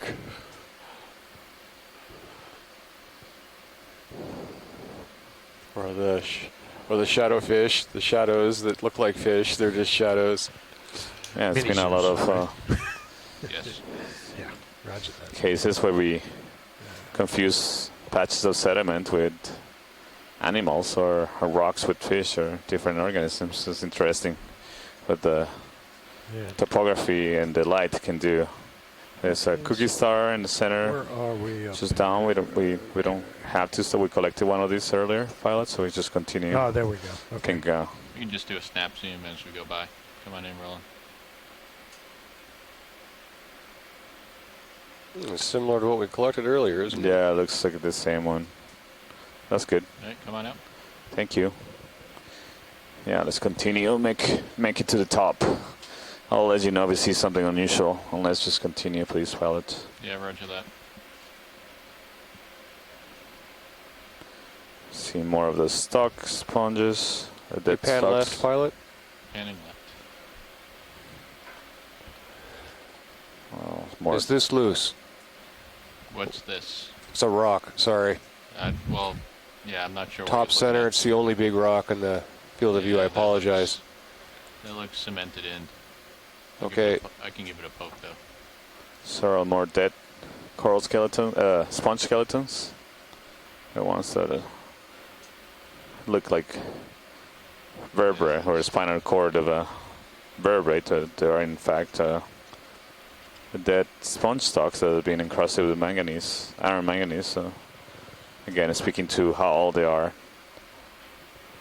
thousands of years old likely. I think I saw some corals on top of this rock pilot, or just further up. Yeah, that looks pretty cemented to me. Thank you, Bridge. Many off-roads here on the stocks. Move See complete. a sea cucumber coming into view, and this a dead sponge just lying on the ground here.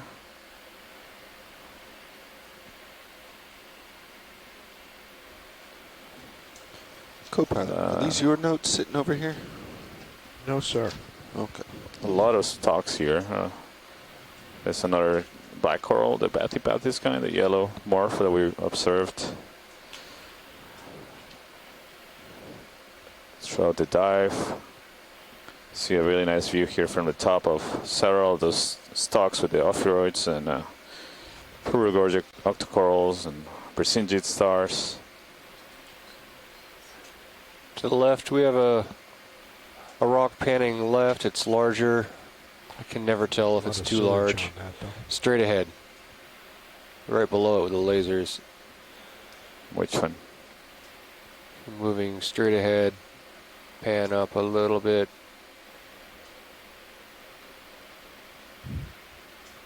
This is... I think this is all one piece of outcrop here. Yep. See several more of the bolosoma stocked sponges and another pseudo-chrysogorgia on the left. What about that? Yes, I was seeing the same thing. Watch leads. Great minds think alike, Josh. Can you bring up the hydraulics, Don? Roger that. I can't get my toe in there, so I'm going to have to poke it with my arm. Yeah, just wanted to let you know we have about 40 minutes left on bottom. Great. 4-0. Well, that's a gift. I thought we had less than that, like 25 minutes. I think it's also because of the fact that we are currently shallower than the maps indicate we should be. Oh yeah, so well we have to pull off at 02:15 on our main clock up here. Roger. In order to begin our mid-water transect. So yeah, you can watch that. It's actually not based on our bottom depth today, whereas every other dive we do base it on our depth. Right. Yeah. I have that in mind too. I just also noticing that if you look at the depth contours of the multi-beam maps, we are basically almost 100 meters shallower than the maps indicate.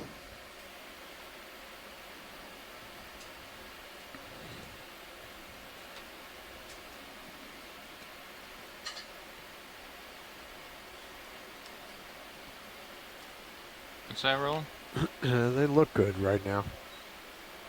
Are you telling me that they're not safe, or that they are safe? They're fine. Video, we have eyes on it. Thank you, though.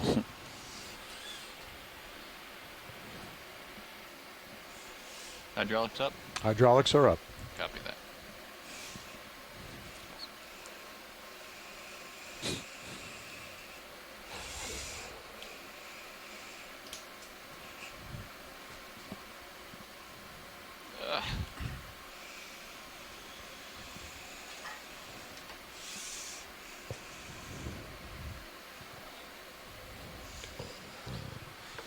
I'm gonna get closer.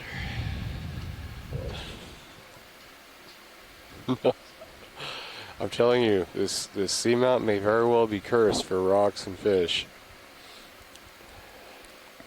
Seems like a happy place for corals and sponges. Corals and sponges and crinoids. And crinoids and ophiroids. Yeah. Plenty of sea cucumbers as well. These brilliant purple ones. Yeah, that's true. We've seen a few of those. Don, can you use this guy here? Yep. And just verify my arm's not going to hit anything. Look at this. You need to control the other cam. D2's cam, co-pilot. D2's. Oh, D1, okay. yep. Okay.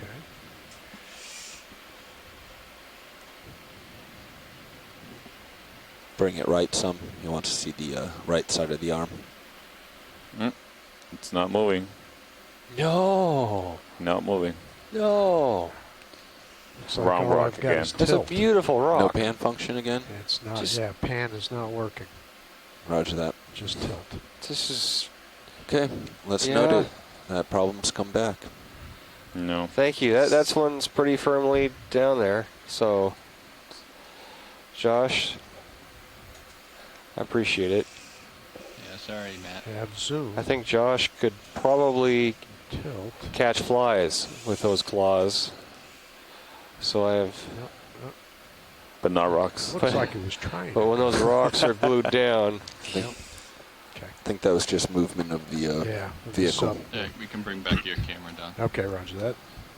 Yeah, keep looking, Matt. We'll Thank find you, something. Josh, RV pilot. Much appreciated.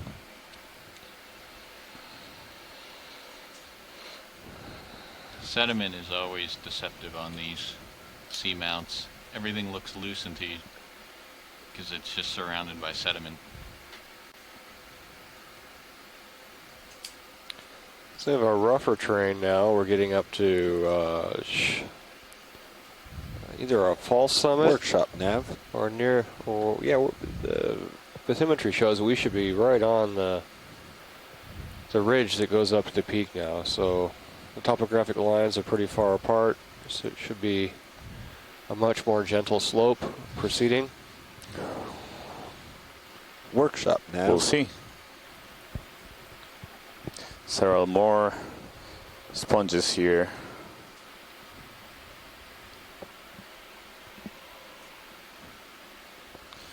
Co-pilot, Go ahead. you ready for another move? Yeah.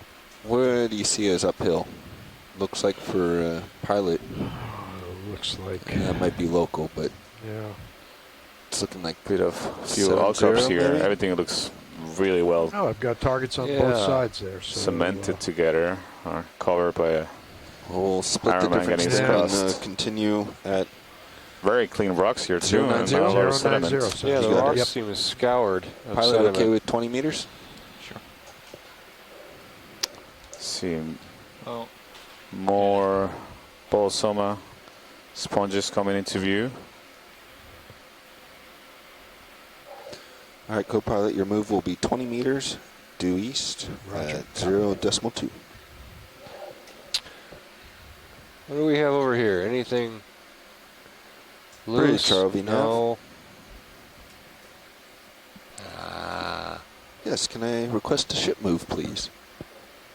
20 meters, 20 meters, bearing We're right up on the 090 ridge that goes at to the summit here, 0.2. Santiago. So Mm-hmm. How can you pan left? As something unusual Copy, morphology bridge. earlier. Something a bit more left. Thank you. 24, 50. We might have lost. There it is. Oh yeah, it's another. It's a large Chrysogorgia there. If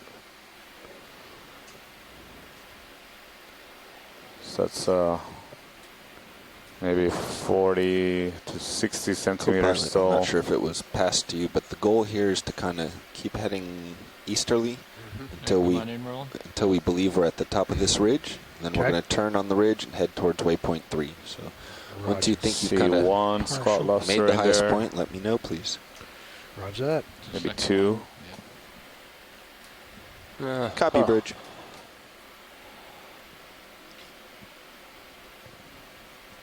It's a nice, beautiful coral here. Looks like there's some of those. I'm tuna sorry, fish on Roland. there. Also, you can see the lines coming out. Yeah, see a squat lobster in there. Trying to see if there's a second one. Oftentimes in these large Chrysogorges we see one or two. Usually at least one, and sometimes two. Could be a mating pair in there. I don't see another one. Amphipod there? No. Excuse me, guys. Could we get a closer look at the filaments coming off of that Chrysogorgia? Are they what? There are Sorry? two pairs. We think it's some benthic ctenophores that are in the middle of the colony, and we just want to look at the filaments to see whether they're branched. I don't see them. Where I do you? saw them right there. They're on the other side of the colony, though. Yeah, I can get around. Let's see if I can maneuver around a bit.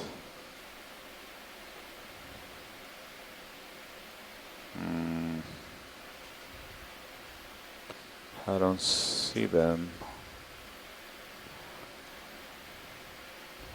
I don't see them. Oh, they're on the right. Yeah. Come on in, Roland. Might be coming from that orange Yeah, there they are. spot there. There we go. There's a couple, actually two or three Yeah, Max there's more two. than one. There's 2 or 3. Drift them back. Sorry, Roland. I'm going to try to come back in. Actually, 4 of them. These have got filaments coming off laterally on I don't know what you call these things, the tentacles, I guess. So that's probably going to put it somewhere near the genus Lyroctes, or one of the ones that have these branched tentacles. So that was actually a good observation. We don't really see the ctenophore itself. We kind of see it in there. So it may be similar to the one we saw a little while ago, or a couple dives ago, that sort of small orange one, not quite as red as some of the other, the Tijauthelia, or however you pronounce it.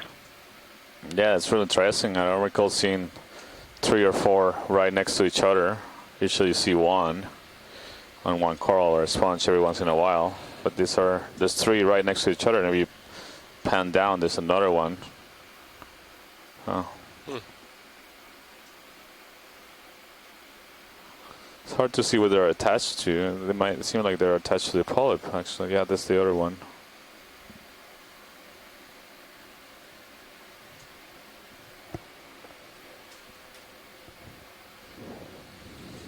Still drifting in. Yeah, I got my toe down.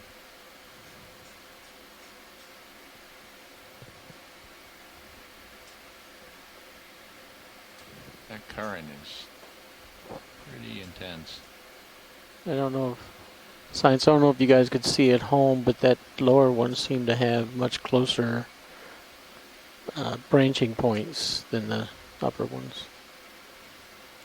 Yeah, it also looked a little bit bigger to me, Roland. That is a beautiful partial coral. pilot. Mm-hmm. Great view. Thank you, pilots. I think we can continue. All right, come on out.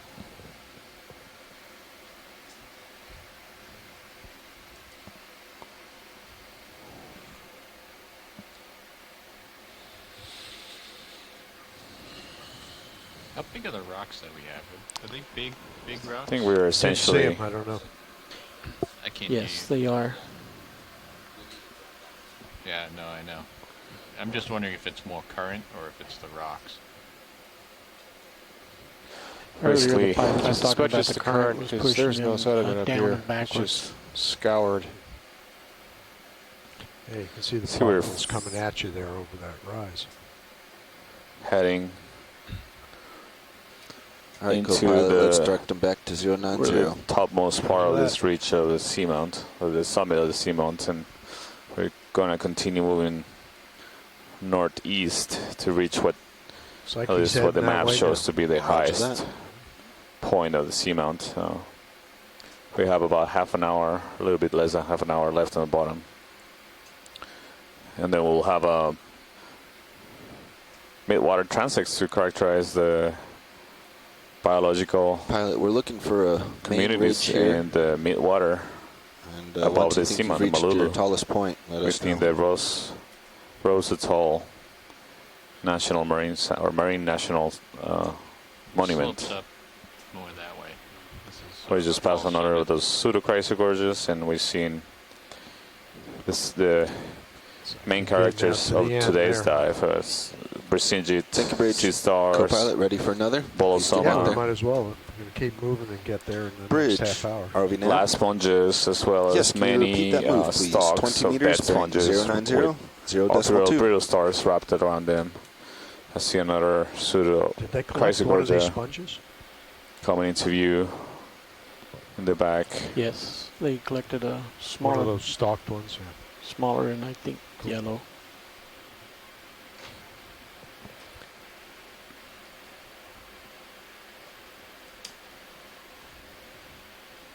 Another Brisingit. Many more old sponge skeletons. Yeah, we're reaching basically at the summit of the Seamount, but it's interesting, we still don't see any of those really old sponge skeletons that are across the manganese crust. So we haven't seen any of those alive. We thought maybe in Rose Atoll they were living shallower, but here it's clear that they can't be living shallower because this is the top of the Seamount. So, and this is likely an indication of the past communities that live here thousands of years ago, maybe even millions of years ago, and being replaced by different kind of communities, different species here.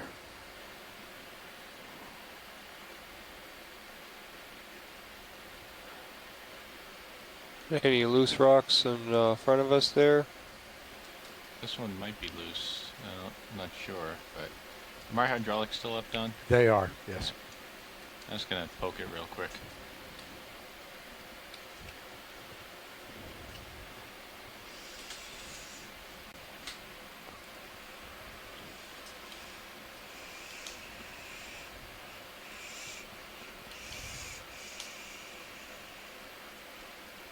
Oh no!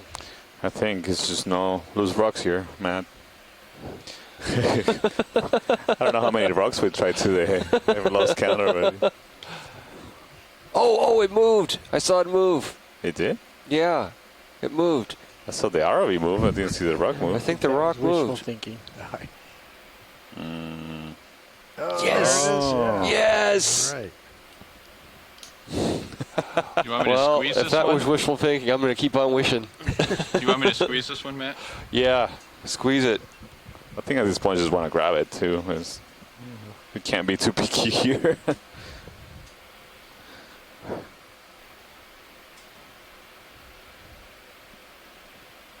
All right, that's Get the full rock grip and force. start wishing for fish, please. All right. Okay, starboard wing inboard. Yeah, we'll tell.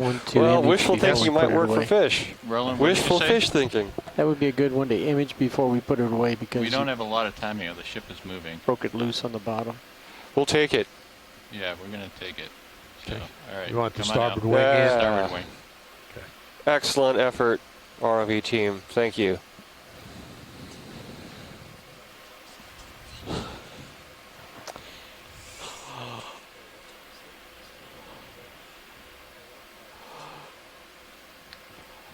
Just might be able to. So this sample is going into the starboard All right. rock box. This will be a Geo sample 7. Starboard forward rock box, and it's a Okay. rock. You may Okay. collected this rock 2,351 meters Oh yeah. on top of Malulu Seamount. Do that. Let me pull off the bottom. Okay. Can you bring back the Sirius cameras, please? Roger that.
Move is complete.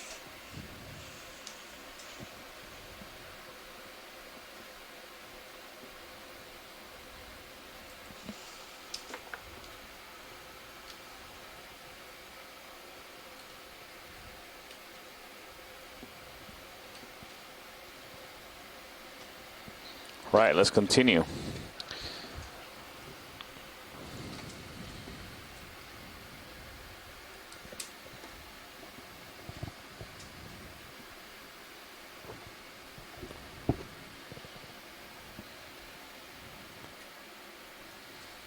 You may want to watch your altitude there, co-pilot. I think Roger you're that. riding a ridge. Yeah, I've been holding right around You haven't really 15 seen a meters change in the above. communities here, the depth range that we have covered. throughout this dive, and right now we are continuing on the top part of the seamount. There's some variability in the terrain here, some outcrops, local topography that varies, but in general the communities have remained pretty constant throughout the dive. Maybe increased abundance of chrysogorgeous corals of the Chrysogorgia and Pseudochrysogorgia kind here, but we're still continuing to see the main characters of this community, or the most common species in this community are the Polosomas, stock sponges, and Plurigorgia, sea fans, and the Presingid sea stars, Ophiuras, and the many dead sponge stocks we've seen today continue to be here. I think we'll change our mode a little bit and start heading a little north of east. Few so 080 for the next one. Bathypathes, black corals. You want to go ahead and get it underway? I see pilot. I see the top of a tall stock we want to take a look at. Looks like a bamboo. What are you facing right now? I'm not sure if I can get there. About right 083. On those really we'll long, do 090 for one more. tall bamboo whips. Bridge, RV nav. Yes, can you repeat the move, please? 20 meters, 090, 0.2.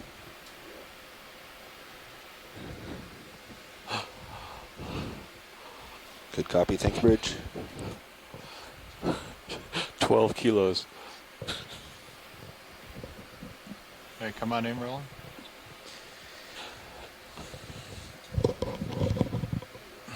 Seeing a larger bamboo coral and get the detail on the polyps. They don't seem to have those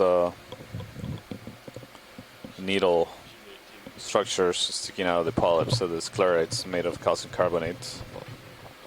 We've seen this kind of coral also with similar depth ranges. Max zoom. More towards the top of a really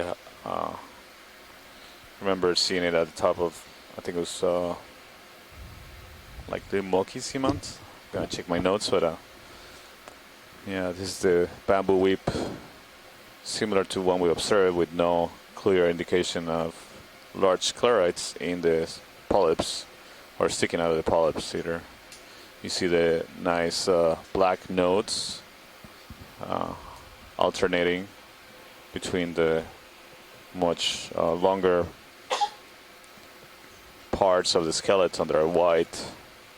So the black nodes are proteinaceous, they provide a lot more flexibility to these corals. You get a much better detail of the polyps here. Yeah, so no evident sclerites in the polyps for this coral, for this bamboo coral. You see the bright red or orange mouths of these polyps are really beautiful to watch.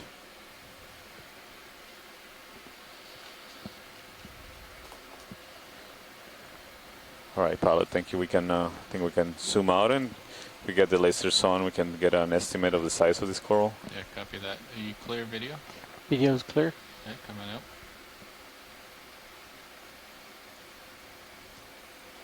Wow, what a spectacular coral.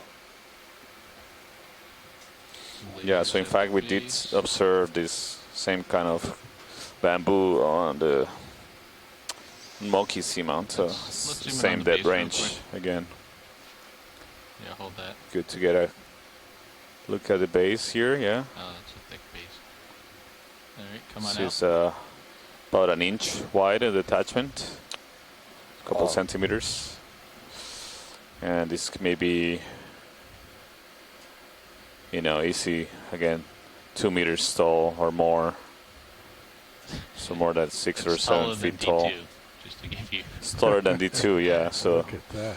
how tall is D2, pilot? How tall is 10 D2? feet? 10 feet. I know it's tall, much taller than me. Whoa, it just keeps going. Yeah, so this could be more than 3 meters tall. more than. It's taller than the ROV, which is 10 feet tall. Oh, the so ROV is 10 feet tall. Oh yeah, so it's easy 12 feet tall, something like that. Very large whip. Wow. See if we can get the lasers on the base. So the biology is a bit different here at the summit ridge. Can you talk about that, Santiago? 15 minutes remaining on bottom. Yeah, this is we've seen just a couple of species that we hadn't observed Pilot, yet. co-pilot, So this I'm is not an seeing any clear sonar example of targets one. on the other side of that ridge, so we'll This follow it. whip bamboo, Roger. very tall, different species from the more small and slender bamboo that we've seen.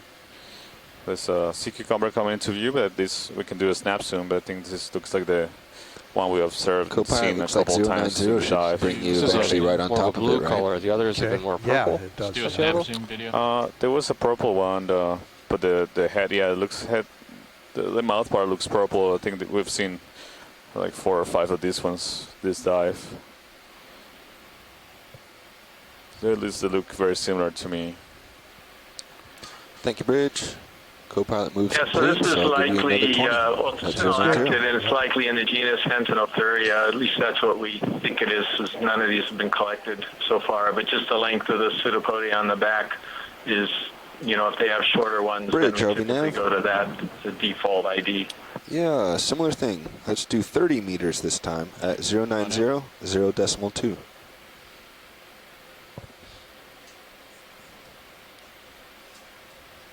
These little anemones. Good copy. Thank you, Bridge. Let's do a quick zoom on Sponges. this. Or sponges.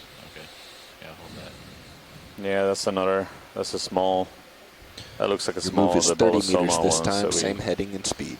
Roger, copy. see here commonly. Yeah, Matsugo, that's a good question. I think there's only other than bamboo Roland, and I maybe did not have you latched. just a couple more of the Pseudochrysogorgia that we see. To me, the community looks very similar. We see here some patches Maybe of sediment Bridge with has you ripples, Yeah. indicating stronger currents. Thank you, Bridge. We see another Pseudochrysogorgia.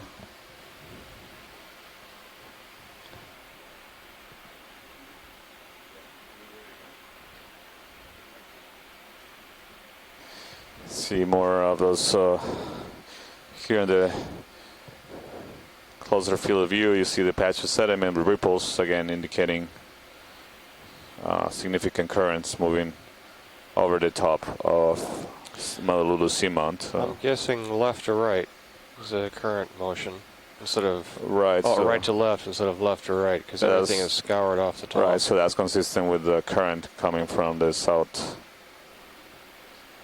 southeast that we have observed. Deck B, 1, pushing 2, the ROV, 3, but as 4. well inferred by the orientation of the octocoral sea fans and octoroids and sponges I that can't we've hear seen anything today. you're saying, Roland. You're very quiet. Interesting. Okay.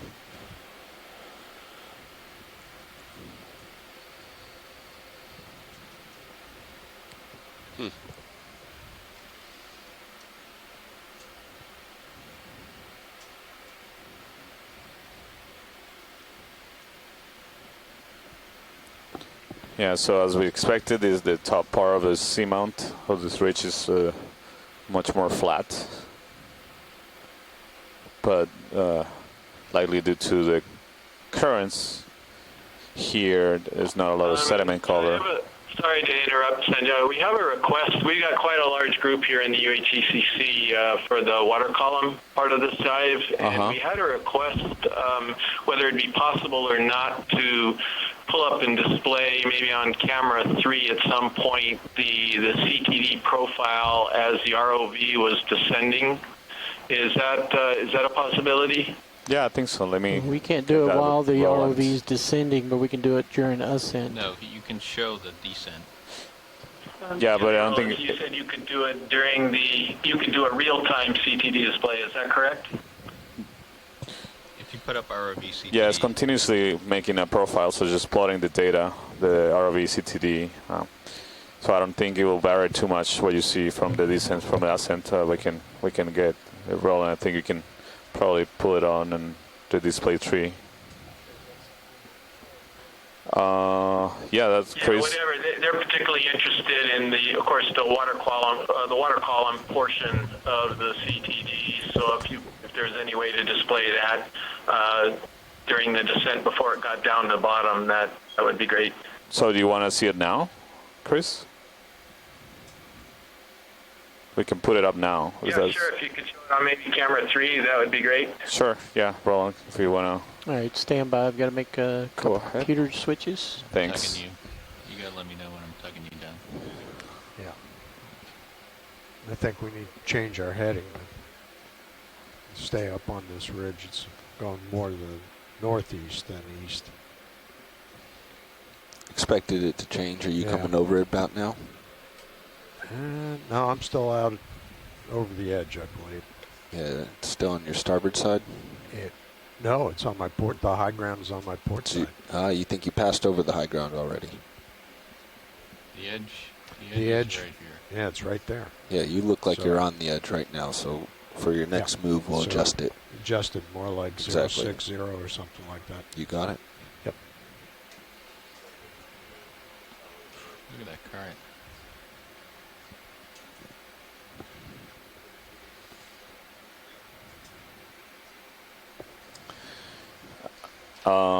So we continue to see many of these bolosoma sponges on top of this ridge, and we have about 10 minutes left, I believe, on the dive.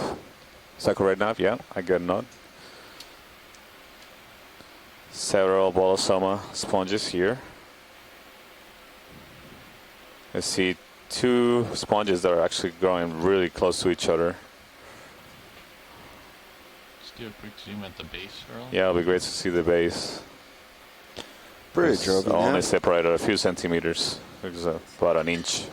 Yes, when or that so. move's complete, can we put in another one, The base please? of each one of these sponges is not frequent that you So see let's do 30 meters at 0.70. 2 of these stock sponges so close to each other. Yes, please. Decimal 2. Right, so I have to say one thing, that I've never seen so many of these bolosoma stock sponges in any site ever.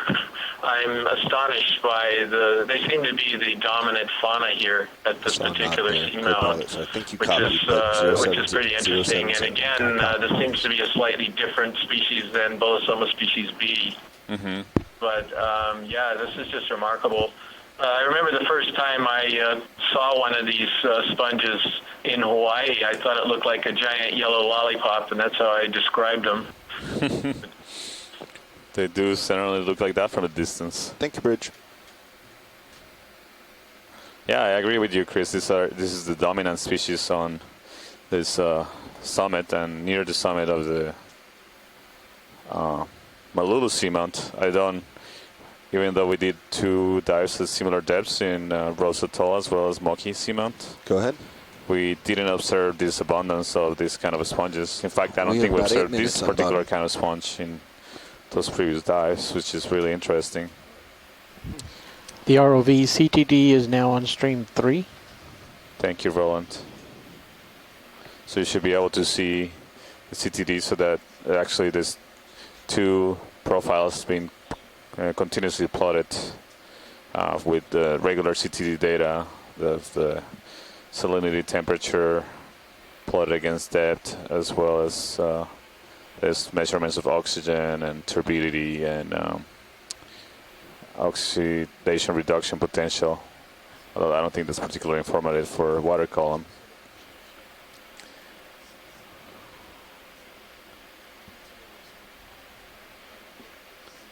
So many more of the sponges here, but not a lot of our corals. As we continue to... Oh, there's a ctenophore right there. One of those comb jelly ctenophores. Roger that. We see the rows of cilia moving on the sides, Still and again, moving that's not... yeah, that's not light that is being actively produced by the animal, but it's actually the refraction of light They're still getting close. from the ROV that is bouncing from the cilia that are moving in those waves. Yeah, you drifted back. Co-pilot Nav. Go ahead. It's the very first time that light's been reflected port off this sonar was creature. turned in. In its feeding position with its lobes closed, no, we'll I probably didn't. see it I hadn't react, touched the open its swing lobes, arms, and that's maybe the- swim away if we're lucky. They were left. Wow. Maybe pilot wants to leave it there. It but looks extraterrestrial. That's just Yeah, it's bizarre and amazing. beautiful. It To looked keep briefly an like eye a out butterfly for there, these, didn't it? lobate ctenophores, whether they have 4 projections on either side of the lobes near the body called the oracles. And it looks like this guy may not have any, which would put it in a undescribed family, which we know about, but we haven't yet managed to catch an animal in I good don't enough really know when condition that to went inboard describe it. though, because it was out when we sat down. Wow. And you were I wish we first could poking that collect initial this. rock.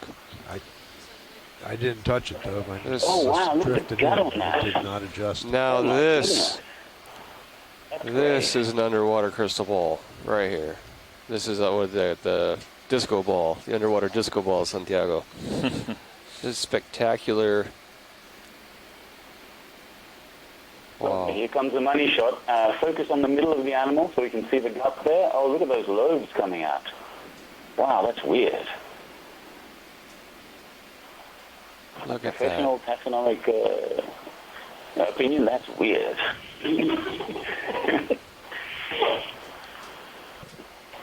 Let's hang out on here just for a little while longer. See if we can focus on the canals that are running, that's it, through the lobes there. They seem to be simple. Sometimes they can be very sinusoidal and winding around.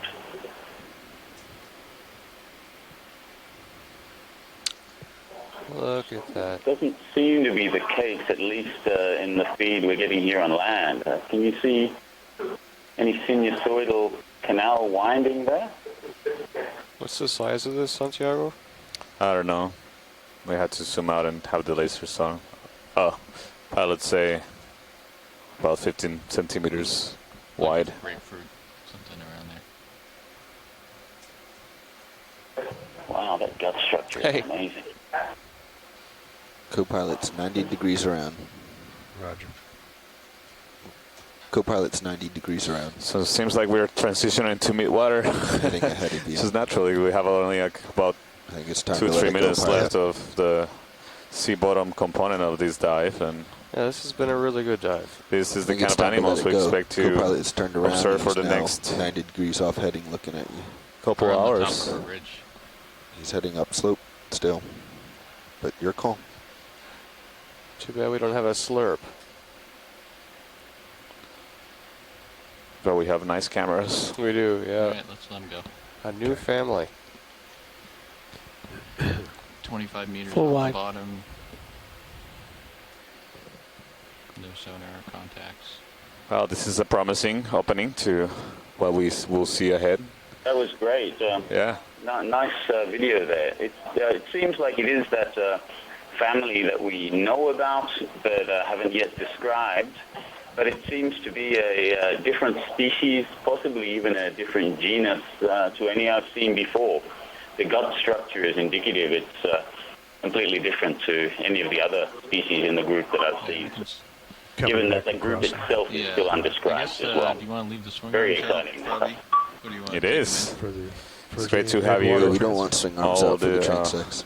All right, let's bring participating the from Hawaii and being the experts on these groups. We'll looking forward to learning a lot more in the next portion of this dive.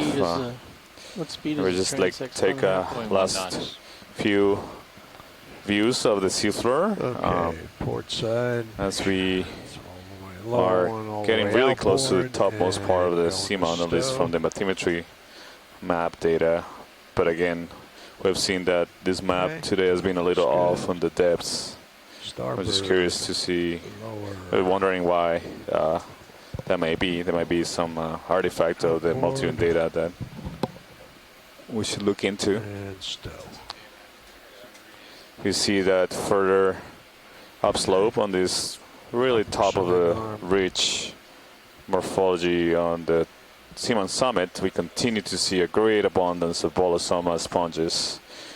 As Chris Kelly was mentioning, I agree. It's definitely the most abundant and dominant species on the benthos on the northwestern slope and the summit of the Seamount. We didn't get a chance to explore any other areas of the Seamount, but given the abundance of these animals, we will guess that this is characteristic of this depth contour around the Seamount. I can continue to see the particles moving from the southeast, and so all points to strong evidence suggesting that this is likely the all the swing arms common current direction here on top of the Seamount. Seamount. Sure. So we're ascending through. Yeah, the sediment was accumulated on the left-hand side of the ridge, on the top, and on the right-hand side it seems to be scoured away.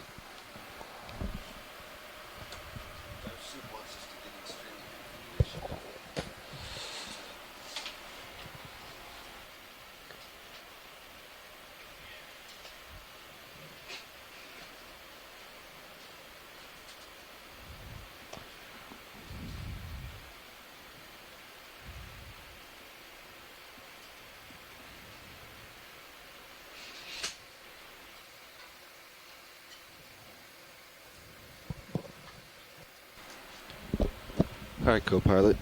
Okay. It's ready. It's time for us to come off bottom. All right. RV nav, this is watch lead.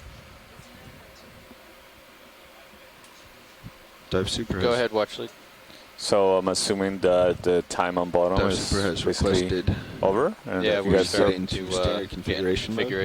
to start the midwater. Roger, thanks. So the first midwater is at 2,000 meters, why don't we so start we only coming up a have little like bit? a 5-minute ascent Correct. to the first spot. Just get off this Thanks. ridge I'll some. let this Okay. people on shore know. So this is the end of the seafloor part of this dive. We ending at a depth of 2,334 meters.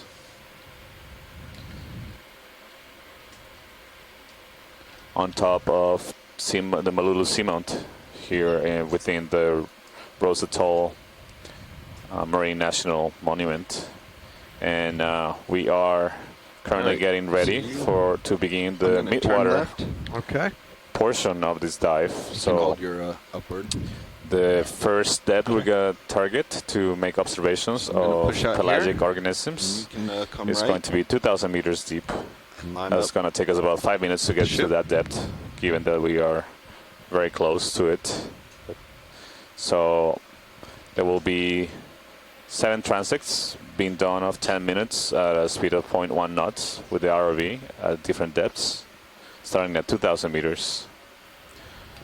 So I think this is a good time to welcome all the scientists that will be participating and interested in the midwater transects that will happen very soon. Maybe, I don't know if Amanda Netburn is in Hawaii there. A lot, so that's why you're having an issue. Go ahead and take your auto head off. Seems like folks in Hawaii are also getting ready.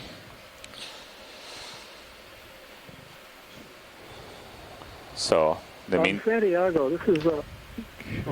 yeah, is that Bruce? This is Bruce Mundy. There is a little bit of a dent. Unfortunately, I'm going to have to leave probably before you get into the midwater transects. I was just curious about what the weather is doing now, what the prospects are of getting over What are we going to 2,000 meters? 2,000 might meters, so happen we can come for up tomorrow's to dive. full speed. Full speed. I currently don't have a updated forecast. What I can see is that the wind has remained constant and actually has dropped a bit from what we were seeing early this morning. But I can try to grab Kelly. I think she might have a better update on the weather. So that I can get right at. Okay. Hey, Santiago, I'm going to go run up to the bridge and double-check that latest forecast. It looked good yesterday, right on the verge, but I'll go double-check that and report back. 90. Great. Thanks, Kelly. There she was. 10 meters off. Situated, and then see. I think we'll, if you have to go, we'll let you all know through an email as soon as we know what the estimated time of arrival to Tuila is and whether Well, there should be any problems that we Bobby don't anticipate doing the dive but tomorrow. basically, we're going to come up and get into Okay, our that would normal be great. Thank configuration. you. Yeah. I'll probably hang on here for And another, you'll have a another fixed 15, camera 20 angle, minutes, but say like 45 Oh, degrees great. or whatever Okay. Bobby's comfortable So with. I think we definitely have an And update by then then. And Bobby's, hopefully we'll we're see going to some be fish in the moving midwater ship at transects. 0.1 knots, or if there's enough current, we might be stationary, but probably Yeah, 0.1 so knots. Santiago, And we've got you're sort of CTD going to data help on the big Bobby screen up here now, keep an eye and on they're where making he a few is. adjustments He's to the going to be very plan based on focused the on CTD data. getting a But what nice they'd shot also on like to something. look at, You're going to be if turning left and right and possible, going is backwards the and forwards and stuff. EK60 data. So basically, that you was want to be acquired, telling Bobby when he's starting to go last night, I off would your gather. camera. And for something really cool, maybe you give him a little bit more like it now, actually, if that were time to possible look at to it, tilt display down that just a as little well, bit, but you 'cause basically they're don't want to be changing moving around slightly too the much. depths for You their want to shallower keep it steady so that you can transects. fly around in your field of view. Does that sound good to you, Bobby? Yeah, just please stand by just a minute, like and a I'm good gonna theory. I'm gonna go So it's find Mimi. generally She pretty was tough. coordinating that. Bobby's a good pilot, so we'll probably get some good footage. Just 1 second. We'll leave the Thank you CTD for up your for now, and confidence, Nav, but we'll see. we'll get I a look appreciate at the it, AK60 soon.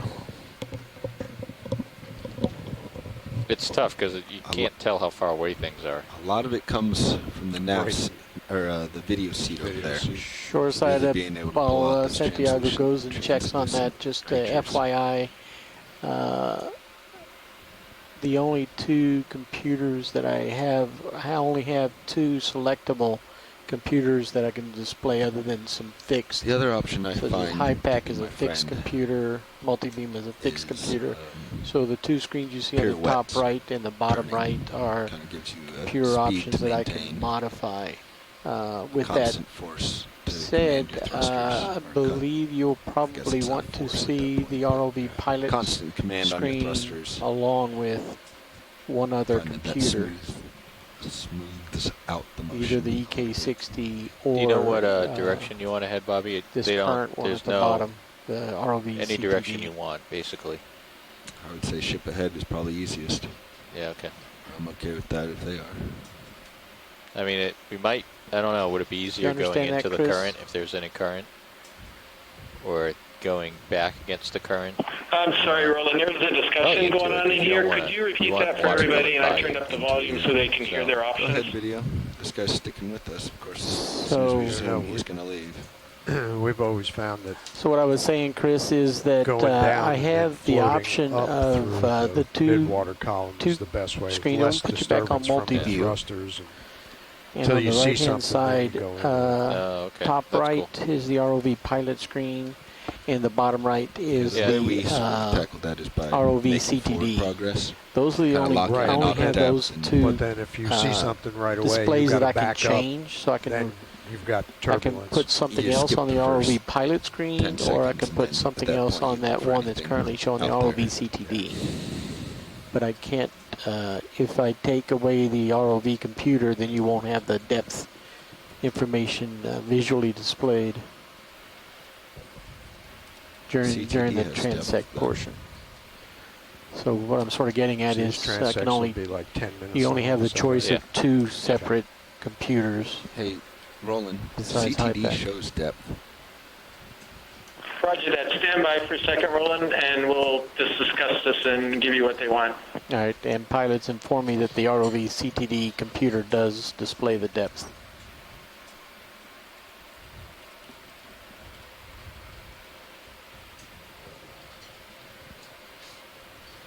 So Mimi's just walked in the room and she's going to get on comms. Yeah, we're just Yeah, so dive super sort of getting ready requested here that we to start go into this looking at configuration pulling between up the transects because we AK60 can that move it Mimi quicker than in is running. bottom or configuration. start running. What they'd like to do, if this is possible, is to put the EK60 on the top right, where the pilot screen is showing, and then they'll just monitor the depth from the CTD on the lower right screen. Progress. Thank you. Progress for you doing to it this say. way. Or vice versa. I don't think it matters whether the CTD is on top and whether the EK60 is on the bottom. Right now, EK60 is shown on both, right? So when we get on track, then should I making the go back into modifications you auto heading requested. then? Yeah. Yeah. So it seems that So we have heading Mimi north. online, so So my maybe tether presumably will I go think that way. wanted to So maybe just look at the turn EK16, maybe southeast. has some questions. So Assuming Mimi's the current's going that ready way. with us right now to look at that data. Just have Don keep facing where he is, and you just come I underneath. just turned the unit on. This is Yeah, but as Mimi, soon as the ship so gets I'm working underway, on let's go ahead and adjusting start getting the ship settings. underway. See what we do. Where you want to just get him Roger coming that, ahead? Mimi. I mean, we can have him Whatever come they're comfortable. this way. We're only doing Yeah. 0.1 knots. No, why don't we just do that then? 0.1 knots. See if they have an issue with that. In this direction. So like.